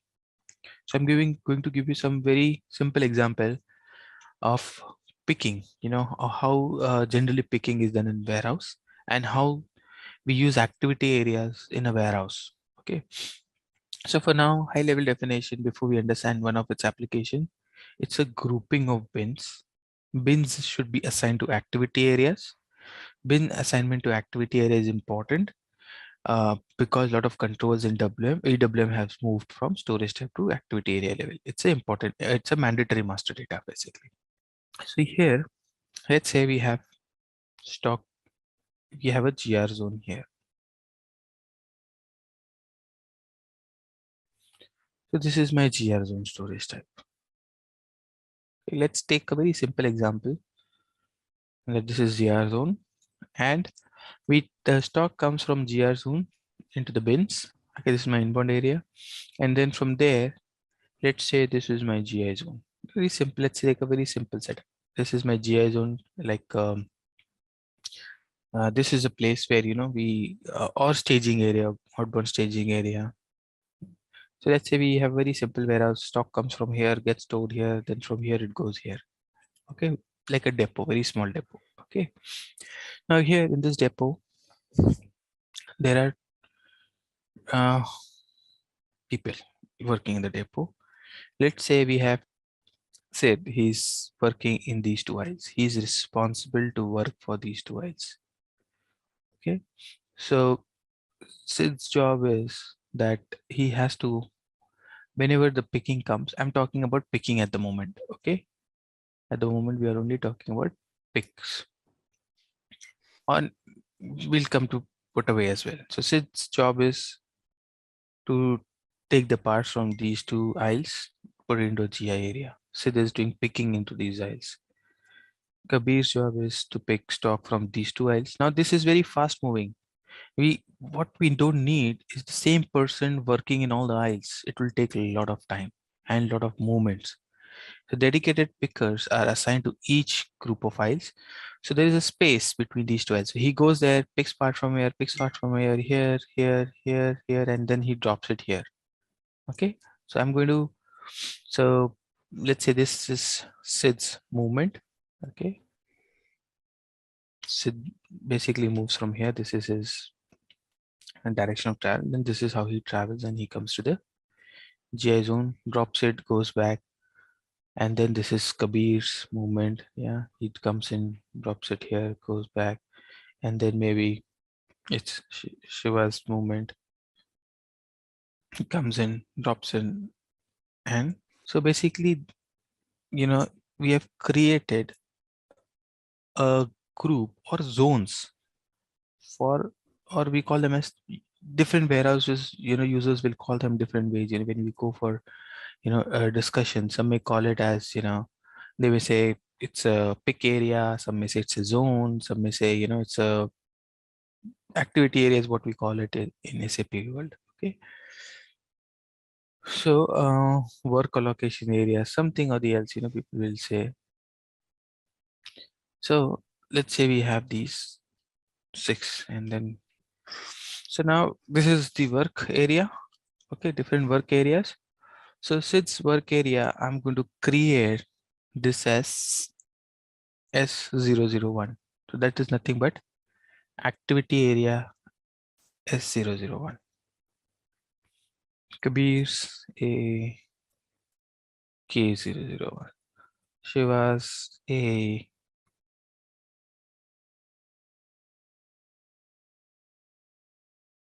So now these are activity areas. So as the name suggests, first let us list down what are the activities. We are at the moment, we have various warehousing activities. At the moment, we are talking about picking. So we are focused only for picking. So we have created areas for, this is my, to further define it, we'll say pick activity area. So now let's talk about work allocation. Okay, we will slowly explore the other ones. What is this? What do you see a similarity between them? I don't see anything is similar, because active work center, what we said, what is the definition of work center? We do packing, we do quality, we do any validated service activity in those areas. And this is picking. We are doing picking over here. So we are not doing any validated service activity. This is warehousing activity we are doing. This is, see, that is process. Yeah, a warehouse team is supposed to do these activities: put away, picking, replenishment. So basically, we have 6 important activities in the warehouse. We have these areas. So now what I have created activity areas for picking, right? I have created 3 activity areas for picking. Oblique K, oblique SI. Since I don't have space, I just maintain it like this. Okay. So now, for example, you'll say, okay, this is how my storage type works. Let's say we don't have, aisle 7 here. Now this grouping is based on activity. Okay, so picking, we said we have dedicated areas. This let's say it doesn't belong here. This let me say it doesn't belong to 800. I'll keep it here. Let's say it belongs to 8002.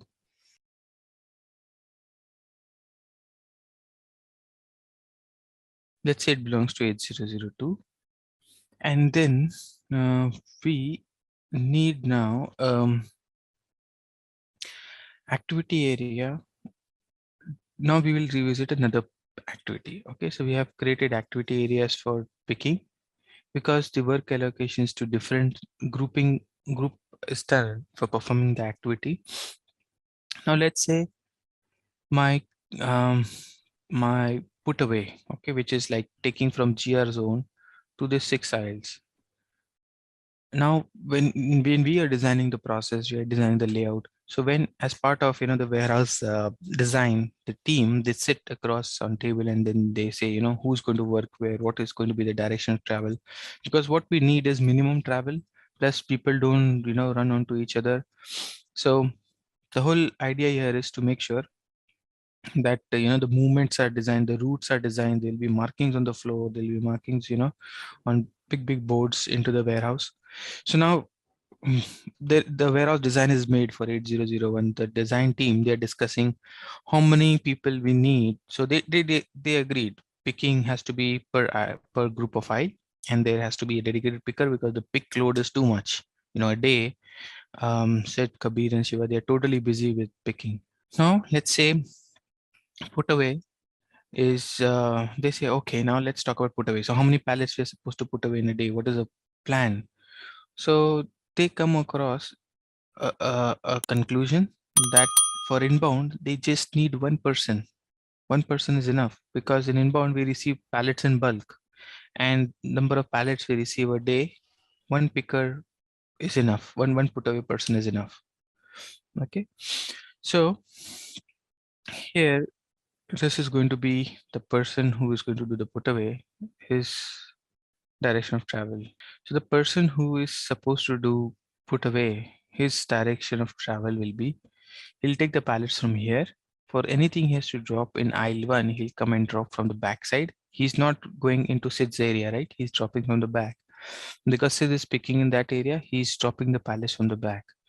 Then if any pallet is supposed to go to aisle 2 and 3, is coming here, then he's traveling here, and then he's going between aisle 2 and 3, and he's dropping the pallet either in 2 and 3, and then if anything required in aisle 4 and 5, he's coming till here, and then he's going to drop between aisle 4 and 5. He'll travel between 4 and 5, and he'll drop the pallets from the back side of aisle 4 and 5. Anything required for 6, he'll travel, and then he's going to drop the pallets in from the back of aisle 6. Okay, so now here, the one person is responsible. Let's say that person is Johan. One person does the put away. So now my question to you guys is, how many activity areas we need to create for put away? So the answer is 1. Yes. We don't need 4 because the person is having 4 routes, but the same person is doing it. So the work allocation or the pallet movement from GR area to all these 6 aisles, it can be any aisle, will be assigned to Johan. So it will be in one group. The whole storage type activity areas are created in one group for put away. So basically what we are doing for put away, we are not splitting into zones. Okay, for put away, it is just one activity area. So activity area always it will be with respect to the activity. Okay, SAP, if we create, see, you are free to create your own names, but general tendency is if it is one activity area, then we create with the same one activity area for the whole storage type, we created with the same code. So for put away, it is just one. So I'll create with the same code of storage type. That means the entire storage type bins are part of this activity area for part of this picking, part of this put away activity. So now, for example, see inbound, we created one activity area, and Johan is very busy. He's simply running around. We have the routes are finalized, but what we need to add another person in that area. Let's say Bridge. So Johan and Bridge will, let's say there's pallet 1, Johan picks it up, it goes to aisle 3. The next pallet is for aisle 6. So Bridge will take that pallet and he'll go to aisle 6. So we'll not split that activity area because Bridge and Johan, they are responsible for all the 6 aisles. But in that group, it's not necessary that only one person will work. You can have more person working in that group. So for example, if Sid is overloaded, we decide to have another person in that aisle. So another person can also work in that group. So work allocation can be done to one or more resource. So see, generally these activity areas are used in picking, because picking, we pick small quantities, and the load on the picking is more than inbound. So this example, it's very common and you see in many warehouses. For physical inventory, for stock change, you just create one at a storage type level, because for internal movement, the same person is responsible for the entire, there's no grouping for internal or physical inventory. There can be groups for replenishment, but yeah, we'll discuss that later. But just keep it simple at this stage in put away picking to understand this. because put away is very simple. Place the part, picking is remove the parts. Then see, now in a warehouse, we have 8003, for example, which is a general area. We don't have aisles at all. We don't want to create groups at all because it's an open area. Pipes are kept, castings are kept on the floor.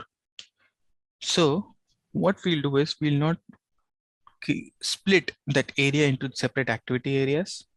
Okay, we will create just one area. So this is 8001. And for similarly, if I want to create for 8003, which is a general area, we don't need this kind of functionality for them. So for 8003, what I'm going to do, I'm going to do like this. Picking also, I'll just assign it to the same.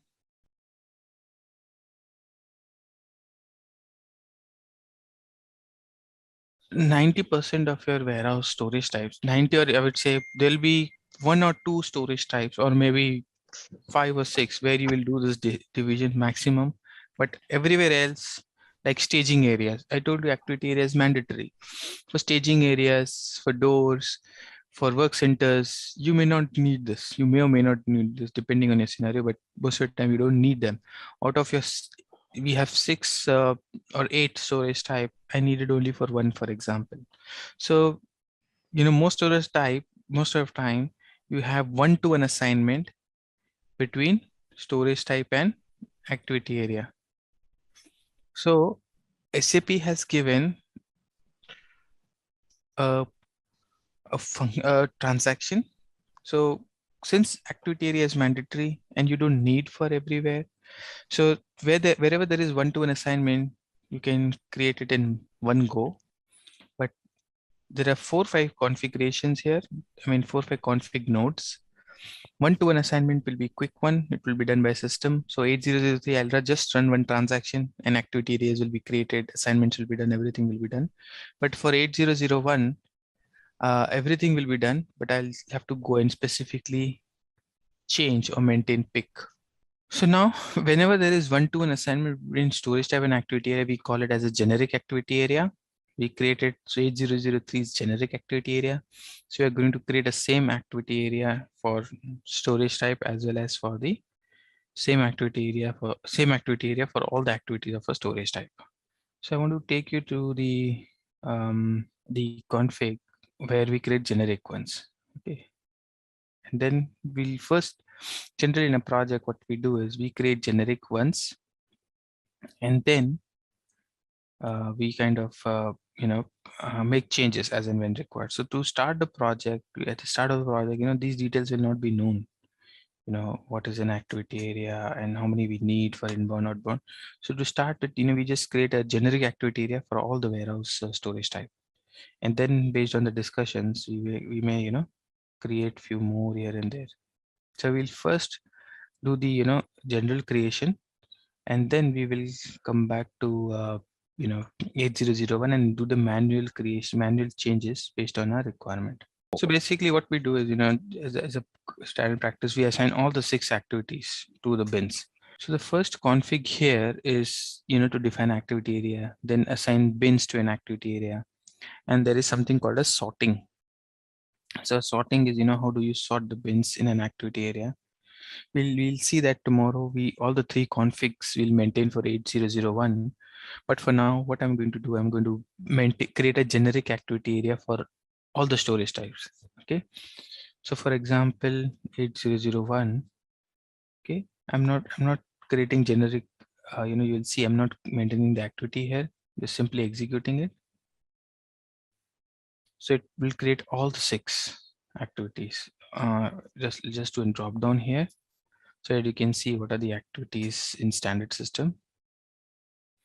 So internal, just park the above one. Internal inventory, picking, put away, replenishment, stock change. So cross-line put away is an activity especially for put away, where it's a special put away where you just go one aisle, then split the other line, go to the other line. So you put your stock to your left, then to your right, then to your left, then to your right.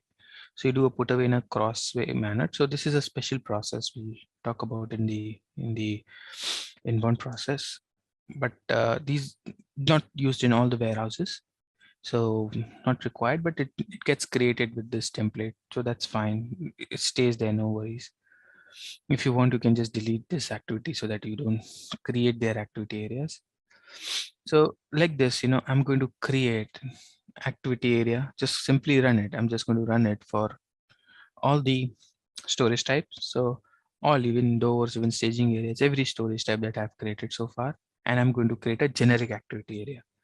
So creation of generic activity area will be the first step in your projects also, because you may split, you may not split. The decision may not be in day one. So follow the same approach. It will be very useful for you.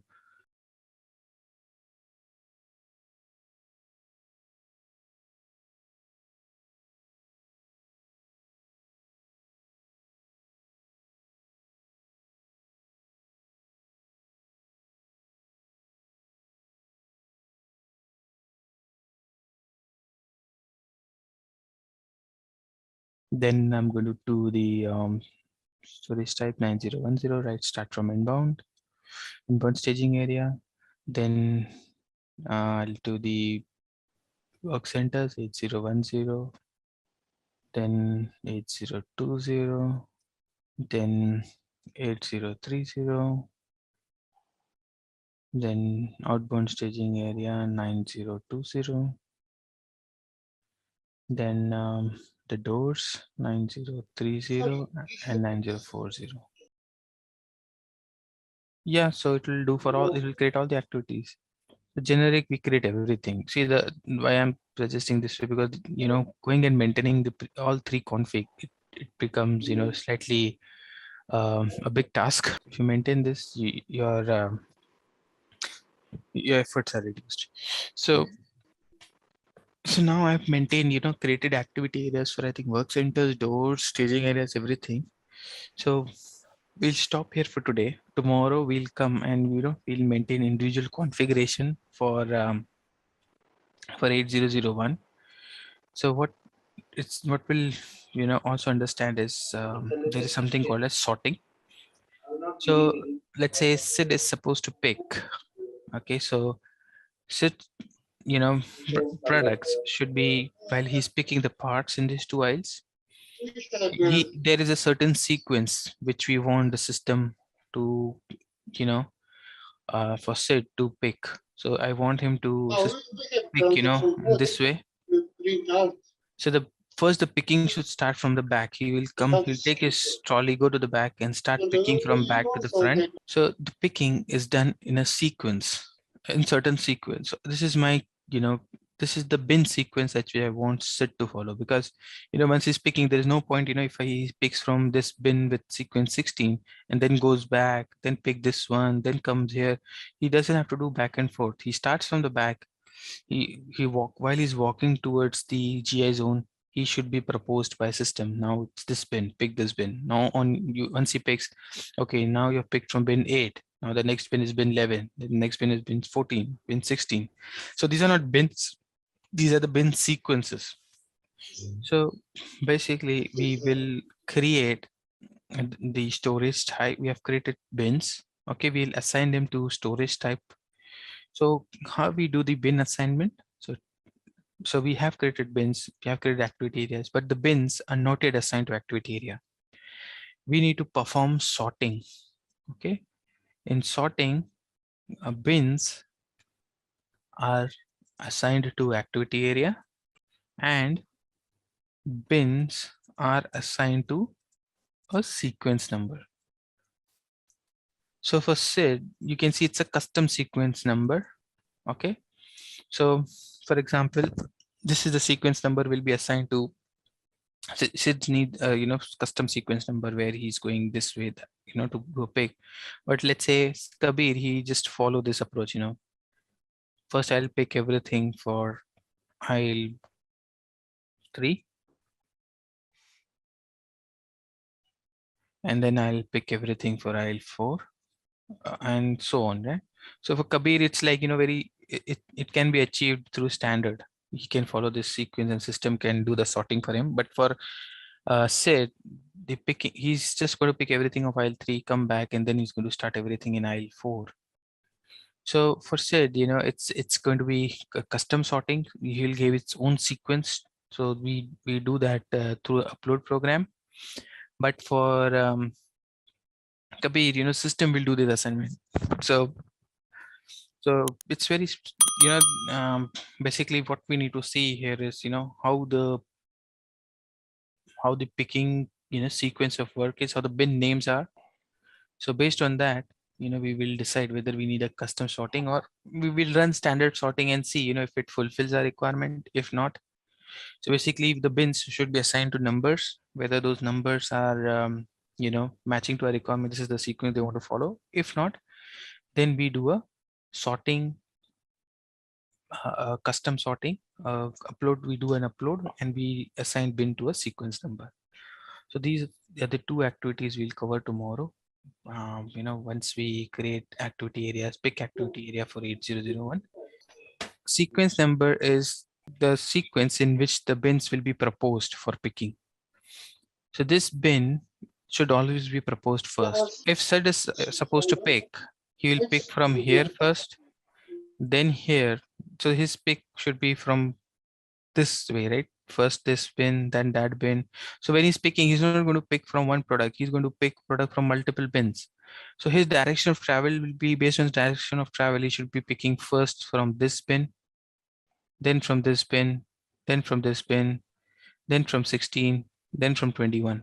Customer account group. So in your business partner config, we Yeah. assign a group, customer account group. So basically, your business partner is, so there's a business partner group, but within that group, if you're trying to create a customer, so it's trying to create in the background, it's trying to create a customer master, but it's not finding that account group.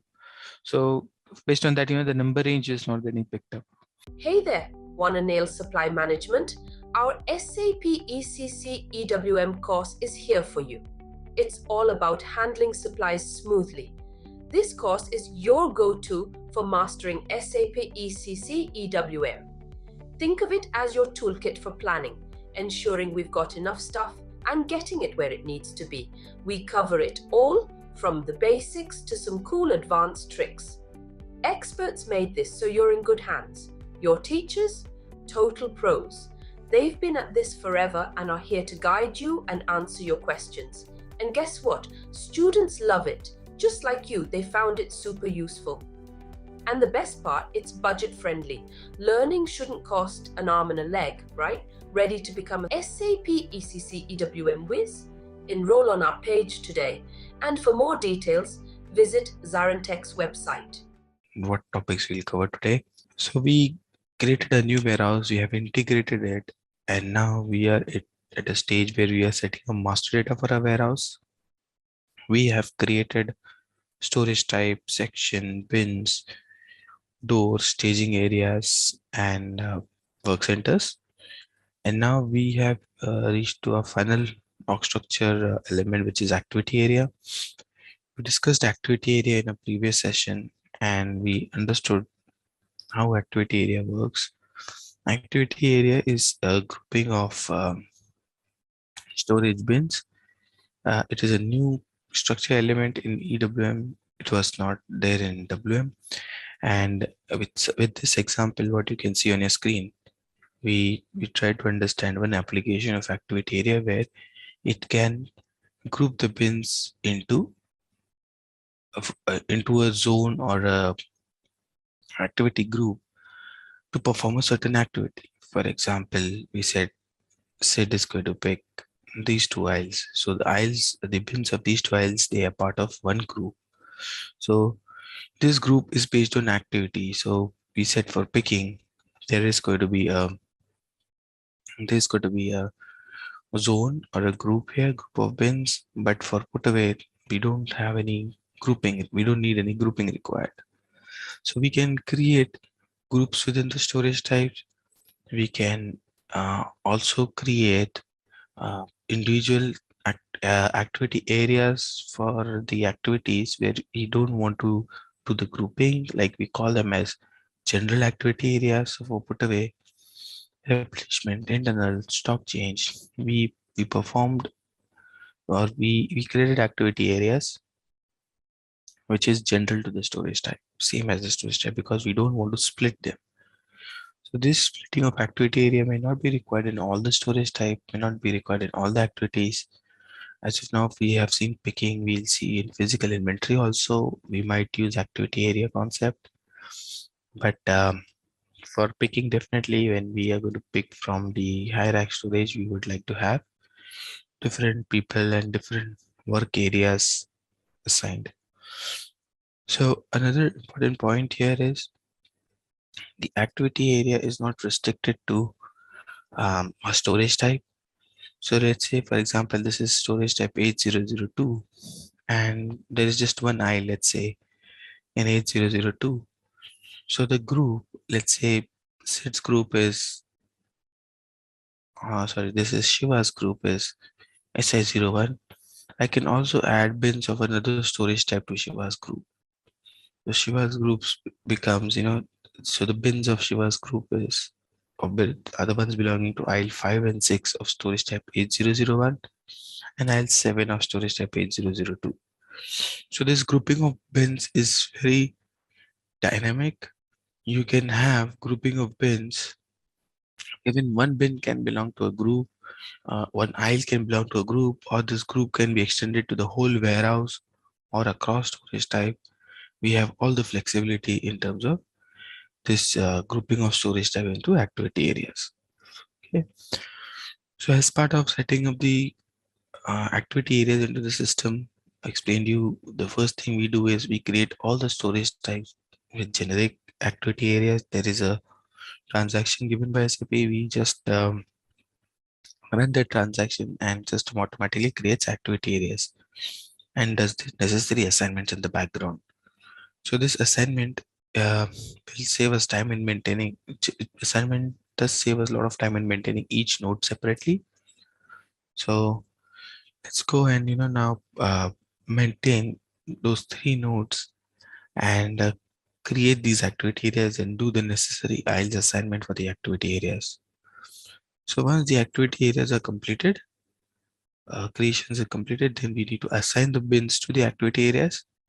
That step is called as sorting. So we'll also discuss sorting today. So let's look at what has happened in system after we created the activity areas.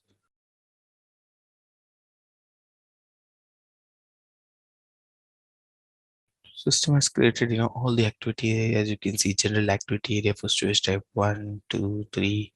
All our storage type, the activity areas are created. Now I will create 3 activities area now. Okay. This is just a creation of the activity areas. I'll say, just to keep it simple, I'll say activity area for SID is 01A, it's 01B for Kabir, and I'll name the one for Shiva is 01C.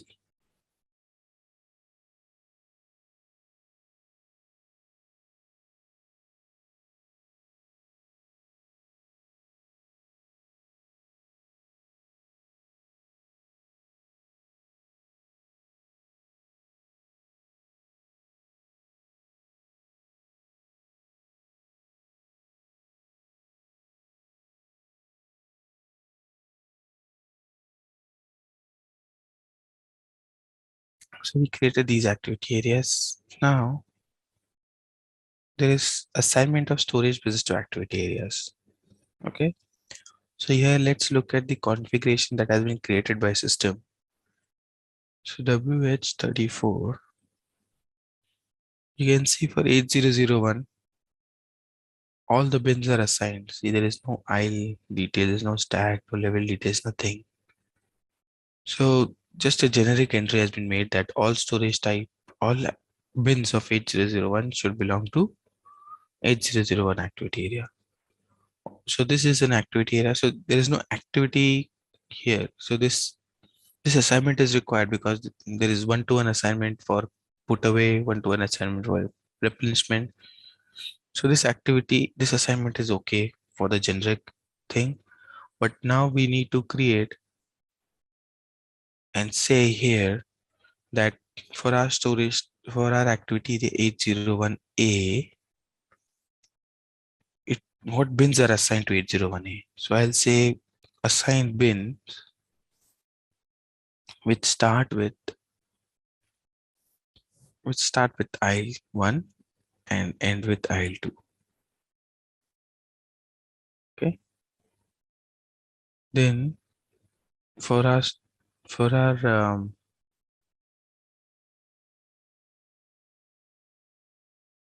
801B activity area, I'll say assign all the bins of aisle 3 and aisle 4.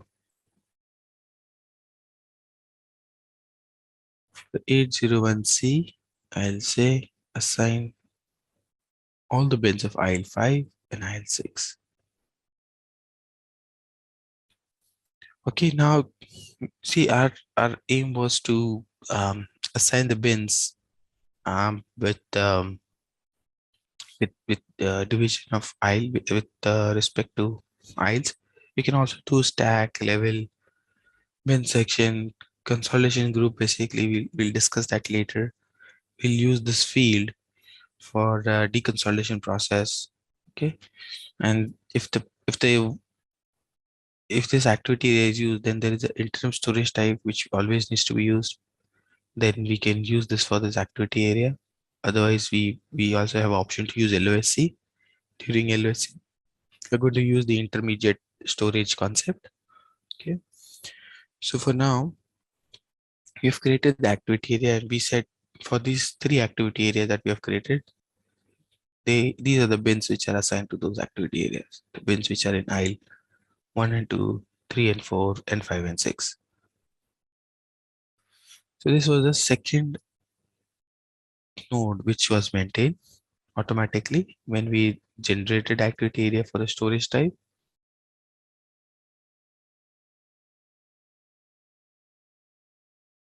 You don't put anything here. If it is not in sequence, don't put anything here. Okay. That means you are not giving the exact bins. Here I'm giving the exact bins. You can give it in while you're sorting the bins, exactly which bin, which area you want to assign. Just keep it blank here if it is not in an order.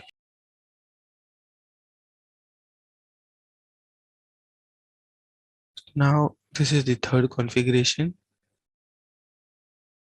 which gets maintained. So you will see here WH34 8001.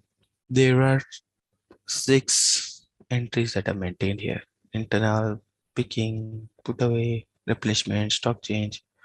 So here you can see there is one-to-one assignment since we use a transaction for mass general creation. So here you can see 8001 storage type, 8001 activity area. For put away, 8001 is the generic. For replenishment also generic. But now we don't want to do picking as part of 8001. We want to create separate, we have created separate activity area for picking. So what I'm going to do, I'm just going to copy this. Okay. And I'm going to say 80 activity area 801A picking in 8001. Okay. For now, let us create these 3 entries and delete the entry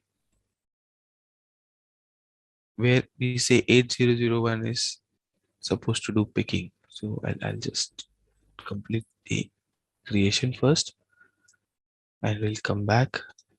So now we said these are the 3 activity areas used for picking in 8001. Okay, but we are not going to use the generic one. So I'm going to go up, page up, and I'm going to delete this entry because for picking my activity area is not 8001. So you have seen here, for my picking my activity is not 8001. So I'm going to delete this assignment.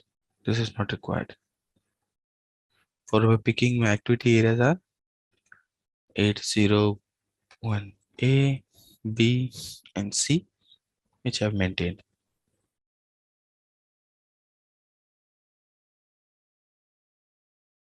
Here we see there is something called as sorting. These fields are optional. You can give your own sorting number through when you're sorting the bins through an Excel upload.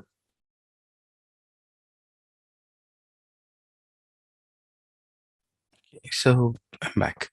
So here you can give a sort sequence.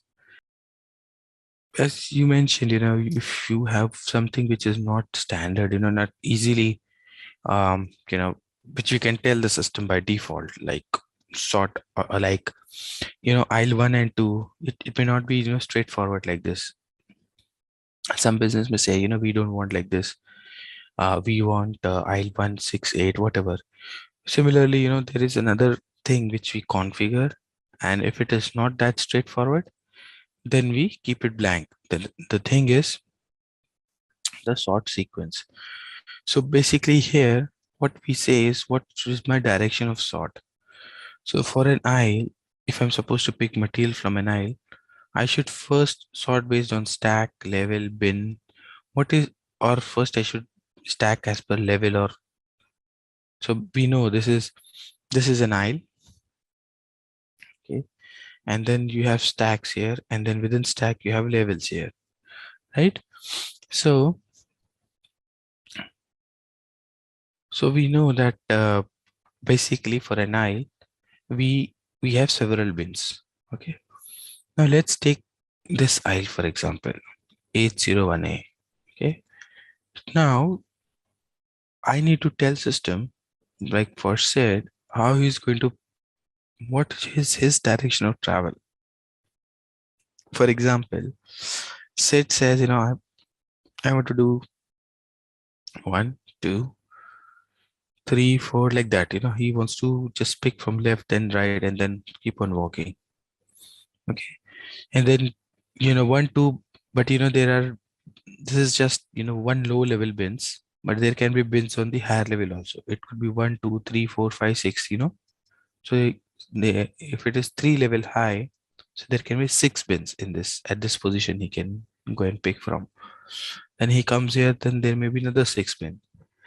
For the sake of understanding sequence, let's say these are just one bin. So Sid will pick product from here, then he'll come to here. Okay, we discuss this. We'll come here, we'll come here, we'll come here. So that is his pick path. But let's say Kabir, his pick path is, he'll first complete everything in aisle 3, and then he'll go to aisle 4. So he's going to first, his pick path is going to be 2, 6, 9, 16, 19, and then he'll come to GI zone. So basically each bin, they can have a different name. So this bin name could be 8001-01-01-A. See, bins can have a different name, and this number which is assigned to them is a sequence number. Okay. So this bin would be like 8001-02, aisle is 2, 01-A. But this bin is given a sequence number 2 in this activity area. So now the next bin here is 8001 2A. Yeah. So this bin will be given sequence number 3.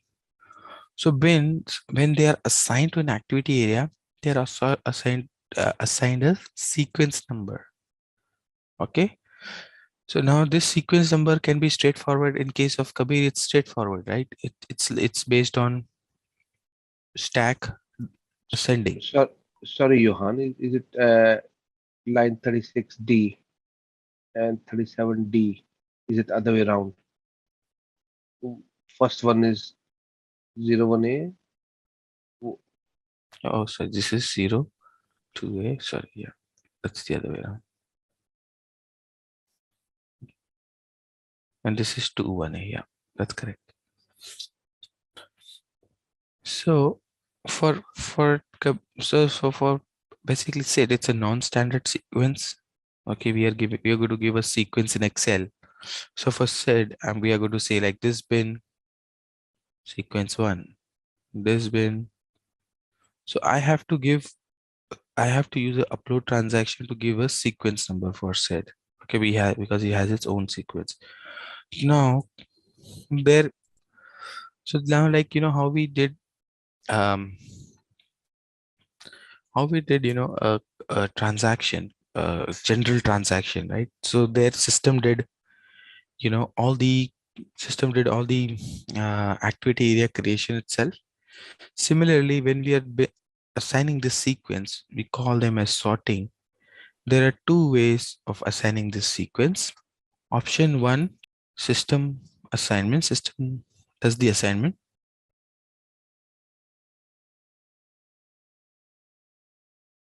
Option 2 is, so sorting, the next option is user will manually upload custom sorting. So in Sid's case, it is option 2. Okay. But whereas, so our aim is to, see if, we can fit in option 1, because there we just need to go and execute a transaction. It will be done. We don't have to do anything. But in option 2, we have to prepare an Excel file, give it to business, tell them to give the numbers. So for example, put away, picking, replacement, where we are not using the where we are not using the sorting, or where we are not using different activity areas, I'm okay. For example, for put away, there are 10 pallets kept here. Whichever pallet comes first, it may belong. I'll scan the pallet to free up that area. It can go here, here, here. It doesn't matter to me. The sorting doesn't matter to me in put away. So in replenishment also, sorting doesn't matter. Or in replenishment, I'll prefer standard system sorting, like go here, go here, go here, go here, go here, one by one in the direction. I'm just working on an aisle. So basically, Kabir, if he's picking, he's sorting, his eye as per aisle. Okay, then stack in ascending order. Okay, and level in ascending order. So first he's going to pick from lower level, then upper level, then higher level. So let's say this is, Kabir's sorting. So for Kabir, I'm going to say sorting direction aisle ascending, sorting direction of level ascending, okay, and stack also ascending. Okay, and here I'm going to say that sort sequence is stack and then level. We are not using bit division as of now. We can also subdivide bit.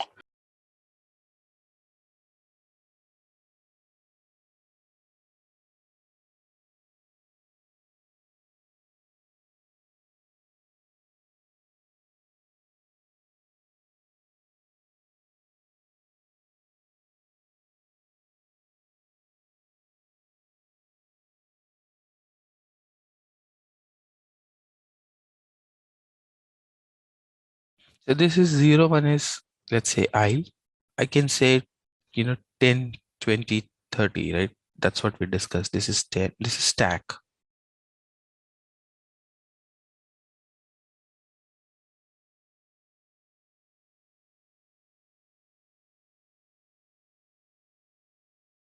So now basically for all the bins, we need to assign activity areas. So now when I done with the activity area assignment, when I open a bin, you will see that, all these bins for put away, they'll have activity area 8001. For picking, they will have their respective activity areas.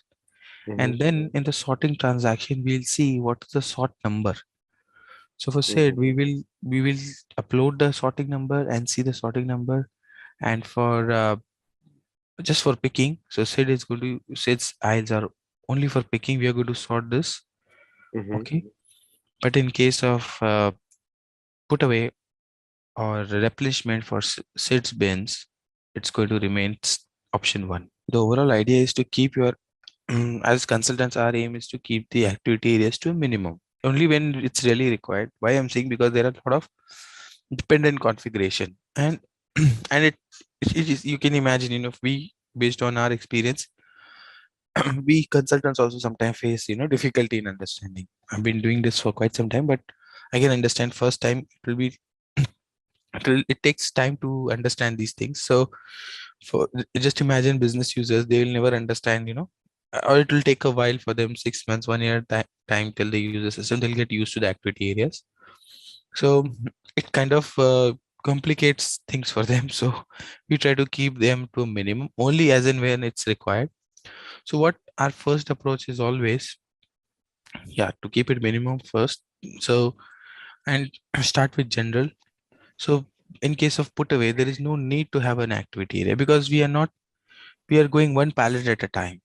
So whatever pallet is physically there, I'm just picking and moving it.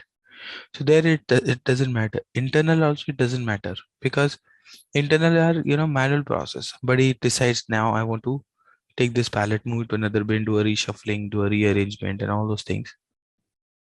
For replenishment, yes, it may be required. Activity area may be required. Physical inventory, it's product specific. So wherever the product is, system will direct me. So it doesn't matter. I have to, at the end of the day, I have to count everywhere. So it's not, or if it's bin specific, I'll select those bins and I'll create, and we'll discuss during physical inventory. But the idea is to start with generic ones, keep it simple, and only for fast moving complex warehouse, where you have this work allocation, and what we'll see all the parameters going forward, and then introduce activity areas. So uh, so basically we start with all general for everything, and as and when we design the process, work allocation, sequence. See, this sequence is a master data. You can go from option 1 to 2 very easily. Okay, you have the config, but you don't want to config, you don't want to use a config, just ignore it, use the option 2. So sorting is very flexible. Just activity creation also, it's just two configs, three configs you have to do. So introducing new activity area at a later stage is also easy. It will not harm your existing stock or anything. So start with the minimum ones, and then as and when you get requirements, or you understand process in more detail, you can introduce more.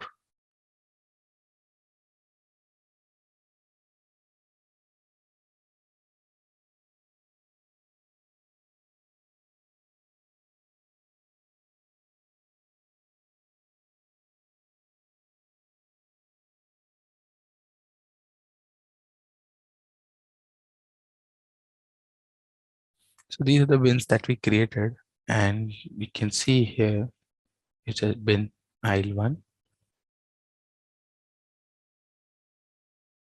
So now these bins, we have to sort them and give them a sequence number. We'll try both ways, but let me create some more bins, so some other aisles also, so that we can see the impact.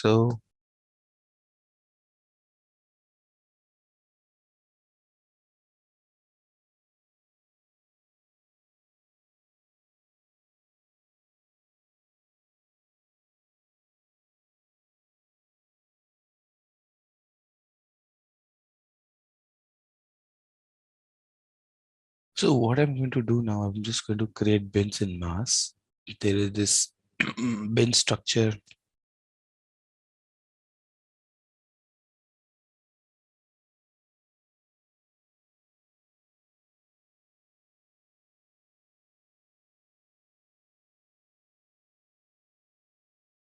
So here we'll say 8001, create all the bins of 8001. Okay, start from aisle 1 to aisle 6. Yeah, this is my start, this is my end, and I'll say do an increment from 10 to 90, and the per stack increment is 10, and level, I think its level is just one character, one. So we'll say keep it as A and go up to B. So I'll keep it as 1 like this. Let's see whether system will consider that or not. C stands for character, N stands for numeric, and A stands for alphabet letters. So this should be A actually. So let me put it as A. So I'm not going to maintain any section, bin type, and other things here. We create this bin structure here in the config, and then there is a transaction. Show SCWM/ls10, where we create them in mass. So this is the bin you're creating. We'll go and say edit, or there's an option here, create bins. So you will see here system is doing increment ABC. While okay, you can see 3 bins already existing. While one stack 10 level ABC, those are already existing. Apart from that, system is creating the other bins, all the bins, and doing a correct increment. So 10, 20A, sorry, 120A, 130A, then 140A, and then after all the bins of aisle 1s are complete, it's going to aisle 2. So it will go up to aisle 6. Okay. And the bins are also going to be assigned to the aisle numbers.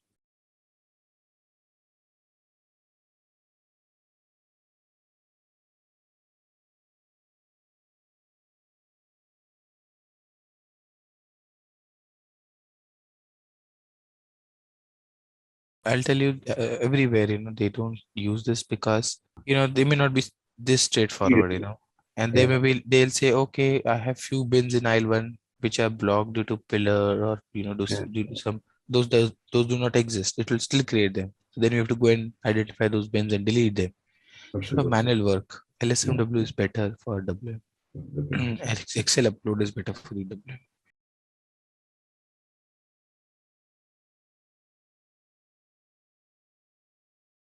Why we are maintaining NNNN? I said you can, even if you maintain NNNN and keep this blank, there is no increment. See, for example, if I do a bin, let's say I create only 3 bin. I'll say 0110A and 8001 0130A, and I don't give this. So there is nothing here, right? I'm not incrementing I. So I'll keep it blank. No, you can also use see, they are independent. If you're using them external upload, doesn't mean that it always has to be external upload sorting. You can still go with system approach. So I'm going to do the same for the sorting as well. So for sorting, the transaction is, so I have got all my bins created. The bins are still not assigned to activity area. So now first thing I'm going to do is for storage type, like the transaction is SBST. It's there in our slide also. No need to worry remembering this. So, okay. So first thing I'm going to do is the storage type that those don't need sorting. I'm just going to simply run it blank. I don't have any bins there, but I'm just going to run it blank for them. That means do a custom. I'm not going to use for staging area, for example. Staging area, I don't need sorting at all. There is just few bins, 3 bins. Why I need to do some fancy sorting? So I'll just go and simply execute it. That's it. I will not even look at the sequence. In our store, in a warehouse, only 8001 needs some attention while doing sorting. Other storage types, I'll just simply run it blank. Now 9010, let's look at the bins of 9010. I've just sort them out. You can see now they all are assigned to activity area 9010. And if I want to see the sequence for the bins, I'll just come here and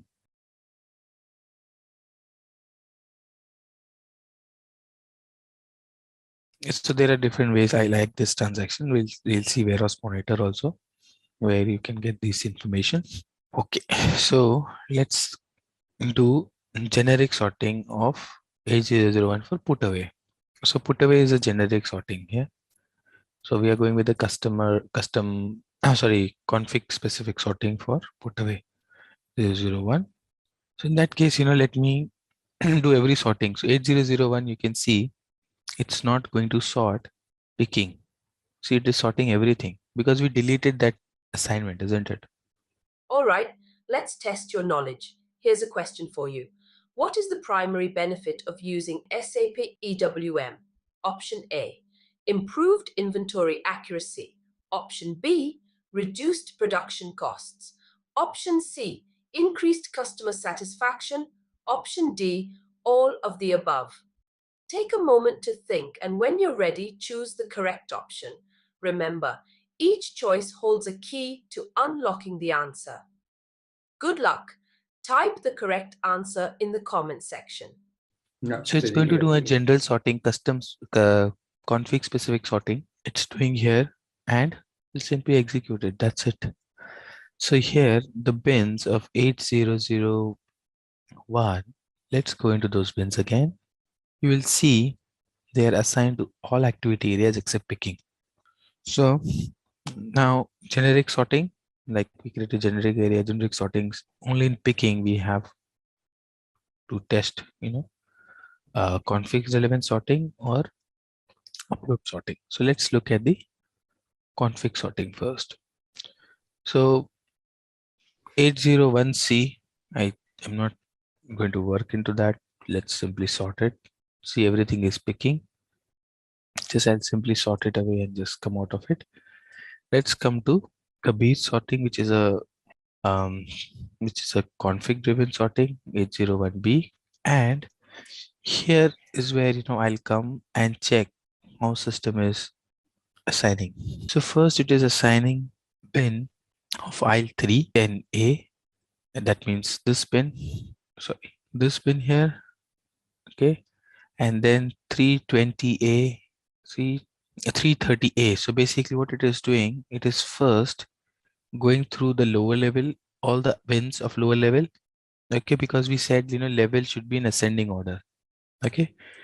Then it is going through all the B second level bins of aisle 3, and then it's going through third level bins of aisle 3, and then it is starting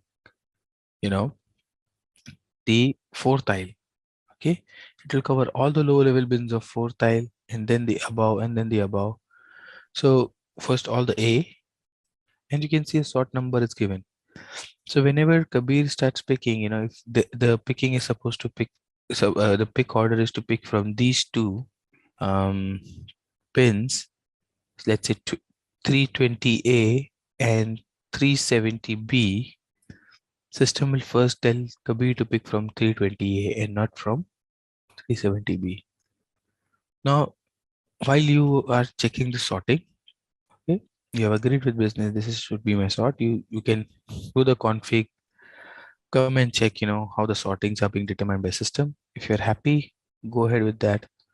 The preferences use config because you'll save efforts in Excel upload, and so only for only for special scenarios, special racks or VNA, we use VNA, narrow reach truck.